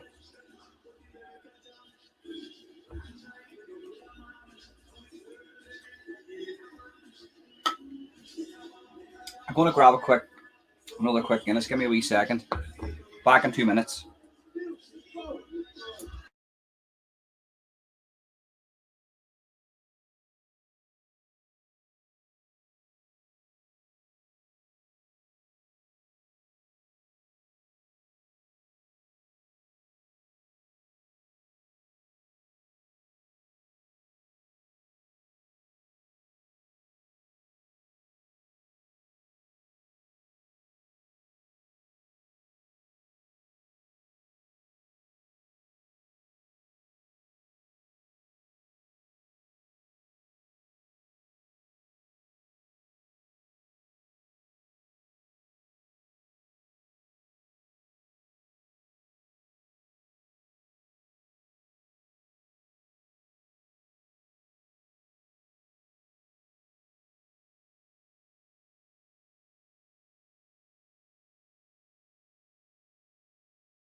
Poppy's in the house, people. I actually hate Kobe Covington. I can't stand the guy.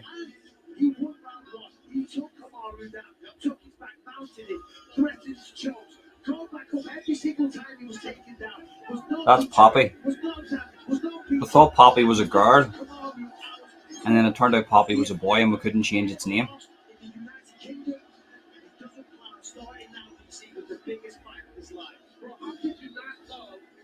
He'll just sit there all day like that. He's so lazy. He sits like that.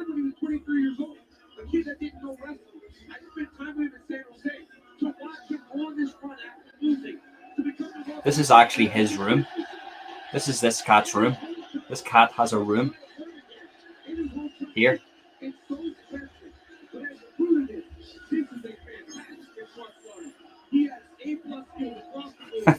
Call him daddy. I think it's his dad's cat, do you?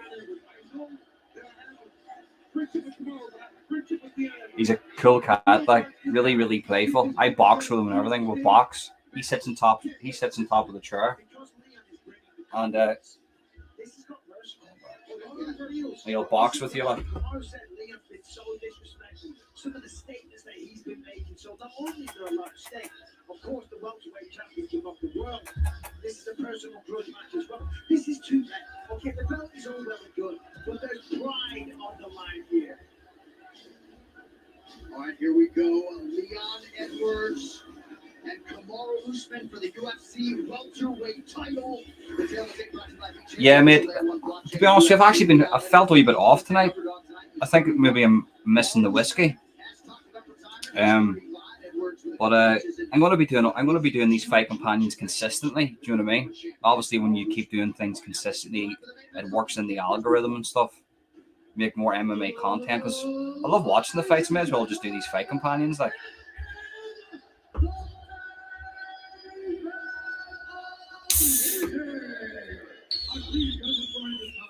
And then I'll be doing fight companions with my brothers and stuff, my mates. I'll take out my streaming camcorder and we'll just react to the fights. You know what I mean? Set up the camcorder and we'll do a proper fight companion, like in a studio setting.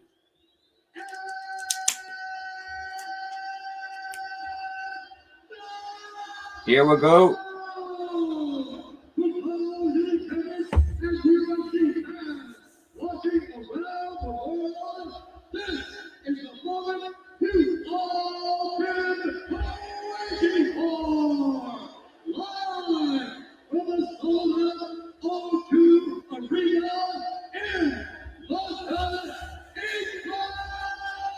He's male. He's a male cat. So it's different. See, female cats. He's mad. See this cat here? He's mad. Like, he's a lovely wee thing. Like,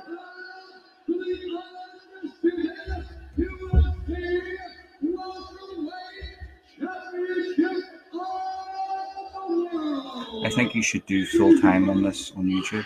Yeah, I'm gonna do all these. I'm gonna put out a ton of MMA content.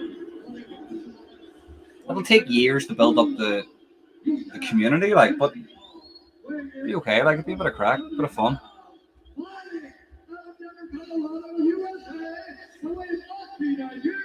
No worries, man. I appreciate you coming in.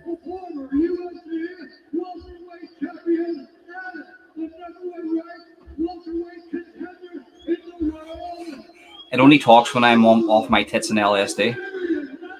For some reason, I don't know why. No other time it speaks. Right, getting into the fights now, right? Gonna have to zone into this.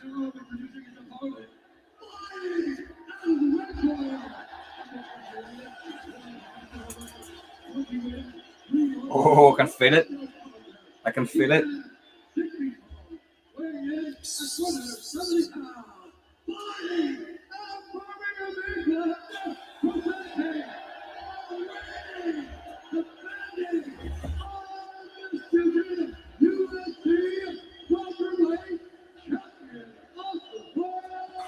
Let's go, let's go, let's go, let's go.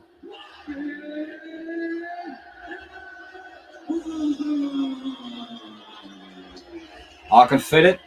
Somebody's getting sparked. Somebody's getting sparked. Prediction, 4th round TKO. I've got my official prediction up on the channel there. 3rd round KO Edwards. I'm going 4th round TKO Edwards.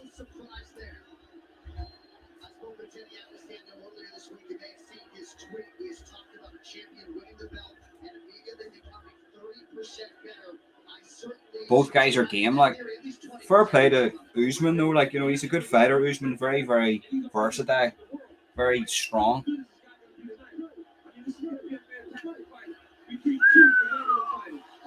Damn, he's going in with that spider crawl, leaving himself susceptible already to a head kick. Like,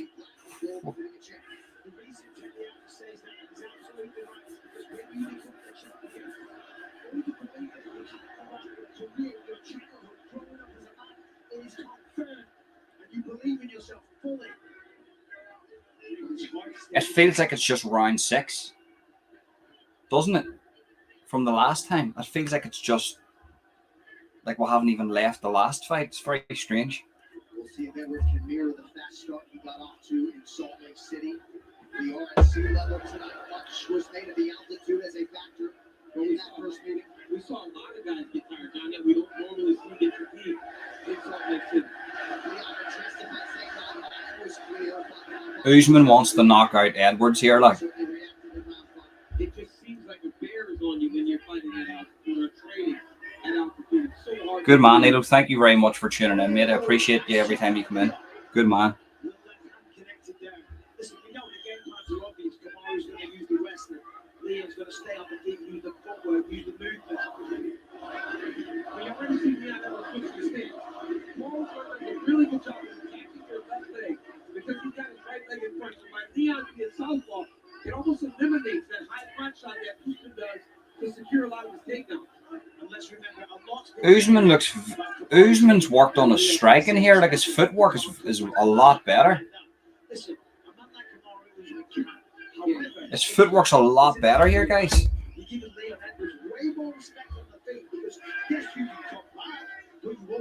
It's not as stagnant as it was in the second fight. Said that he saw that kick multiple times and he blocked that kick multiple times in the first fight, in the second fight, but he missed the last one. The one that cost him his championship. He's got to pressure Edwards and try to really assert himself early if he wants to So Leon knows to be very quick on his feet here. He's circling. This is just going to be a feel out round this one, I think.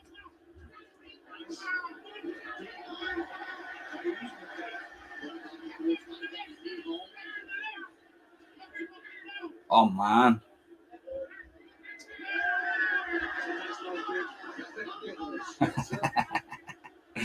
The faster the footwork, faster he sleeps.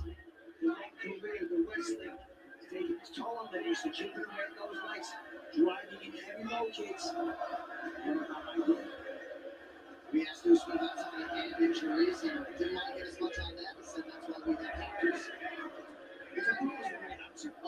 Big up, One Love. Thank you very much for tuning in. Thanks for the nice comment. Sometimes you get hurt, but you go to the doctor and you make it all better.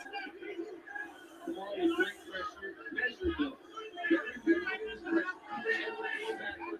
but Leon has been some really nice. Oh! Shit! Shit! That was nasty. Woo! Oh, he's bothered. His liver, he's never going to be able to drink again after that kick. His liver's working on 7%.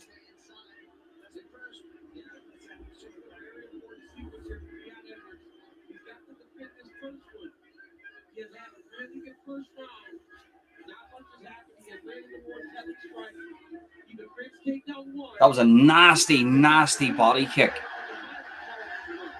Go on, son. Oh, fuck off, Herb Dean, would you?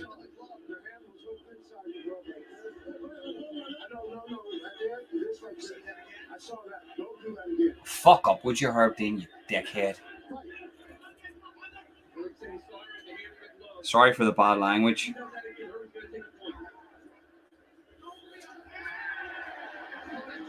Same referee was reffing Conor McGregor. His hands were in the cage and he didn't even say anything.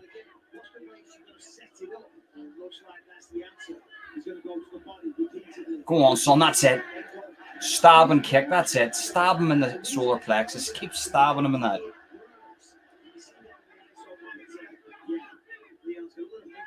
Go on. And we will show it to you after round one if we get there. Once again, right, Leon Edwards is looking at it in really good on one. He's at quite the role that Leon Edwards has won round one. It is indeed.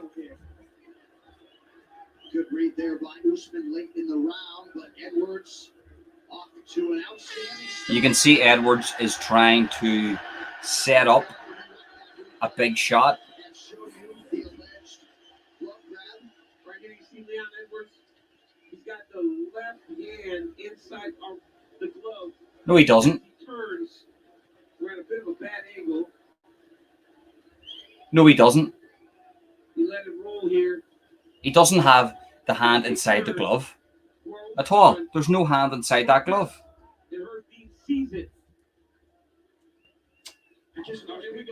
A little tiny bit, like. Man, for all the things you can stop a fight for, like.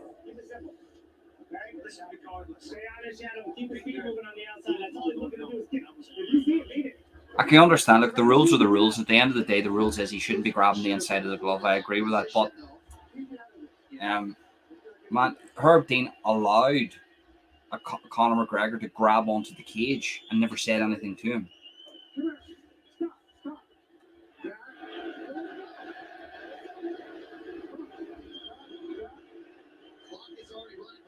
Start of the round, but Leon Edwards taking issue with Usman, coming all the way across the octagon.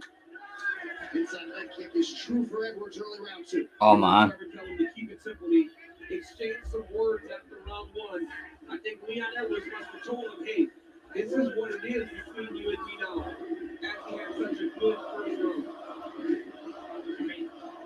That was a tremendous opening for Leon Edwards. Kamara couldn't take it down. Leon landed some crushing blows to the body, some excellent kicks, and just, established dominance as the champion in round one. Leon's looking very slick in this fight. Very good movement. Oh, come on, Kamara's doing all this shit again, man.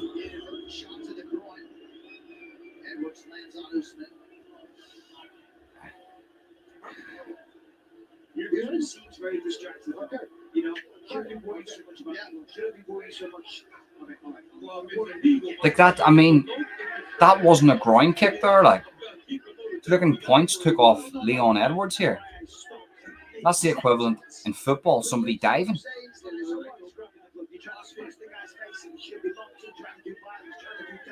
Trying to take your belt back. Who cares if he grabs your glove? Should be talking to the referee. Should be trying to get your arm through an elbow and crack.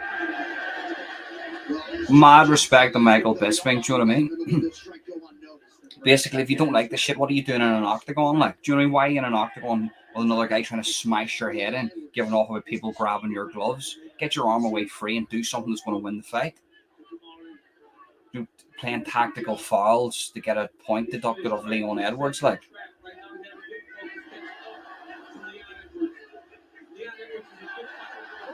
Oh, he's wobbled. Kamaru Usman's wobbled. Go on, son. Fuck. Usman's been wobbled twice here. Usman's been wobbled twice. He's been hit twice.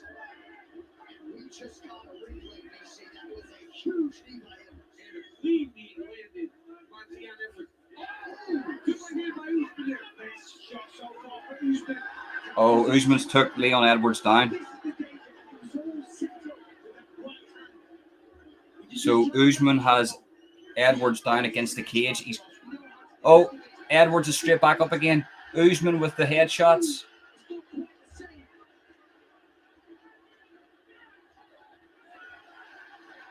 Edwards just got out of that.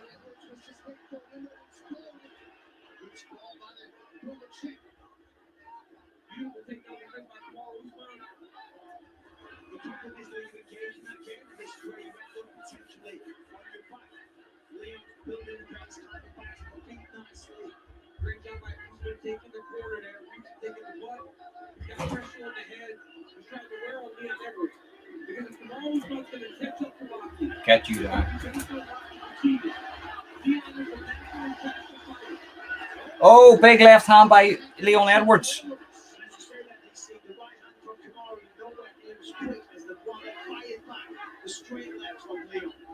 Just one career submission win for Usman and came all the way back to his UFC debut. So as great a wrestler as he is, he needs to get his back away from the cage. Edwards needs to get his back away from the cage.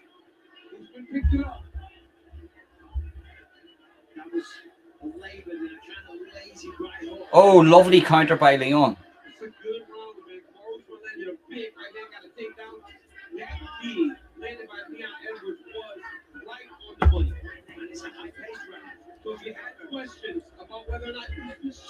Oh. And when we show you that knee, that'll answer some questions as well. Under a minute, here to go in round two. Usman has been the far busier man on the feet.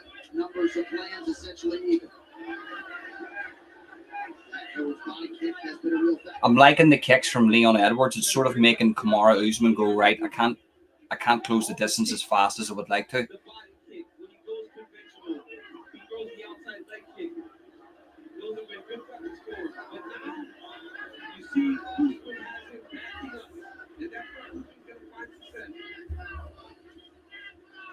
Edwards landing 17 of 17 attempted leg kicks, landing them.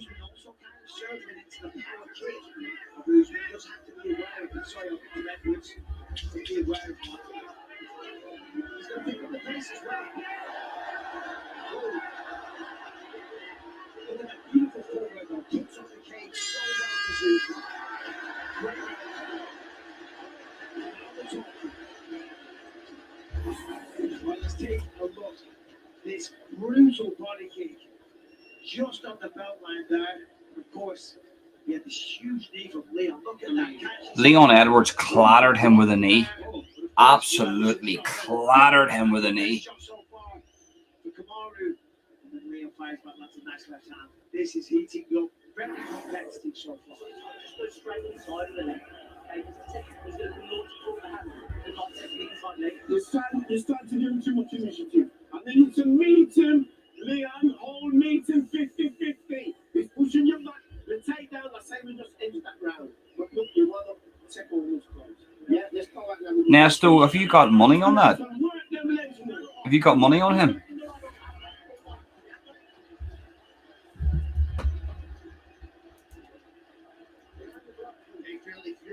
I think this is going to be a round for Usman here. He was warming up at the end of that round. Edwards looks a whole lot different after 10 minutes of this third meeting than he did back in Salt Lake. Oh.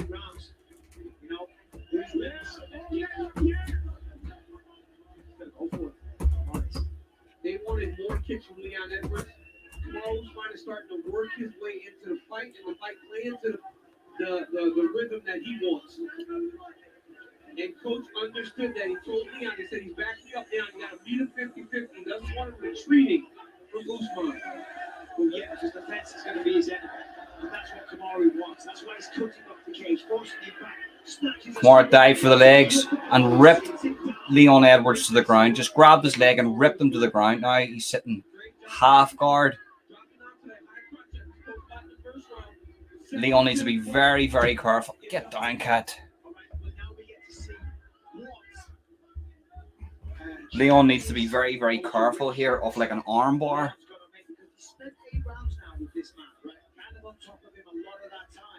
Knows his tricks, knows the pressure, knows how he moves. So what has he learned throughout that process? Well, that's what Leon said. You know, he said that.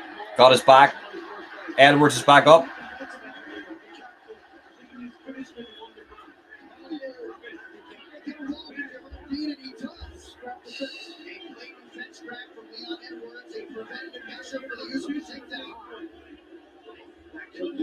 They're going to take a point of Leon Edwards for grabbing the fence.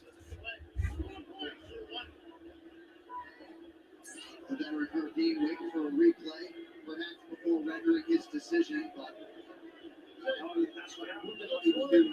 Yeah, look at the big screen in front. It's a hard one. I can't take his position. He would have taken him down. I have to take a point.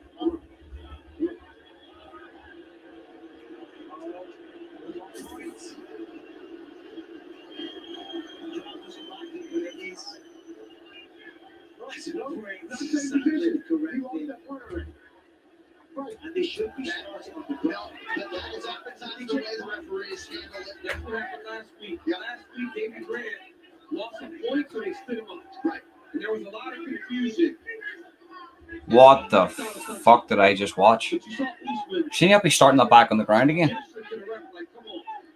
Well, I guess you can't have it both ways. You can't have a point and getting the takedown. So you didn't get the takedown, but you've almost won the round automatically.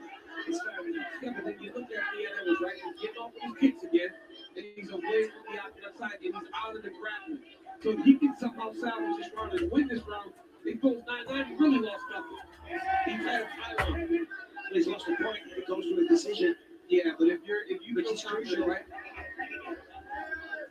Oh, big jab from Kamaru Usman. Big jab. Beautiful shot landed there by Kamaru. Well, the takedowns now, they're going to play a bigger factor in the mind of Edwards, of course. Up until last round and this round, Liam was defending the ball well. Now we know it's a real threat. Yes, he knows it, but it's like, here we go again with the takedowns. It's just Usman doesn't wrestle him at double legs and all those things. He takes a single, and he moves him around, and he confuses Leon Edwards. Leon understands wrestling defense, 1 level, 2 level.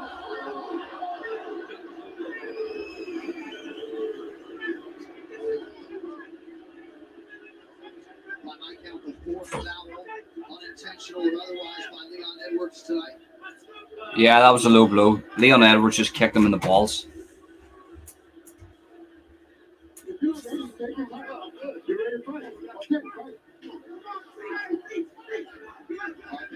Just over 2 minutes here to go in round 3. And you know, southpaw conventional kicks go straight up. If you're kicking the entrance.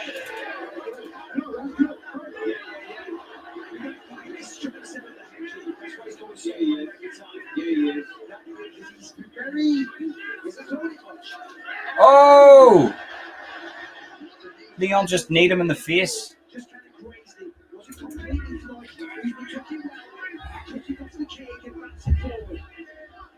what Usman needs to do if he wants to stay in this fight. He's got 4 more kicks to kind of match all the kicks that Leon Edwards is throwing. But you got to drop the kicker.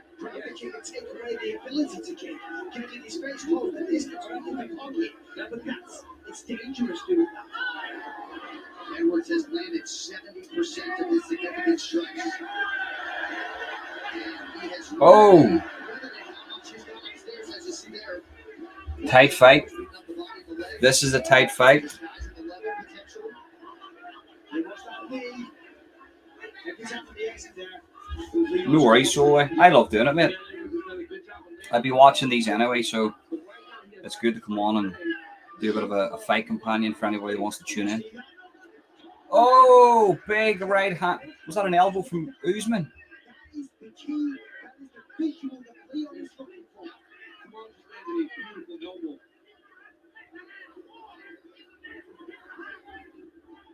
Oh, shit. Usman 2 for 5 on his takedowns, perhaps looking for a late one here. Honestly, since we got back to the center, Leon Edwards has had a really good round. Kamal has landed some good shots. Edwards has landed some good shots. It's a very, very competitive round. 80 seconds of round 3. Point deduction absolutely could move Mars. Championship rounds back.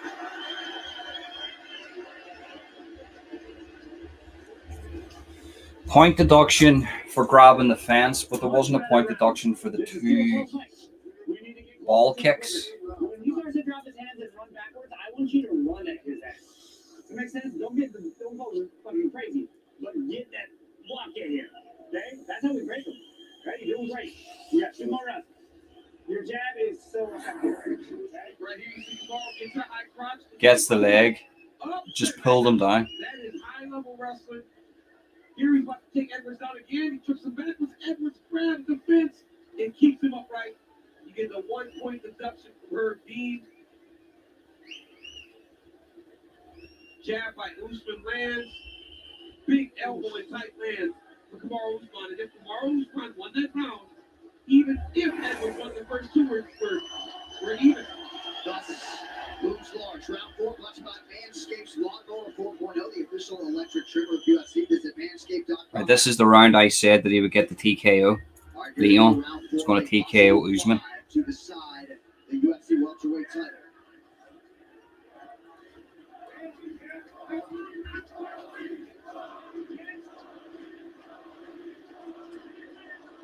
You heard Trevor Whitman tell Usman he wants to get close to him a little bit faster. Crowd him, but be very smart when you're crowding him. For Leon Edwards, it's all about staying in the center of the octagon. Because when they're in space, he is the one landing more kicks. Exactly. That's why I said before, Usman's going to pressure more. Of course, it's a dangerous tactic. That is the way he takes away the kicking ability. And it's the way he gets his hands on him for a takedown. Yeah, but just to watch Edwards not throw anything up top, very rarely throwing anything up top, it tells you he is setting that high kick up for later in the fight. Well, of course, because you do it later in the fight as well, because the pace is smaller. Kamaru's getting tired. Could be, but it's looking like, if I was going to logically speak, it's looking like it's going to go to the distance. Could go to the distance this fight. But yeah, I thought 4th round TKO.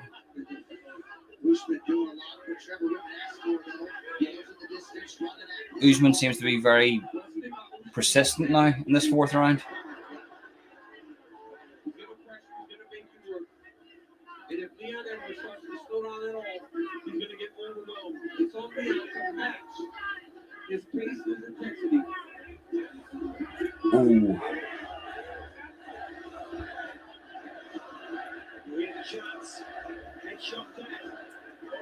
Clash of heads there. You can definitely tell Usman's worked on the strike. Oh! Oh! Oh! Needs to get off that cage. Leon needs to get off that cage ASAP.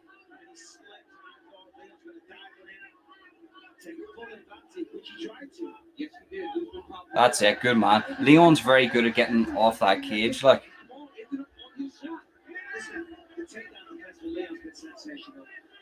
Both of these guys have fought a really high-level fight tonight. And there is a ton of damage just above that knee on the inside of Usman's lead leg. 39 leg kicks landed for Edwards thus far. 39 leg kicks. Leon Edwards has landed 39 leg kicks.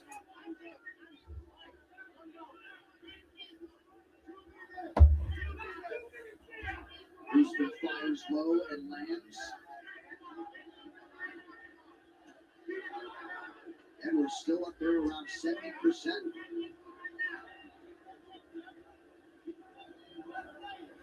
Not quite as much output from Edwards here in this fourth round. He's still down. But when he throws, he lands. But Kamaru's got him on his heels, backing up, running backwards like Dominic Cruz always says.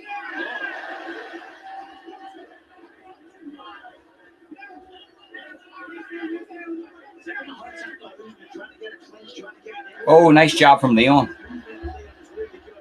The only way Kamaru's going to take you down is like that. Yep. Or they would lock his hands. Look at that. And it was amazing by Leon, but once again, Kamaru straight back in. Yep. Yeah, that's the hand. Leon Edwards straight back up. Oh!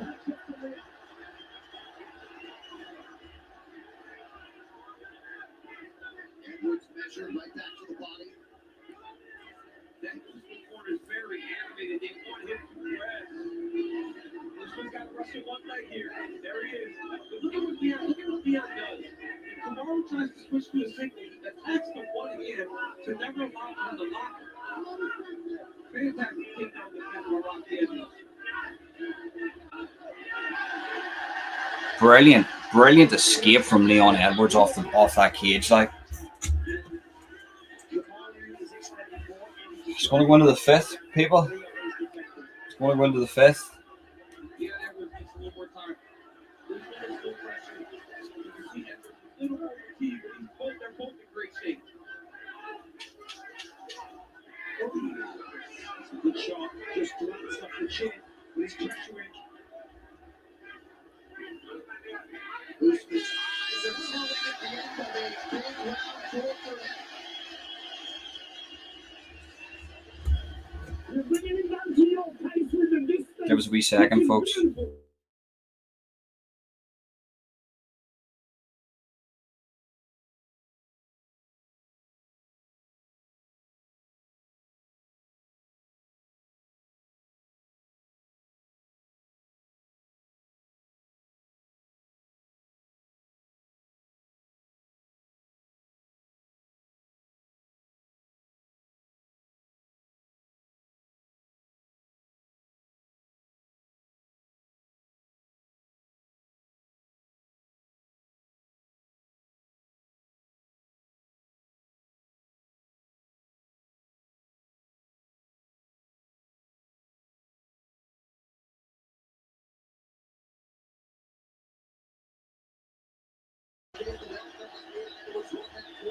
Leon, to me, in my opinion, like, Anybody's guess. And the draw, of course, could still be in play in that situation. The champion retains fifth and final round. it's going to be very hard to judge this fight. Yeah, the reality is every round's been close. Very, very close. Trying to wait and call him for Kamaru to run it in, close the distance. Don't load up with the shots, just put him out there and look for the takedown. Anyone to hit him hard in there. Well, because that closes you to 10, something causes you to slow down. Oh, big head kick from Leon. That kick partially blocked by Usman. Back to the inside leg kick goes Edwards. If Leon ends this round strongly, he wins.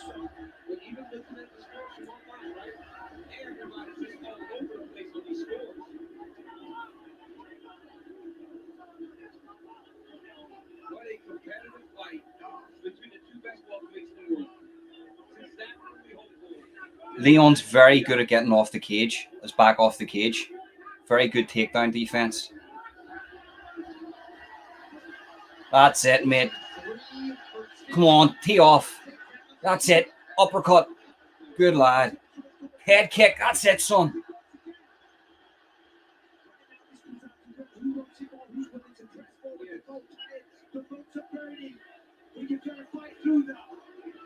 Brilliant jab from Leon Edwards. Brilliant jab.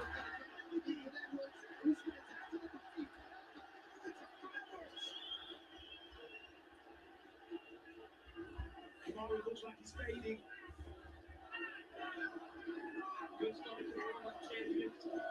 Get your back off the cage. Fuck's sake. Every time he puts his back to the cage, Usman just dives for the legs. Do you know what I mean? Fuck's sake, man. Look at the head position of Kamaru as well. It's real hard to completely take down. Get that so bad. It's just can't lock his hands. If you can lock his hands and try to secure a takedown, then Edwards. Go on, son. That's it. Good man.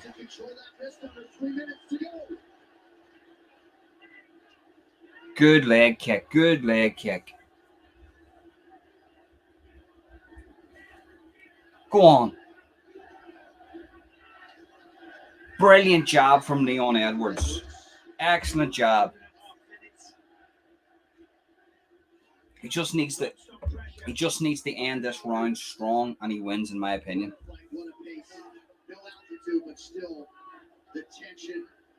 Good leg kick, outside leg kick from Leon.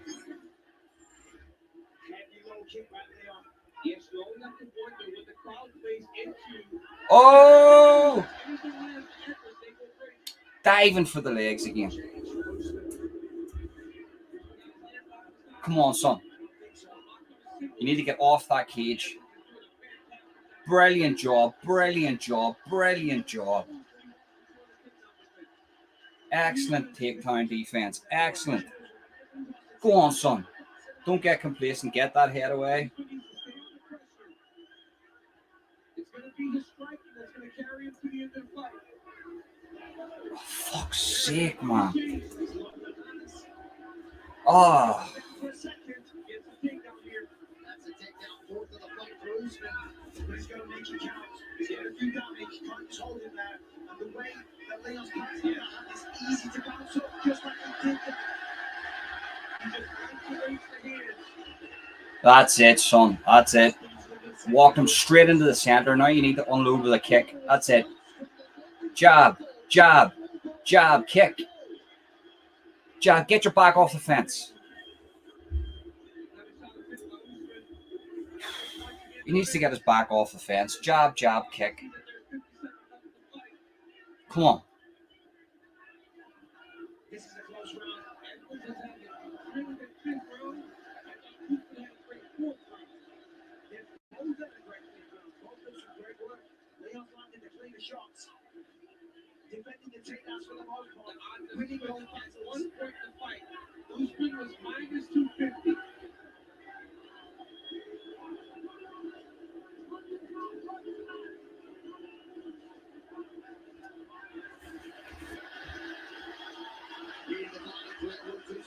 Over the top. Edwards back to work on the inside. Usman's laying down the outside.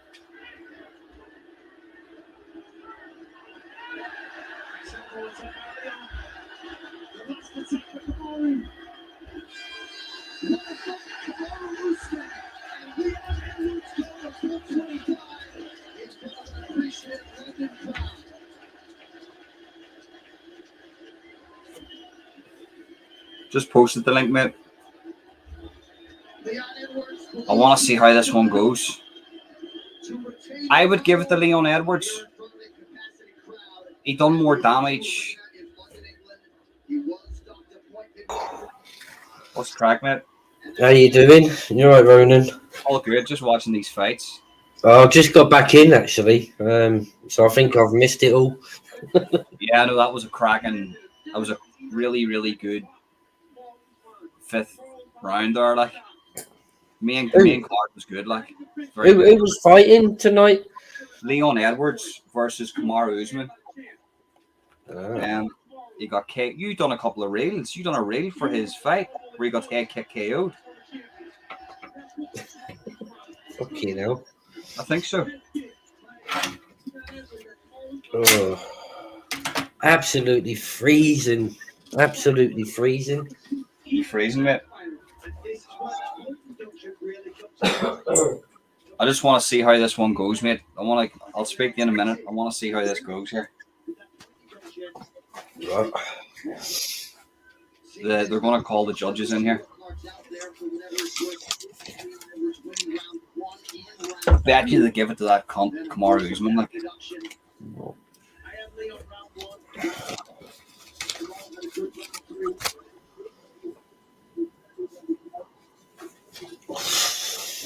What did you get any activity tonight? Did you? Well, we went to the first location, and I think we stopped there about an hour.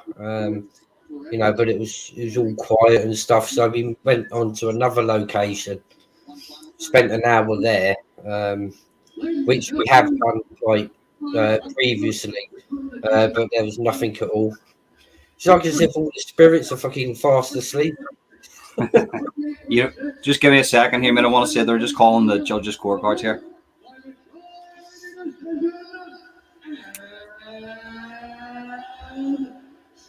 Yes, Leon Edwards. That's it. That's it. We've got it, Edwards. Yeah. He won. Yeah. I've never heard of that guy. To be fair, what weight group is that in? It's 170 pounds welterweight. He's from Birmingham. Ah, local lad. Is that Birmingham up by my way, Ronan? Yeah. Local lad. He's just retained the world welterweight belt in the UFC. Fucking, I'm surprised I've not heard of him. He knocked out Kamaru Usman in their second fight for the belt. Wow. And then he's just retained it. He's just got him on points.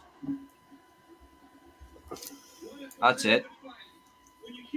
I mean, there's some good, strong fighters to come out of Birmingham, to be honest with you. I'm just surprised I've not heard of Edwards. I'm going to just grab my oil. Give me 2 wee seconds.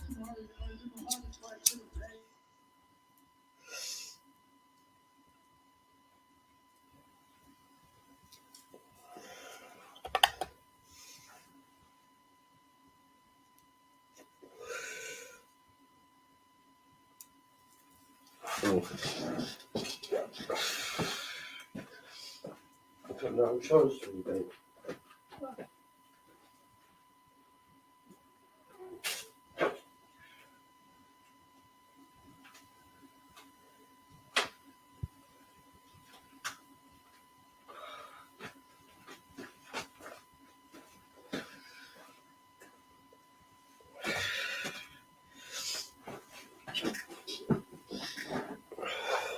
So what's the crack anyway, mate? What's happening?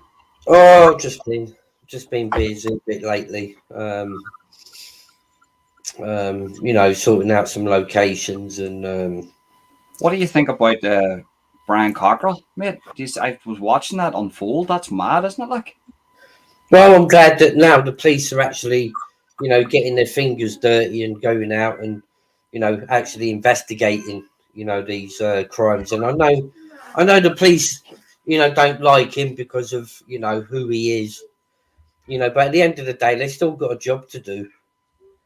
You know, so hopefully now, you know, there's going to be a couple of arrests now and the police can get to the bottom of, you know, what it's all about. But it's fucking madness to think, though, that, you know, from having a couple of bricks put through your window to having fireworks in your car to then having an actual petrol bomb. Yeah. You know, and it seems to be teenagers, to be honest with you. Yeah. You know, the reason why people use teenagers is because they think that they're not untouchable by the law, but, you know, a lot of people doing that nowadays, using kids to do their dirty work. And it's just, to me, it's uncalled for. It's ridiculous. You know, just knock on the guy's door. I think you have a bit of beef with somebody in the comment section. I think there's somebody. Yeah, fuck Casserole. Casserole, Casanova, fuck off. But listen, the thing about it is, Casserole Casanova comes into the live chat. He's been here all night, you know, talking about the fights. There's been no shit or anything. Oh, that's Chris, that is. He used to go on the Honest Truth channel. Yeah, the thing about And it is, he used to sit there, smoke a load of dope, and have a go at me and tell me to go and take care of my wife. So Chris, I've got nothing to say to you. Is there any resolution that I can bring between you two boys where you just don't fight with each other anymore? I mean, I have nothing to do with him moaning. I'm cracking on doing my own thing, and it's him that seems to think that, he wants to keep bringing up the past, and that's up to him. I'll just ignore him and blanket. He says that's the sort of character he is.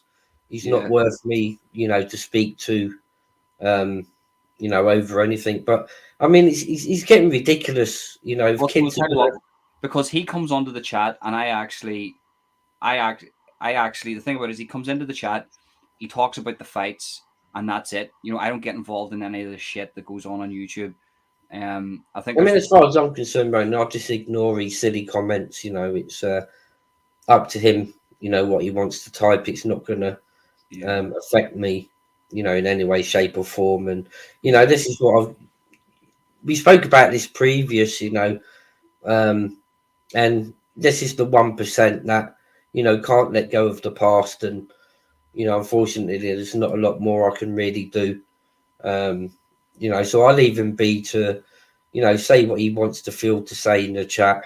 One thing I have to say is, right, did you say you were going to come through his door? Did I say I was going to go through his door? Yes, the same way that you said that you was going to come through my door, but you haven't. So, well, look, Chris, turn over that leaf. Right, it's 2023, not 2021, not 2022. Can we have just drop it? A virtual handshake? Just call it quits. What's he want? A virtual handshake? No, me. I'm asking that. I'm there we go. Virtual handshake. No, I'm asking that for both men. I mean, I can keep it polite, Ronan. I've got nothing against. No, I get that. But I would rather have a bit of, I'd rather bring people together than cause drama. Right. Well, mate, Chris, do me a favor. Could you please wear a pink skirt and not? Can you wear a blue skirt and not a pink one, please? That's a joke, by the way. I'm not implying in any way, shape, or form that Chris is, batting for the opposition. You see, I think you two boys would probably get on if it wasn't for the whole YouTube shit. I reckon you should get on. What I was going to say, but I made the whole brand. I didn't even want to comment on the whole Brian Cockrell stuff because there was so much going into that. I was like, but so I've got a few, Ronan. I mean, while I've caught you, yeah. How are you? How have you found, the paranormal investigations that you've done? Because they've been a lot different to mine. I mean, you've had all the fun of, getting that madness of the activity and stuff. I mean, that guy coming back with his mouth full of blood. Well, look, the paranormal is crazy. The paranormal. The reason why, one of the real reasons why I had to give it up was not just because of the family situation, but it was looking at it now, it was affecting the team. Like, the team hasn't came to me and says, "Oh, we're really, we're sad that we're not doing this anymore." I think it was like a relief that we're not doing it. Do you know? Because you guys had some, fun times. I mean, the activities that I have watched your videos over, a couple of times, on each investigation that you've gone out on. And we pushed it to the limit. I mean, I would have loved to have had that sort of activity. I mean, we've had the nearest we've come was when we done the asylum. Yeah, we broke into the asylum, and me and the guy that runs the paranormal group, we were in one room, and the meters were going off the scale, like right over to red, constant. The cat balls were going, and then all of a sudden it was like a rock got chucked down the corridor, and you could quite clearly hear it. Yeah. I mean, that was the closest I think that we actually came to, anything like that. But your investigations were kind of Well, we had to burn all the equipment because we had the feeling that there was stuff following us back. Now, I don't know whether you believe in that, but we had this feeling that there was stuff following us. Like teammate Jamie, his mouth started to bleed during an investigation, one of the first ones that were done. He ran out of the compound. He can't really remember much about it. The second one we done wasn't too bad. It was at the Game of Thrones filming set. And then the third one we done was just pure satanic. It was demonic. We had entities of children coming through, and that really hit hard for me because I you know I can do something and then it doesn't affect me until a couple of days later. And I was thinking about that. We got like 20 children through that had allegedly and hypothetically speaking, if it was them, bad things had happened to them in this house, this Jimmy Savile type house. And whenever I look back at that, I'm thinking to myself, that was possibly children that really bad things have happened to. So how's that going to affect me and my family? And then, okay, it might not affect me because I'm strong enough to deflect that, but they were giving us locations, the bones, down here, woods, town. They were asking us to go in deep. And then I was speaking to a few people and they were like, Ronan, do you know, that probably wasn't like ghosts. That was probably demonic, like demons or whatnot. And I was like, right, if you follow what they say, that could bring very bad things onto you and your family. So I had to make a decision. Now, we pushed to the limit with the 3 investigations that we done. I can wholeheartedly say that was like 200 investigations worth of activity that we got. And the only advice I would have for people that are doing it, if you really, really want to get activity, then you have to go into it and totally open yourself up. Do you know what I mean? Like, you have to have, when I say no fear, you can fear the moment, but you have to be there totally open and let that stuff happen. Because if you go there and you're just, for instance, if I go there and I'm just there for the content, then it doesn't really happen for you. You have to be there and actually engage with them and ask the correct questions and have questions and then answers related to that questions to sort of form an opinion on what's happened. And pick your locations, because it's not always about the famous locations like an insane asylum. It might not be haunted at all. I picked my locations because demonic activity happens in these locations.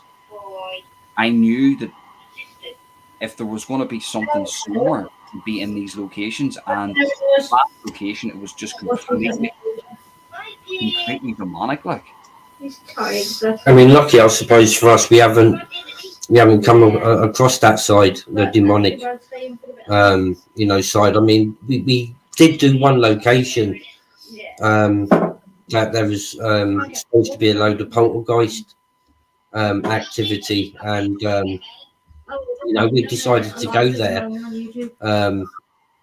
and there was a couple of like sounds and stuff, that came through, but there was nothing that was as exciting as like yours that you've done. But if you see, Steve, if you're a bloke, right, most blokes go to locations, right, and they hold stuff back.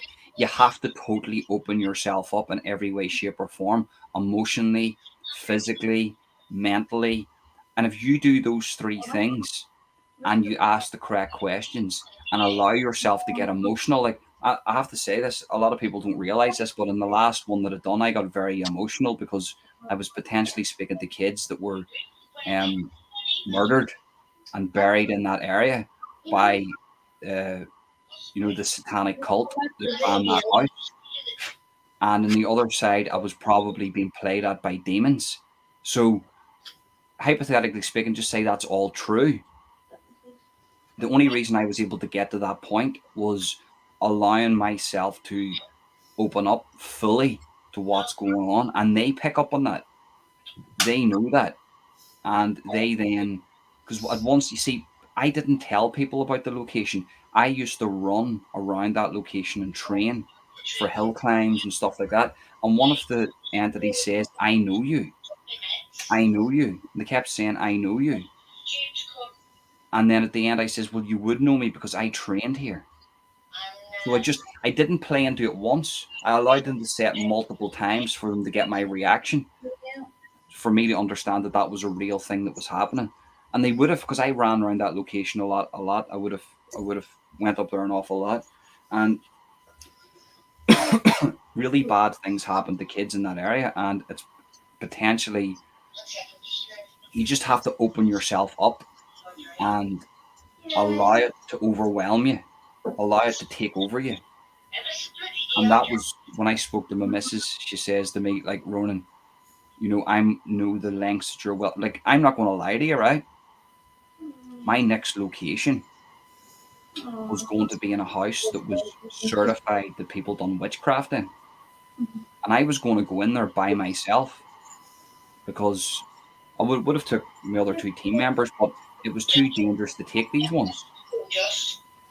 And I said to myself, I'm going to go into this location by myself if need be, and they're the lengths that I'm willing to go to, and that's not good because I'm gonna put myself in danger. Mm. I mean, it's very interesting though. I think the best one that we done was our very first one, which was an 18th century pub. And it was on the interest of the landlord. Had asked us, to go in, and that was my first ever one. I was always a skeptic. I was always one of them. I'll believe it when I see it. And that was the very first one we done, and it was kind of like, it turned out to be quite an investigation, because the stuff we found out, there was a young girl that drowned in the bath.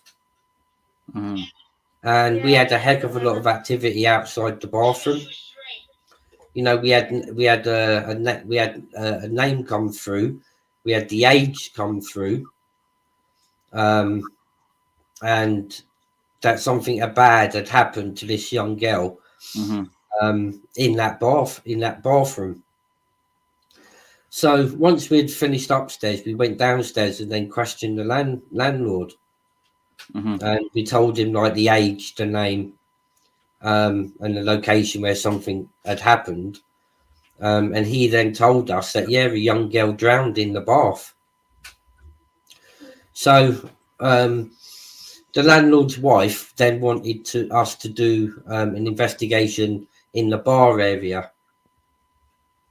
And this is where it drew from me, because I knew the information we found upstairs, and then when we came downstairs, to let the guys know what we had come through, and he clarified for us, exactly what had happened. The name was right, the age was right. So we done the bar area, and the landlord's husband, the landlord's wife, was then communicating with her dad that had died about 3 years previous. And it was when I walked away from that I thought, wow, that's what turned me into a believer, because the amount of information that we gathered. Do you know what I'll say? Do you know what I'll say to you, Steve? Right? See those places are very, very good for individual. For instance, if you want to go for an individual story, right? But see if you really want to push it to the limit, and you actually want to push the realms of what is there, and actually for yourself prove it to yourself, right? You can go to a place, you can go to a bar, and there's a lot of history to bars. I was offered a few bars to go to, and I didn't do them. Pick a location, right, that is known for bad things to happen, whether it be outside or inside. It doesn't really make a difference. And what you'll find is if it's been certified that bad things happened in that area, like satanic, demonic, and maybe culture stuff, what you'll find is it's teeming with activity, and you'll get so much through that it's hard to deny. And that's what you want. You want to make sure that anybody that's viewing it, they're not going to deny what they're hearing, what they're seeing. Do you know what I mean? There's a Yeah. lot of, you know, it's one of those things. Is how much are you willing to push it? You know, you can go in, you can do the investigations. I was speaking to a guy for 15 years, and he's never had anything like I've got. And he says, "What did you do different?" And I says, "Well, I just went in and I allowed it to happen. I didn't even think in my head, don't do this. I was thinking even inside my head, do more, do more. Do you know what I mean?"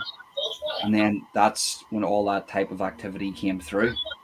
I just wish I had better Wi-Fi for it, but you're 100% right. You know, those places, those individual places would be better. Maybe less demonic, but for me, I wanted to go to the depths of hell. See, I want to do an investigation on that sense, because you know, it's more to show, you know, that this activity actually goes on, and you know, it's not just set up, because there's a lot of groups I know, you know, they go to locations and you know, they set certain things up so you know, certain things happen, and you know, that to me is not the way. You know, this is all about investigating and finding out. Yeah. You know, so maybe the next location we pick, we should look for somewhere where there's more of that poltergeist sort of activity. Maybe even marching on to the demonic, you know, sort of side. You do have to be careful because it plays with you. Like I brought a teddy bear with me, and that had to be burned. The equipment that I used, the objects that I've used, even the lights that I took with me, I burnt all that equipment because, like, do you want to hear one? See, whenever I came home from the third one, I came in, me and Steve came in, had a cup of tea, had a cup of coffee. He left, and I was sitting downstairs by myself. And I have a picture. It's not like a picture type thing, sitting at the back of my door. And I'm sitting there by myself. This thing's never fell before, and it's the whole time it's been up, and it just fell off and fell to the ground. And I thought to myself then, this can't really go on anymore. Do you know? Yeah. Because that's never fell off that door in the whole time it's been up. It's hooked on by a rope, and now it's just fell. It's not stuck on by tape or anything like, and it's just fell off the door. So I sort of made my decision then that this isn't good. You know, and I'm taking this too far. I'm taking this to the limit that it can go to. But you have to do that if you want to prove it to yourself. I can wholeheartedly say now that I know what's true and what's not true. If you want to prove it to yourself, you have to push it to the limit. You know. But listen, I'm going to shoot on here because I've been on here for 5 hours and I'm up early in the morning. I'm heading out to my mum's. Yeah, I'm up at 4 a.m. in the morning as well. So I think you're doing the boot sale, aren't you? Yeah. So just to leave you with this, Casserole Casanova said he'll call it quits if you give him an apology.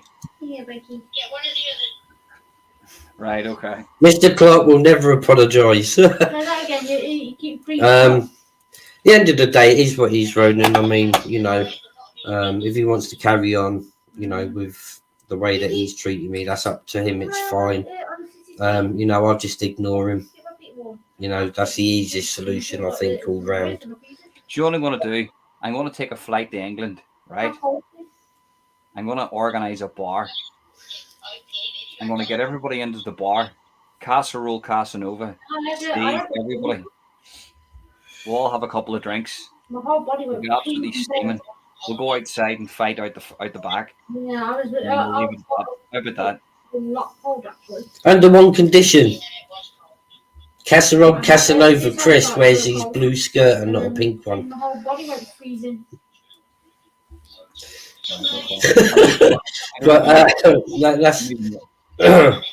But listen, what's to say, then I will be coming to see you, Stephen. Well, you know, spend the bus fare and come to see me by all means. You know, but don't ask me for your bus fare home. You know, so if you want to come to see me, come to see me. Not a problem. Yeah, it's not really. I know it ain't gonna happen. Well, listen, you know, I appreciate. I like. Listen, just to let you know, I speak to Steve. I spoke to Steve for over a year now.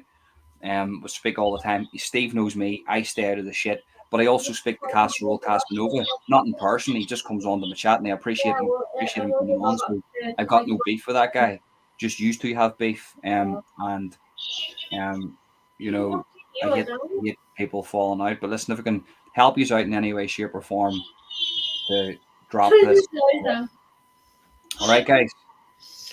Ronan, you take it easy, bro, and I'll be in contact because maybe this week we can maybe do a 4-hour